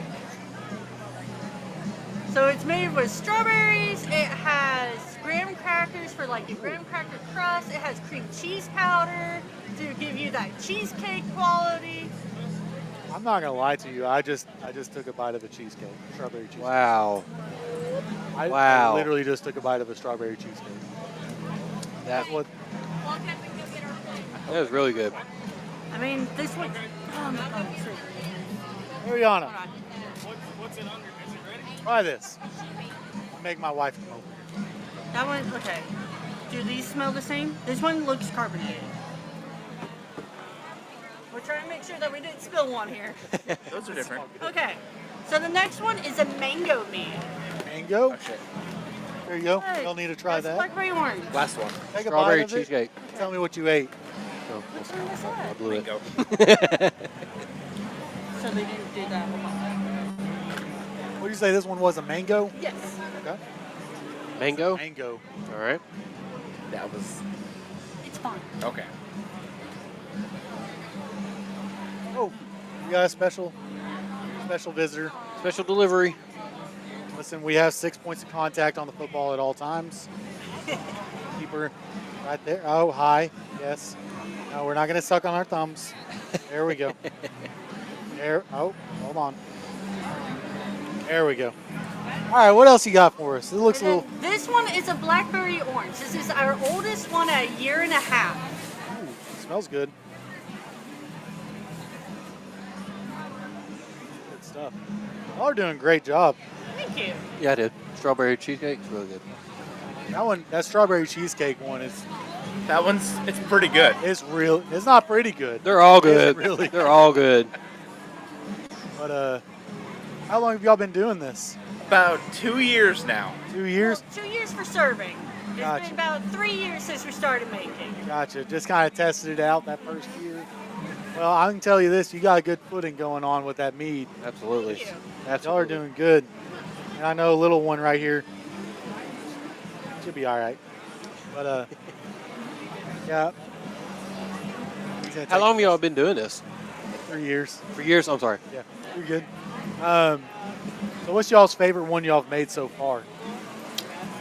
Probably the blackberry and orange. They all have. Blackberry and orange. Which one was that? That was the smaller amount of the dark red. Okay. The last one we tried? Mm-hmm. That one was good too. Yeah. I think my favorite was the strawberry cheesecake just because as soon as you were describing it as strawberry cheesecake and then the graham cracker, I tasted the graham cracker. Yeah. It was just insane. You know, man. But y'all are doing really good with it. What's that?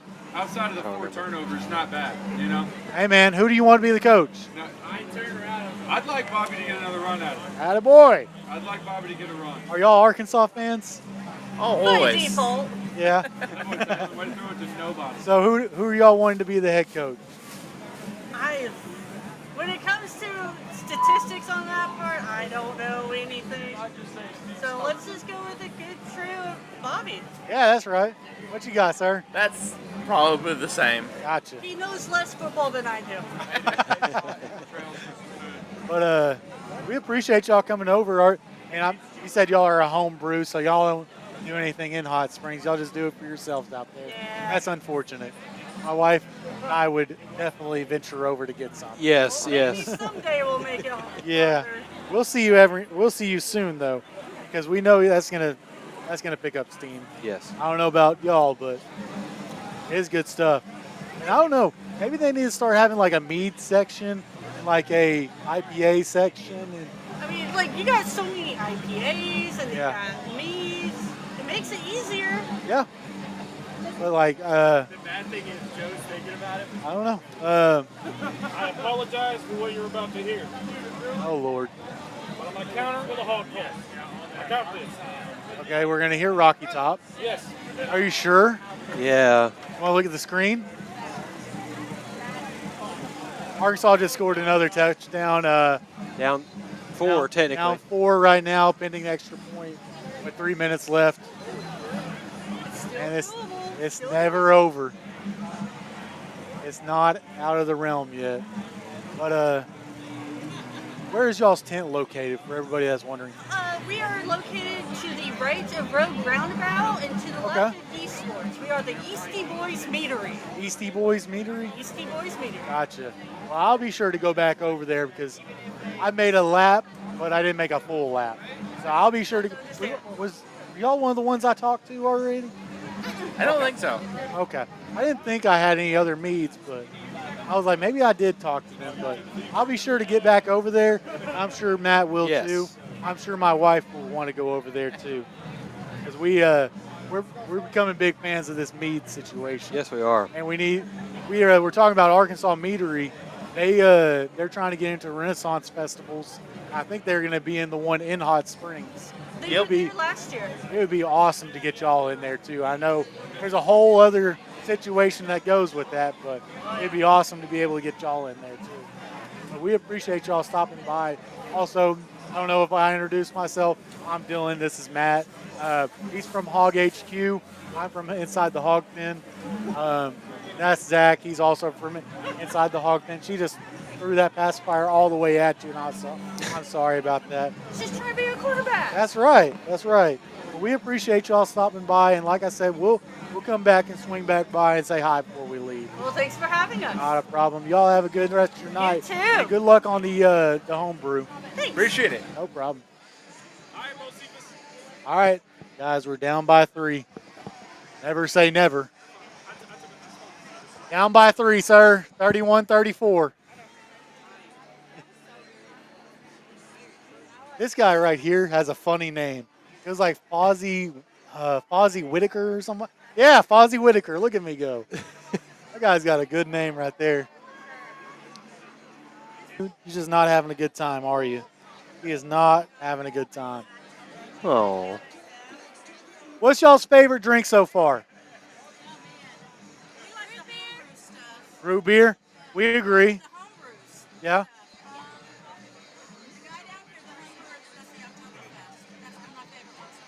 Gotcha. The jalapeno?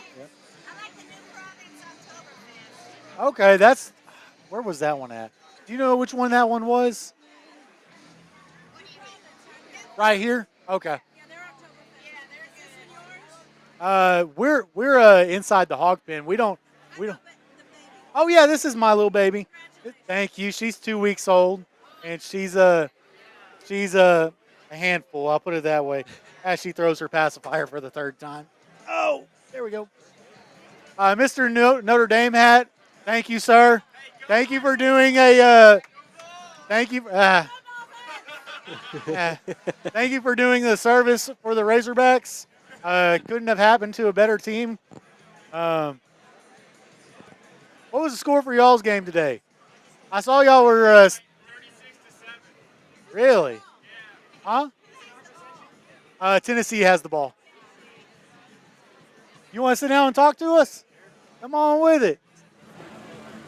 Well, go ahead and. I remember you from last year, but I can't remember your name. Brian, it's nice to meet you again. I'm Dylan. This is Matt. You're from a home brew too, right? Yeah. Does your home brew have a name? English Brews. What'd you bring for us to try, Mr. English? Me and my wife, Melissa, they've got her American Light Lager, Rose of the Riveter. We've got a mango passion fruit sour we call the Mimosa Sour. Yeah. We've got an Imperial Stout, Mad Dogs and Englishmen. There's a story behind the name on that one. And then we've got a double IPA that we call Hoffenstein's Monster. Yeah. So which one do you want us to try first here? I would recommend starting with Rosie. Which one is this? American Light Lager. American Light Lager. So you're talking Bud Light, Miller Light, Coors Light kind of beers there. I can see what you mean. It tastes just like you said. Pretty good. Yeah. That's really good. So how long have you been doing this? 2018 I started brewing. My best friend from college, Jack Higgins, he brews over at Flyway. Okay. He got me into brewing and took off from there and turned into a really interesting hobby. Gotcha. Hey, wife? Sorry, baby's getting a little loud. So what's this next one you got for us? The next one is a Mimosa Sour. Mimosa Sour. Oh, I want a mimosa sour. Where'd you get that? English Brews, green tent right over there. That sounds delicious over there. So that Mimosa Sour is really good.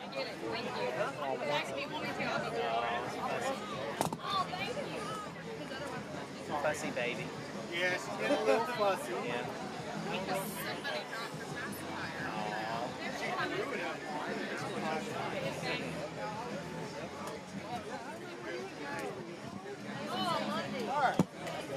if I can get this going again. All right. So we got the mimosa sour here, and that's pretty good. Hey, do you want to try this one real quick?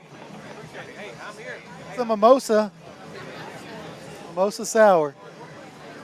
That one's pretty good too. She's my official, unofficial taste tester. What we got next? Next is Hoppenstein's Monster. Hoppenstein's It's Monster? Yeah, it's a double IPA with a new kind of hop extract oil instead of dry hopping it.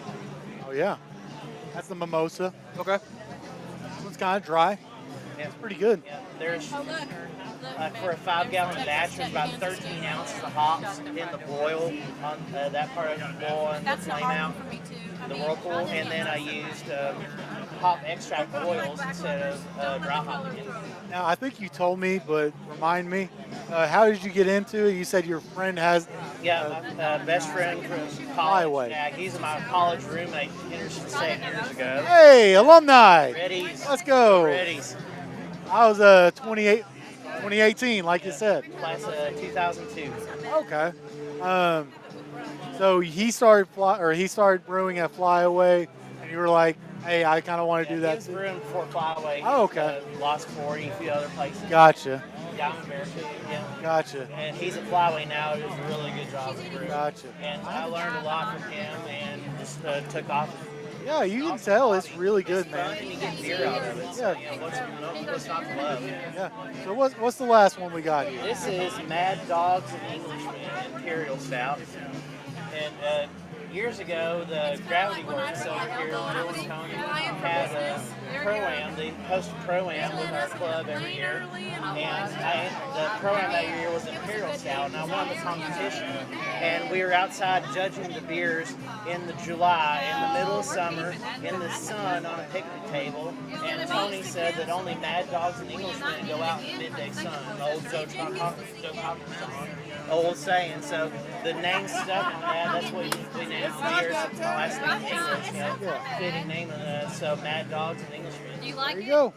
Matt, you got any questions for the man? I think they're all delicious. Yeah. I won't. You can tell they're professional. I'm about to. Good. Did I take that out of your mouth? I know. You like that one? I like all of them. Gotcha. Well, Mr. English, we appreciate you stopping by again. Cheers. It was good to meet you again. I think I met you last year, but it was good to meet you again. But we'll stop by your tents again. Do you have any more besides this? Gotcha. Well, we'll see you later, and we'll stop by in a little bit. All right, what happened? I have missed everything I was talking over. 2nd and 4 on the 41. What is? Well, what? Oh, I see it. Yeah.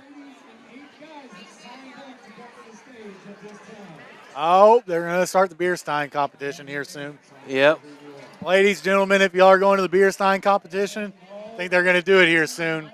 But I understand if you want to watch the Razorbacks. Do y'all let enemy fans on? Sure, why not? Sit down, buddy. All right, which one do we want first? Do we want Notre Dame since we have to thank him? Or do we want... Okay. We'll take it. We both went to Tennessee. That's awful. Oh, wow. So, first off, what made you decide to go such to a horrible color of orange? Okay, it's a beautiful color of orange. We all know it. It's like trademarked and everything.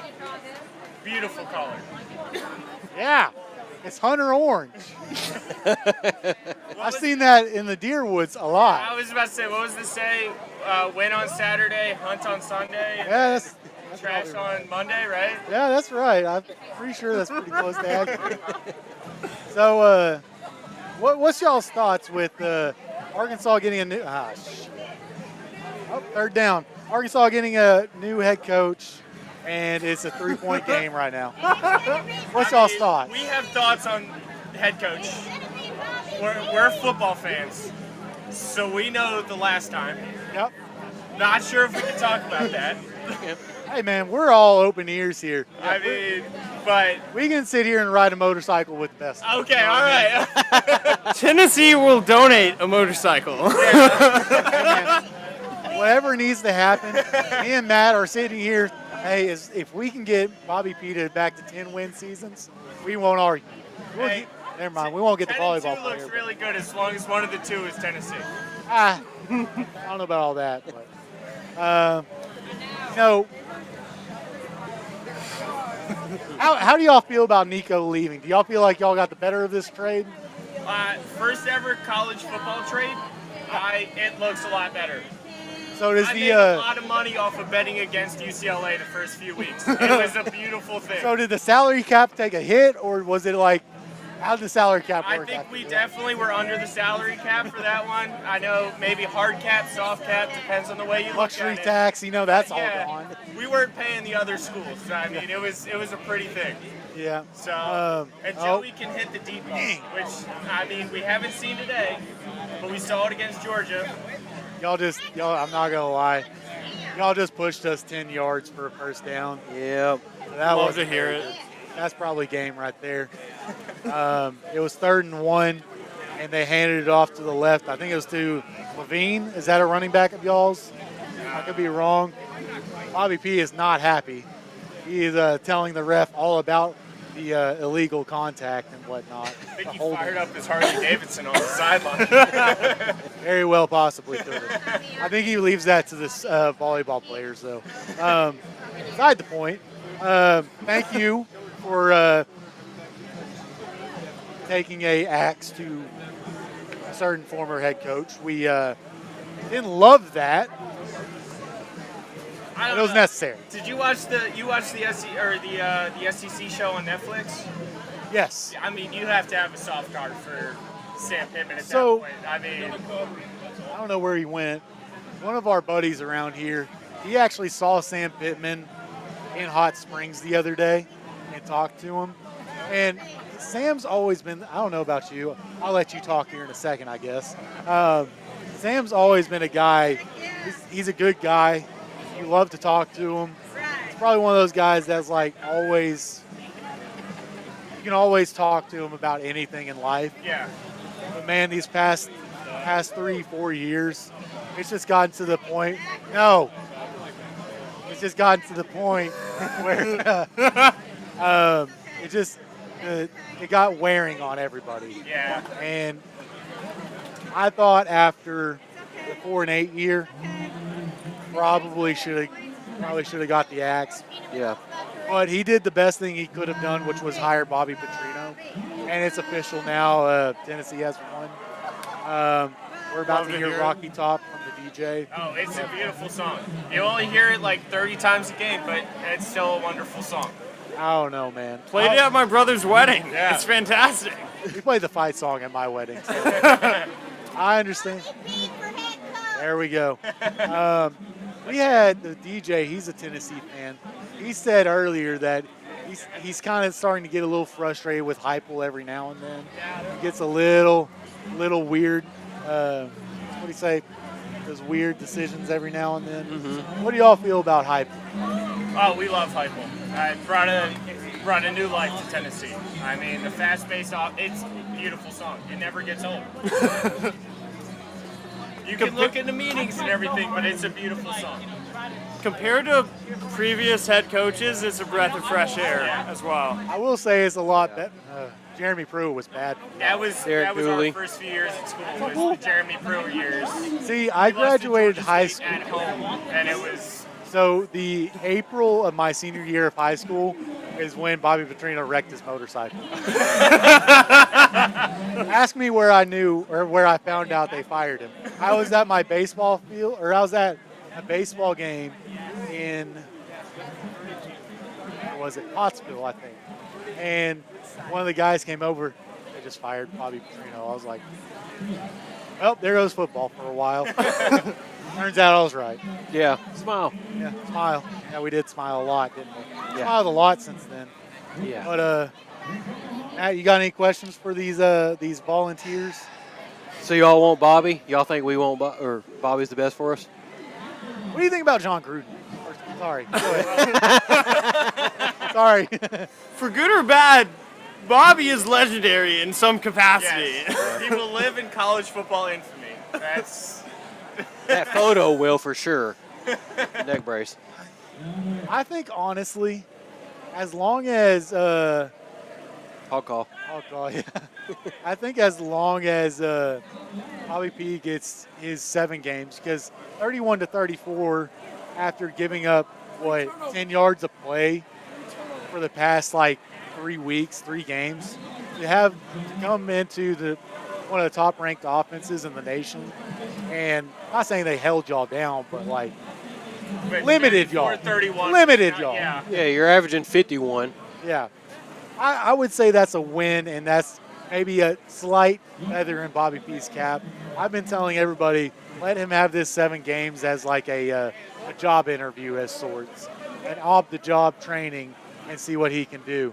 LSU just picked up the ball on the 17. Wow. That was the first snap for South Carolina on offense. I would say you definitely upgraded with Bobby. Oh, for sure. And if Bobby's off the table, short of Kirby Smart coming to Arkansas, everybody knows that's going to happen. And Prime beat Iowa State? Holy crap. That is surprising. Penn State lost today as well. Yeah. Oh, my goodness. Lenora Sellers couldn't get the snap. Wow. As volunteer fans, who y'all thinking should be the coach? Outside of Bobby. And say John Gruden. Say it. John Gruden. Well, John Gruden's got a soft spot for the balls. I mean, He's got a soft spot for every SEC. John Gruden wants to coach, so wherever we'll take him, he will go. he loves the balls, man. Pro, college, he'll be there as long as this has a proper But pedigree. I think y'all are stuck with Bobby P. I think stuck with? I think it's fine. It's like the Ed Orgeron deal, where it's like Oh, yeah. the inmates run the prison at that point. You know? That's a very good analogy, actually. I never even thought about that. That's a very good analogy. 'Cause I didn't, honestly, did you even think about it that way? Mm-mm. I didn't. So y'all are 4-1, 5-1 now. 5-1, yeah. Yep. So y'all have is it Georgia? No, y'all already played Georgia. Bama? Georgia, that was our one. Is this Bama coming up next? Next weekend. So what do y'all feel about Bama? I Game think day's going to be there. If we get the game day, should be there, probably. But I think if Joey gets going early, it might be a tough one down the stretch. And a few of our injuries, if they can come back too, should be a very solid game. Yeah, if we can get our secondary shored up, and the ground game today was not good. Yeah, that's been y'all's Achilles heel has been the defense all year. Yeah. How do I know? Yeah, It's ours. you had 100 yards off of one guy in the first half. Yeah. Yep. On the ground. Like, that's... And we hadn't had that all year. Yeah. Been missing that a lot. Let's see if I can pull up some of the stats for today. Arkansas came up first. Obviously, that's why I'm going to talk about them first. Taylon Green, 21 of 31, 256, 2 touchdowns, no interceptions. Mike Washington, 19 carries, 131 yards, touchdown. Taylon Green, 17 carries, 63 yards, 3.7 yards per carry, and a touchdown. Braylon Russell, 8 carries, 47 yards, no touchdowns. We had 4 fumbles, man. Taylon Green had 3 fumbles on the day. Braylon Russell had 1. Let's see here. Let's go to Tennessee. I mean, for Alabama, though, Ty Simpson's not... I don't think he's that good, man. So he's not carrying it. What did you say, 17 times? Yeah. And a some of lot those were the probably Taylor Green sacks, carries too. Looked really good, like, especially when they started running the outside zone. Yeah. Like, it looked really good, but Man, that's not happening for... So 5 of those carries would have been sacks. So 12 carries for 60-something yards. Yeah, it was like, as soon as he got going on the outside, like the pure read options, he was doing really well. But if we can shore up like our ends. Yeah. And I think Alabama, I watched them with Missouri today. They seem more of like a downhill running instead of a side to side. I feel like as long as you stay gap solid, most teams should be able to take care of that. I don't know, but they've had Caden Proctor, dude, man, he's a beast too. He's been, I mean, they've, 3 touches in the last 4 games? Yeah. That's not something you're game planning against. No, that's kind of like when Ole Miss did last year. What was his name? J.J. Pegues? Yeah, I can pull names out of my butt sometimes. Joey Aguilar was 16 of 25 for 221 with a touchdown. Dean Bishop led y'all with carries, 14 carries, 146 yards and a touchdown. Peyton Lewis, 8 carries, 33 yards, 2 touchdowns. Joey Aguilar, 5 carries, 59 yards. And then y'all had 10 carries from Star Thomas, 23 yards. And y'all didn't have any fumbles, but y'all recorded a lot. Y'all had 5 sacks on defense. And let's see, I don't know if Arkansas had 1. They did not have a single sack. So y'all's offensive line held up against us. It's not saying much because our defensive line has left a lot to be desired. Protecting the ball. Yeah. So who do y'all think is going to be in the SEC championship? Take your ball bias out of it. That is a tough question we've been racking. If you asked me at the beginning of the year, I would have said Georgia, LSU, and Georgia. But That's what I would have said. LSU has looked not great, all around. Their defense has been kind of weak, especially down the stretch. And then the offense can't. Georgia, we just saw that a few weeks ago. They're beatable. Yeah, for sure. And especially the fact that Tennessee, who hasn't been able to play in the second half, took that one to overtime. That was incredible. But I don't really know. I mean, Alabama's looked really good since the Florida State game. Yeah. They had a few missteps today, but against Mizzou, but that was still. I don't know how y'all feel about Missouri. I think their schedule is so soft every year. Especially when they used to play in the SEC West, it was. No, they were always the East. Oh, really? Yeah. They've always had soft it was schedules. just that they weren't playing the big schools. They weren't playing Florida. They weren't playing Tennessee every year. Yeah. They've always had soft schedules, especially coming out of the off season. Yeah. And they have 5 straight wins against who? And 6 straight home games. They've played. Arkansas's played 2 home games? Yeah, and one in Fayetteville. Yeah, 1 in Little Rock, 1 in This is week 6. We played 2 in Fayetteville. 2 in Fayetteville? Yeah. Notre Dame and Alabama. Yeah. We've had 3 home games over 6 games.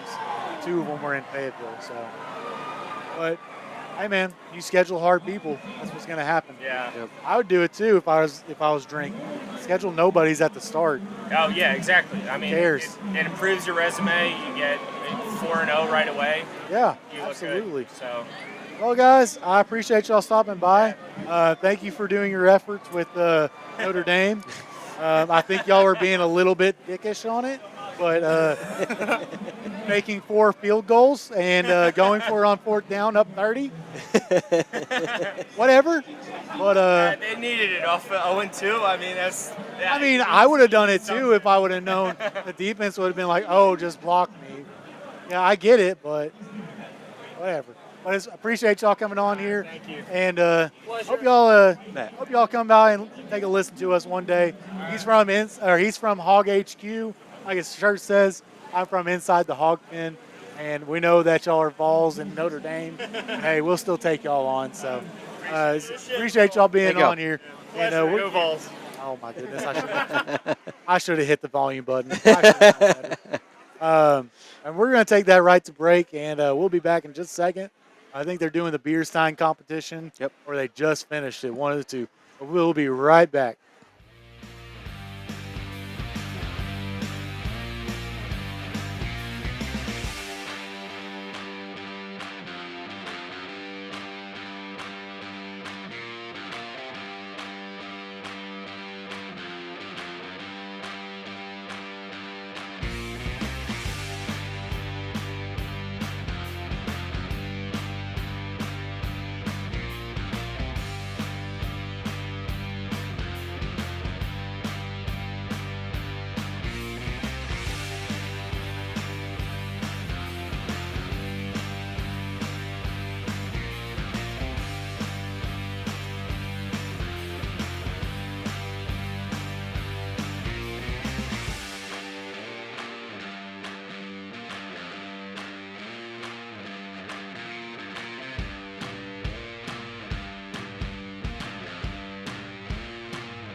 Alrighty, we are back live at Little Rocktoberfest. We have not stopped drinking since we got here, but hey man, they keep on bringing stuff over here. We'll keep on drinking it. You That's know what right. I mean? Beer stein competition is a full go right now. I have no idea about who's winning or what's going on. All I hear is Zach in the loudest mouth that I know. We're kind of flipping through here, looking at different SEC games right now. We got Florida and Texas A&M pulled up. It's Florida 14, Texas A&M 21. South Carolina is losing LSU 3-0. Their South Carolina's kicker just absolutely shanked one. USC's beating Michigan 7-0. Auburn's beating Georgia 7-0. Yes, you heard me right. Auburn is beating Georgia 7-0. Mm-hmm. Let's see. Anything else? BYU Arizona just kicked off. What was this? Virginia Tech. Oh, Georgia Tech beat Virginia Tech 35-20. Georgia Tech is now 6-0 on the season and looking kind of formidable. Let's see here.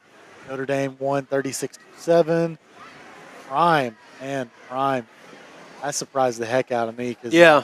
I've been asleep on Prime a lot. And he's been having a lot of health problems lately, and that surprised me. I thought they might slip this week, and after his little procedure. What's their record? It should be 2-something, 3-4. Yeah, this is being the best record that they've had since Prime's been there. Just kidding, obviously, but other than last year, but yeah, they had 7 wins last year and hung up Shedeur Sanders' name in the rafters. If that's not the biggest slap in the face to Colorado football, I don't know what is. Yeah. Albeit he got named number 2 quarterback for Cleveland. So there's that. You want to talk about attitude problems? You have one, did you see him answering the questions? Mute. That's such a child thing to do. Brother, you are playing in the NFL. Your job is to be professional. What are you doing?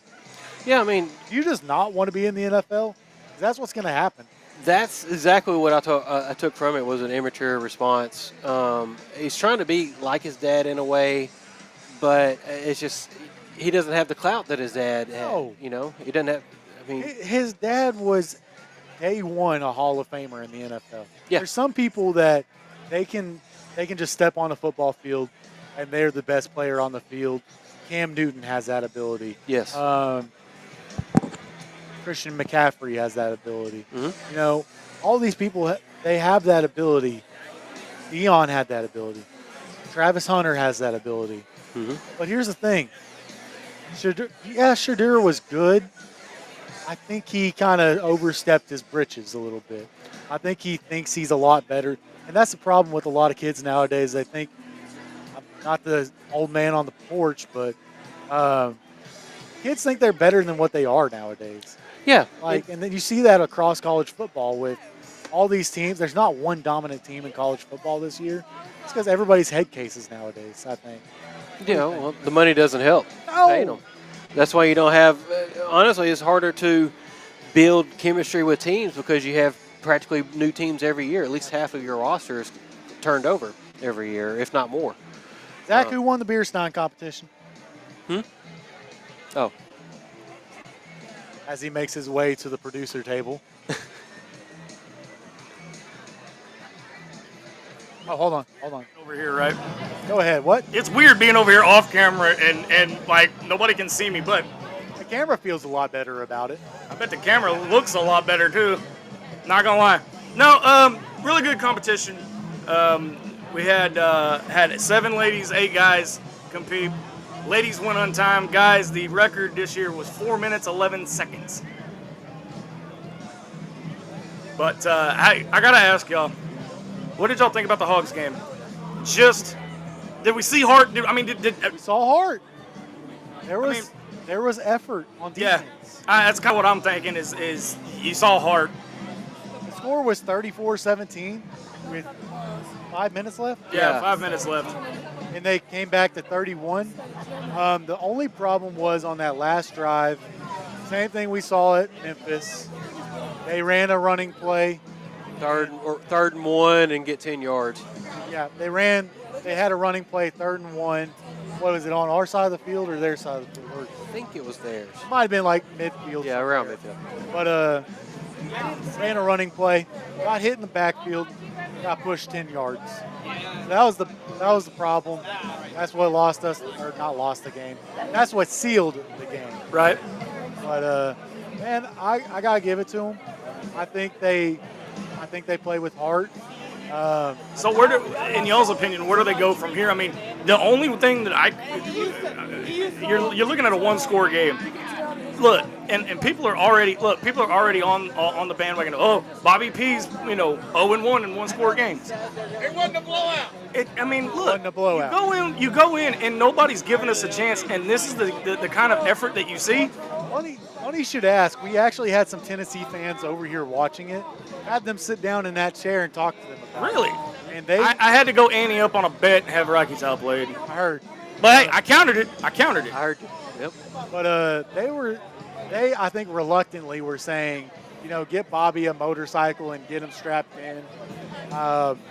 Their words, not ours. Yeah. But they think that Bobby should probably be the coach. They said if you can get by some of the statements of John Gruden, maybe go get him. But John Gruden's a Tennessee guy, is what they said. Yeah, I don't see. John Again, Gruden's an everybody guy. Again, I don't see John. I almost said John Cena. Where did that come from? You don't see him. Just like him, you can't. I can't see John Gruden coming to Arkansas. I think it's more clickbait, to be honest, from what I've heard. I haven't heard it a lot. And let's be honest, guys. In the current state of affairs that's going on at the university right now, it's hard to imagine a big-name coach from a Gruden level, Saban level, or what have you, coming to Arkansas. Saban coming? No. You heard it from the man himself. No. That's all I'm saying. Can I give you a fan's opinion? Of course. Number 1, Petrino. Number 2, Summerall. Number 3, Mullen. Oh, Dan Mullen? I will tell you right now, you have the very top three right now of the team. It's not the right order, but you have the top We three. just get breaking news? Yes, you do. Which tells you, I will break the Hog News right now, Rhett Lashley has pulled his name out of the drawing. How? What'd I tell you? From it. Absolutely. What'd I tell you? He wanted $10 million a year, but he wants to be the coach of Arkansas later on in his career and finish it here. He does not want it right now, and it would take $10 million at least. That sounds like a Gus. That sounds like a Gus move to me. That sounds. That's right. So, okay, Matt, from what you're hearing. So it's Bobby P. I'm going to ask. Mullen, Summerall. If those are your three. If by some chance something happens and Bobby doesn't get it, what are the chances of him staying on as OC? That's going to depend on the next coach, and because I don't think they're going to hire an offense coordinator then a coach. I just don't think that's going to fly. It's tough. I mean, you got half that want Bobby, and are going to, in a way, like what they saw today compared to what we've put out this year. Right. So you're always going to have that. It's just the naysayers in the past. Is he going to be able to get past that? And honestly, I think a lot of it is going to stem off of next week against A&M. He's always done well against A&M, and they're in a fight right now. So I think that one will have a lot going towards it. But from what I've been hearing for Bobby, he needs to win at least 3 to show warrant to being hired. Yeah, I can't imagine them talking to anybody right now and just letting Bobby do his thing. I mean, please tell me that's what they're doing it from at least at the very least. Yeah, I mean, he doesn't have as much control as he had the first time around, but he has full control of it, as you saw with him letting go of the defense, basically. And honestly, it looks like a good move. I mean, they had a lot more effort today. You saw a lot more belief today. Yeah. I mean, everybody was. They were hopping around. Yeah, they were jumping around, high-fiving each other. It was kind of the tap of the hat that he had talked about, and that's something we haven't really seen this year. And I feel like it's the difference between a guy that will chew you out compared to a guy that's a rah-rah that's you got to bring something with the rah-rah. You either got to be an X and O guy or an extremely good recruiter. And Well, let's talk about a couple things real quick. When Sam got terminated, when that all went down, the portal opened for 30 days. You didn't see now you got a lot of thumbs down on social media, and you got a lot of disagreements and stuff. But was that towards Sam, or was that because? And if you notice, a lot of defensive players did that. So did they know what was coming Monday morning?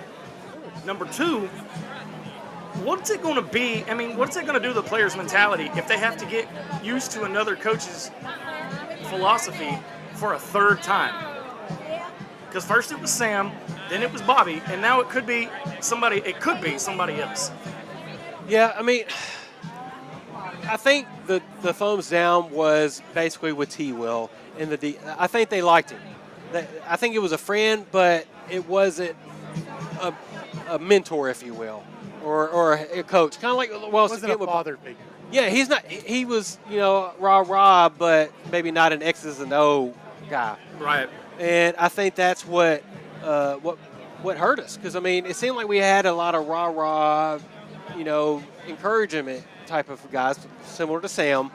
And if you're the head coach and you're not going to get into people and be the bad guy and let your other coaches be the good cop, if you will. Exactly. And that's what backfired on Sam, because he didn't bring anything else to the table.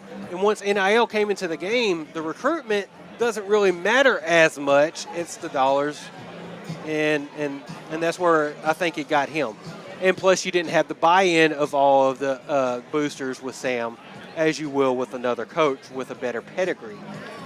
So I'm not trying. Like I said, I'm not trying to be negative Nancy over here, but I just don't see a established coach that everybody's wanting on a level of like a Saban and all that coming here. But I can see, and I would make the case for Dan Mullen. I was just about to ask about him. If it weren't Bobby Petrino, Dan Mullen would be my pick. I think that's mine. Dan Mullen is pushing hard, as he should, for this job. And UNLV, they can't even afford his second-year contract. Really? Second year of his contract. So they did that just on purpose because they. Yeah, I think the NIL issues or the money issues that they had with the quarterback last year under Odom, I think that's a whole program issue that they have at UNLV. Which is surprising that they got Dan Mullen. You would think, is that one of those things that's a conflict of interest? They're in Las Vegas, right? UNLV. Yeah. University of Nevada, Las Vegas. How many casinos could just pump? Yeah, that's what I would But think. I didn't think. Well, I say that, and you got Oaklawn and Saracen helping them out. Exactly. So. Exactly. Well, okay, but what if the rules are different in Las Vegas from a state? I'm asking legitimately. I mean, there's a difference between sports books and card games. You know what I mean? You can have Saracen has both too. Saracen just talks about their online casino. They don't talk about their sports book. And when they're talking about their sports book, that's a whole different thing than when they're talking about their casino. Hey. So that could be why that they donate money as a sponsor.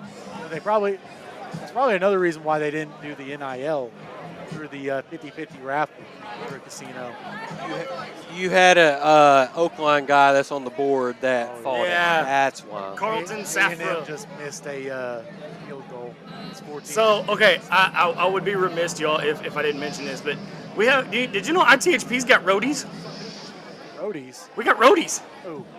I got to shout out Nikki and Justin Ashmore. Are they here? They right behind me. Hello. Hi, how's it going? They've been to almost every ITHP event we've ever done, and they've crowned themselves the ITHP roadies. That's awesome. I do now. I work there now. So I like to mess with him. He came up to me. He was like, "Hey, you on that inside the Hawg Pen?" I'll go ahead and keep talking. And I'm like, "Yeah." Matt, you got any score updates down there? So I'm looking right now. We got 21-14 A&M. 4.5 left in the second quarter. Texas Tech is up 18-0 on Kansas. We got Auburn and Georgia. Auburn's up 10-0 on Georgia. We got 13 in the in the second. Let's see, Michigan, USC. USC's up 7-0 in the second quarter. Let's see here. South Carolina, LSU. LSU's up 3-0. South Carolina with the ball, winding down the last minute of the first quarter. Arizona, BYU, but BYU's up 7-0. 7 minutes left in the first quarter, and that's it of the active games that I have on my list. The thing. Wait, what? I'm not hearing me. Hold on. I barely hear you. How about now? I hear you now. Yeah. Okay. Sorry about that. The biggest concern I have is we're still not tackling the way we should. You know, but I did see effort. Mm-hmm. But at that same time, though, do you think this was a different team than we saw 2 weeks ago? Absolutely. I think he demanded it out of them. But the problem is, and this is what bothers me, I didn't see the old Bobby like I thought we would. But I think that's everybody's expectation. Now, he was pretty PO'd on that with the 3rd and 1 where they got the first down. He was pretty PO'd on that. I didn't watch him the entire game, so, I've been looking all around. But, yeah, and maybe it is a little bit of a slightly softer side of him. But he got more effort out of this team than we've had in a while, maybe since Tennessee last year. Yeah, and I mean, to go into that Tennessee game from a year ago and then put that much effort into it and see that much heart and that much fight, and then to turn around and get slapped around by LSU, I'm encouraged, but at the same time, I'm not. Yeah. For this year, I mean, because again, even as we watch scores throughout the day, the SEC's still wide open. Absolutely. Absolutely. There's not and this is a surprising score right here. Auburn and Georgia. Auburn's up 10-0. 10-0 on Georgia. Yeah, I never would have thought that. Like, what in the world? Florida's in a fight with A&M. It's all these, again, you cannot count out anybody yet. I will say Georgia's problem is they're running the old Alabama offense type of Well, look scheme. who their head coach is, though. Right. He's brought that back, and if you ain't got a powerful running game, you're going to struggle. Yeah, and again, LSU, Garrett Nussmeier's not 100%. Yep. I think we took Aguilar out. Did we not? I think I saw that one happen. Again, all these different teams and stuff, you can't. I mean, nobody can sit there and tell me and make an argument for an Alabama, Georgia, Texas, OU, because you still have a lot of undefeated teams and one lost team. I don't know about y'all, but I'm thinking this thing's going to come down to the wire. Absolutely, yeah. You may even have a tiebreaker situation.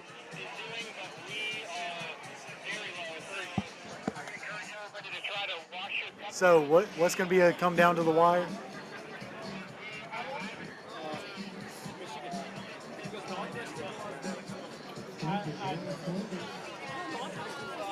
Guys, we're having some radio stuff go on. We're making sure that we're not in trouble or anything. So, what was coming down to the wire y'all were talking about, Matt? Well, we were talking about the coming down to the wire, the end of the game and everything. And did you see if Joey Aguilar got injured? I missed that. I didn't see that. Yeah, I didn't see it either. I know he probably had a stinger. Like, I saw him get up Kimpy a couple times, but I don't think he was injured. Okay. Hey, turn my headphones down just a little bit, sir. Thank you, sir. You're welcome. Hey, I don't know if y'all looked at it. I was kind of watching this Texas A&M logo redo. I don't hate it on their uniform. I didn't like it when I first saw it. How do you redo a Texas A&M logo? Or Texas Tech. Texas Tech. Oh, okay. No, I did not see it. Texas Tech redid their logo, and I think it actually looks good on the uniform. I was surprised. Check it out. The other thing you got to look at too, who'd have thought Auburn was up 10-0 up 10-0 on Georgia? Hey, I didn't think they had the offense to do it, to be honest with you. Hey, Matt, put your finger up. Don't do it. No, don't. Don't do it.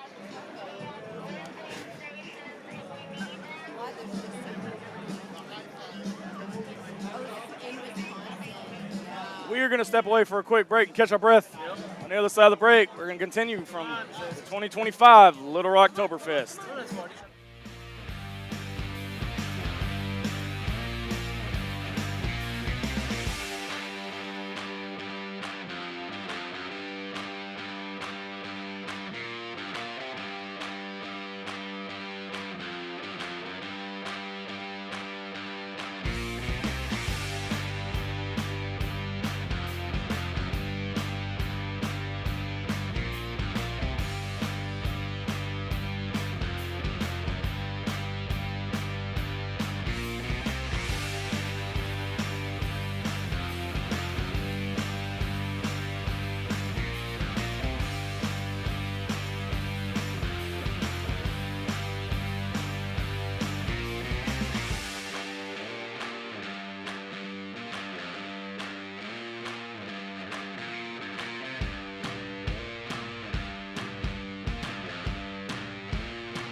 Attention Razorback fans and local businesses. Are you ready to reach the most passionate Arkansas sports fans out there? Introducing Inside the Hawg Pen, not your normal Razorback talk show. We're fans first and don't try to hide it. No agendas, no propaganda. At Inside the Hawg Pen, we call it like we see it. And now we're looking for sponsors to join the team. This is your chance to put your brand in front of thousands of loyal Razorback fans who live and breathe Arkansas sports. From small businesses to major brands, we have sponsorship packages tailored just for you. So let's grow together and make Inside the Hawg Pen bigger and better. Don't miss out. Call 501-416-4331 or email us today at insidethehogpen@gmail.com and become a proud sponsor of Inside the Hawg Pen.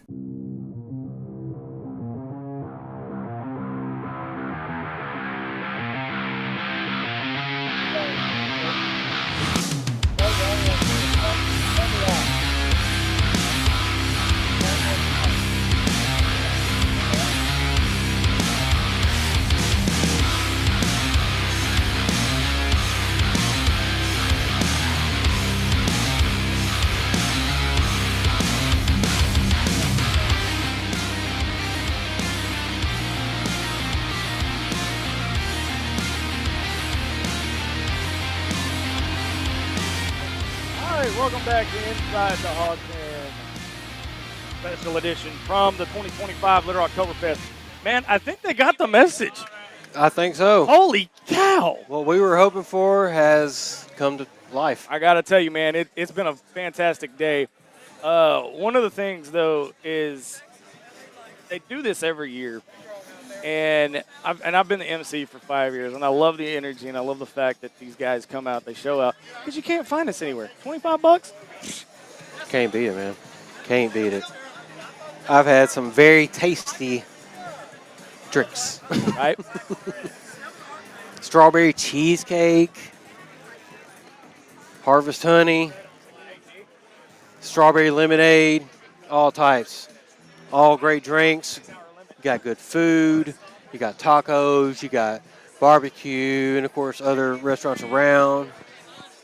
No. You got Barbecue food truck ran out of food. Yeah.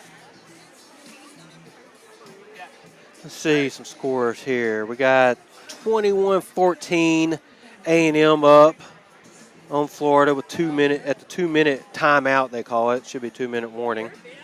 Speaking of 2 minute warning, I got a 30-minute warning on our live stream. We're gonna pause it and restart it here in just a few minutes because we've reached our streaming limit. I didn't know there was such a thing. I didn't know either, but now we do.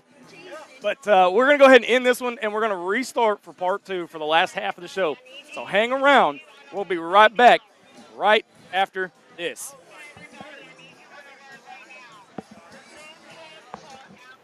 Thanks for watching this episode of Inside the Hawg Pen. Listen anytime on your favorite podcast provider, and be sure to follow us on all our social network channels.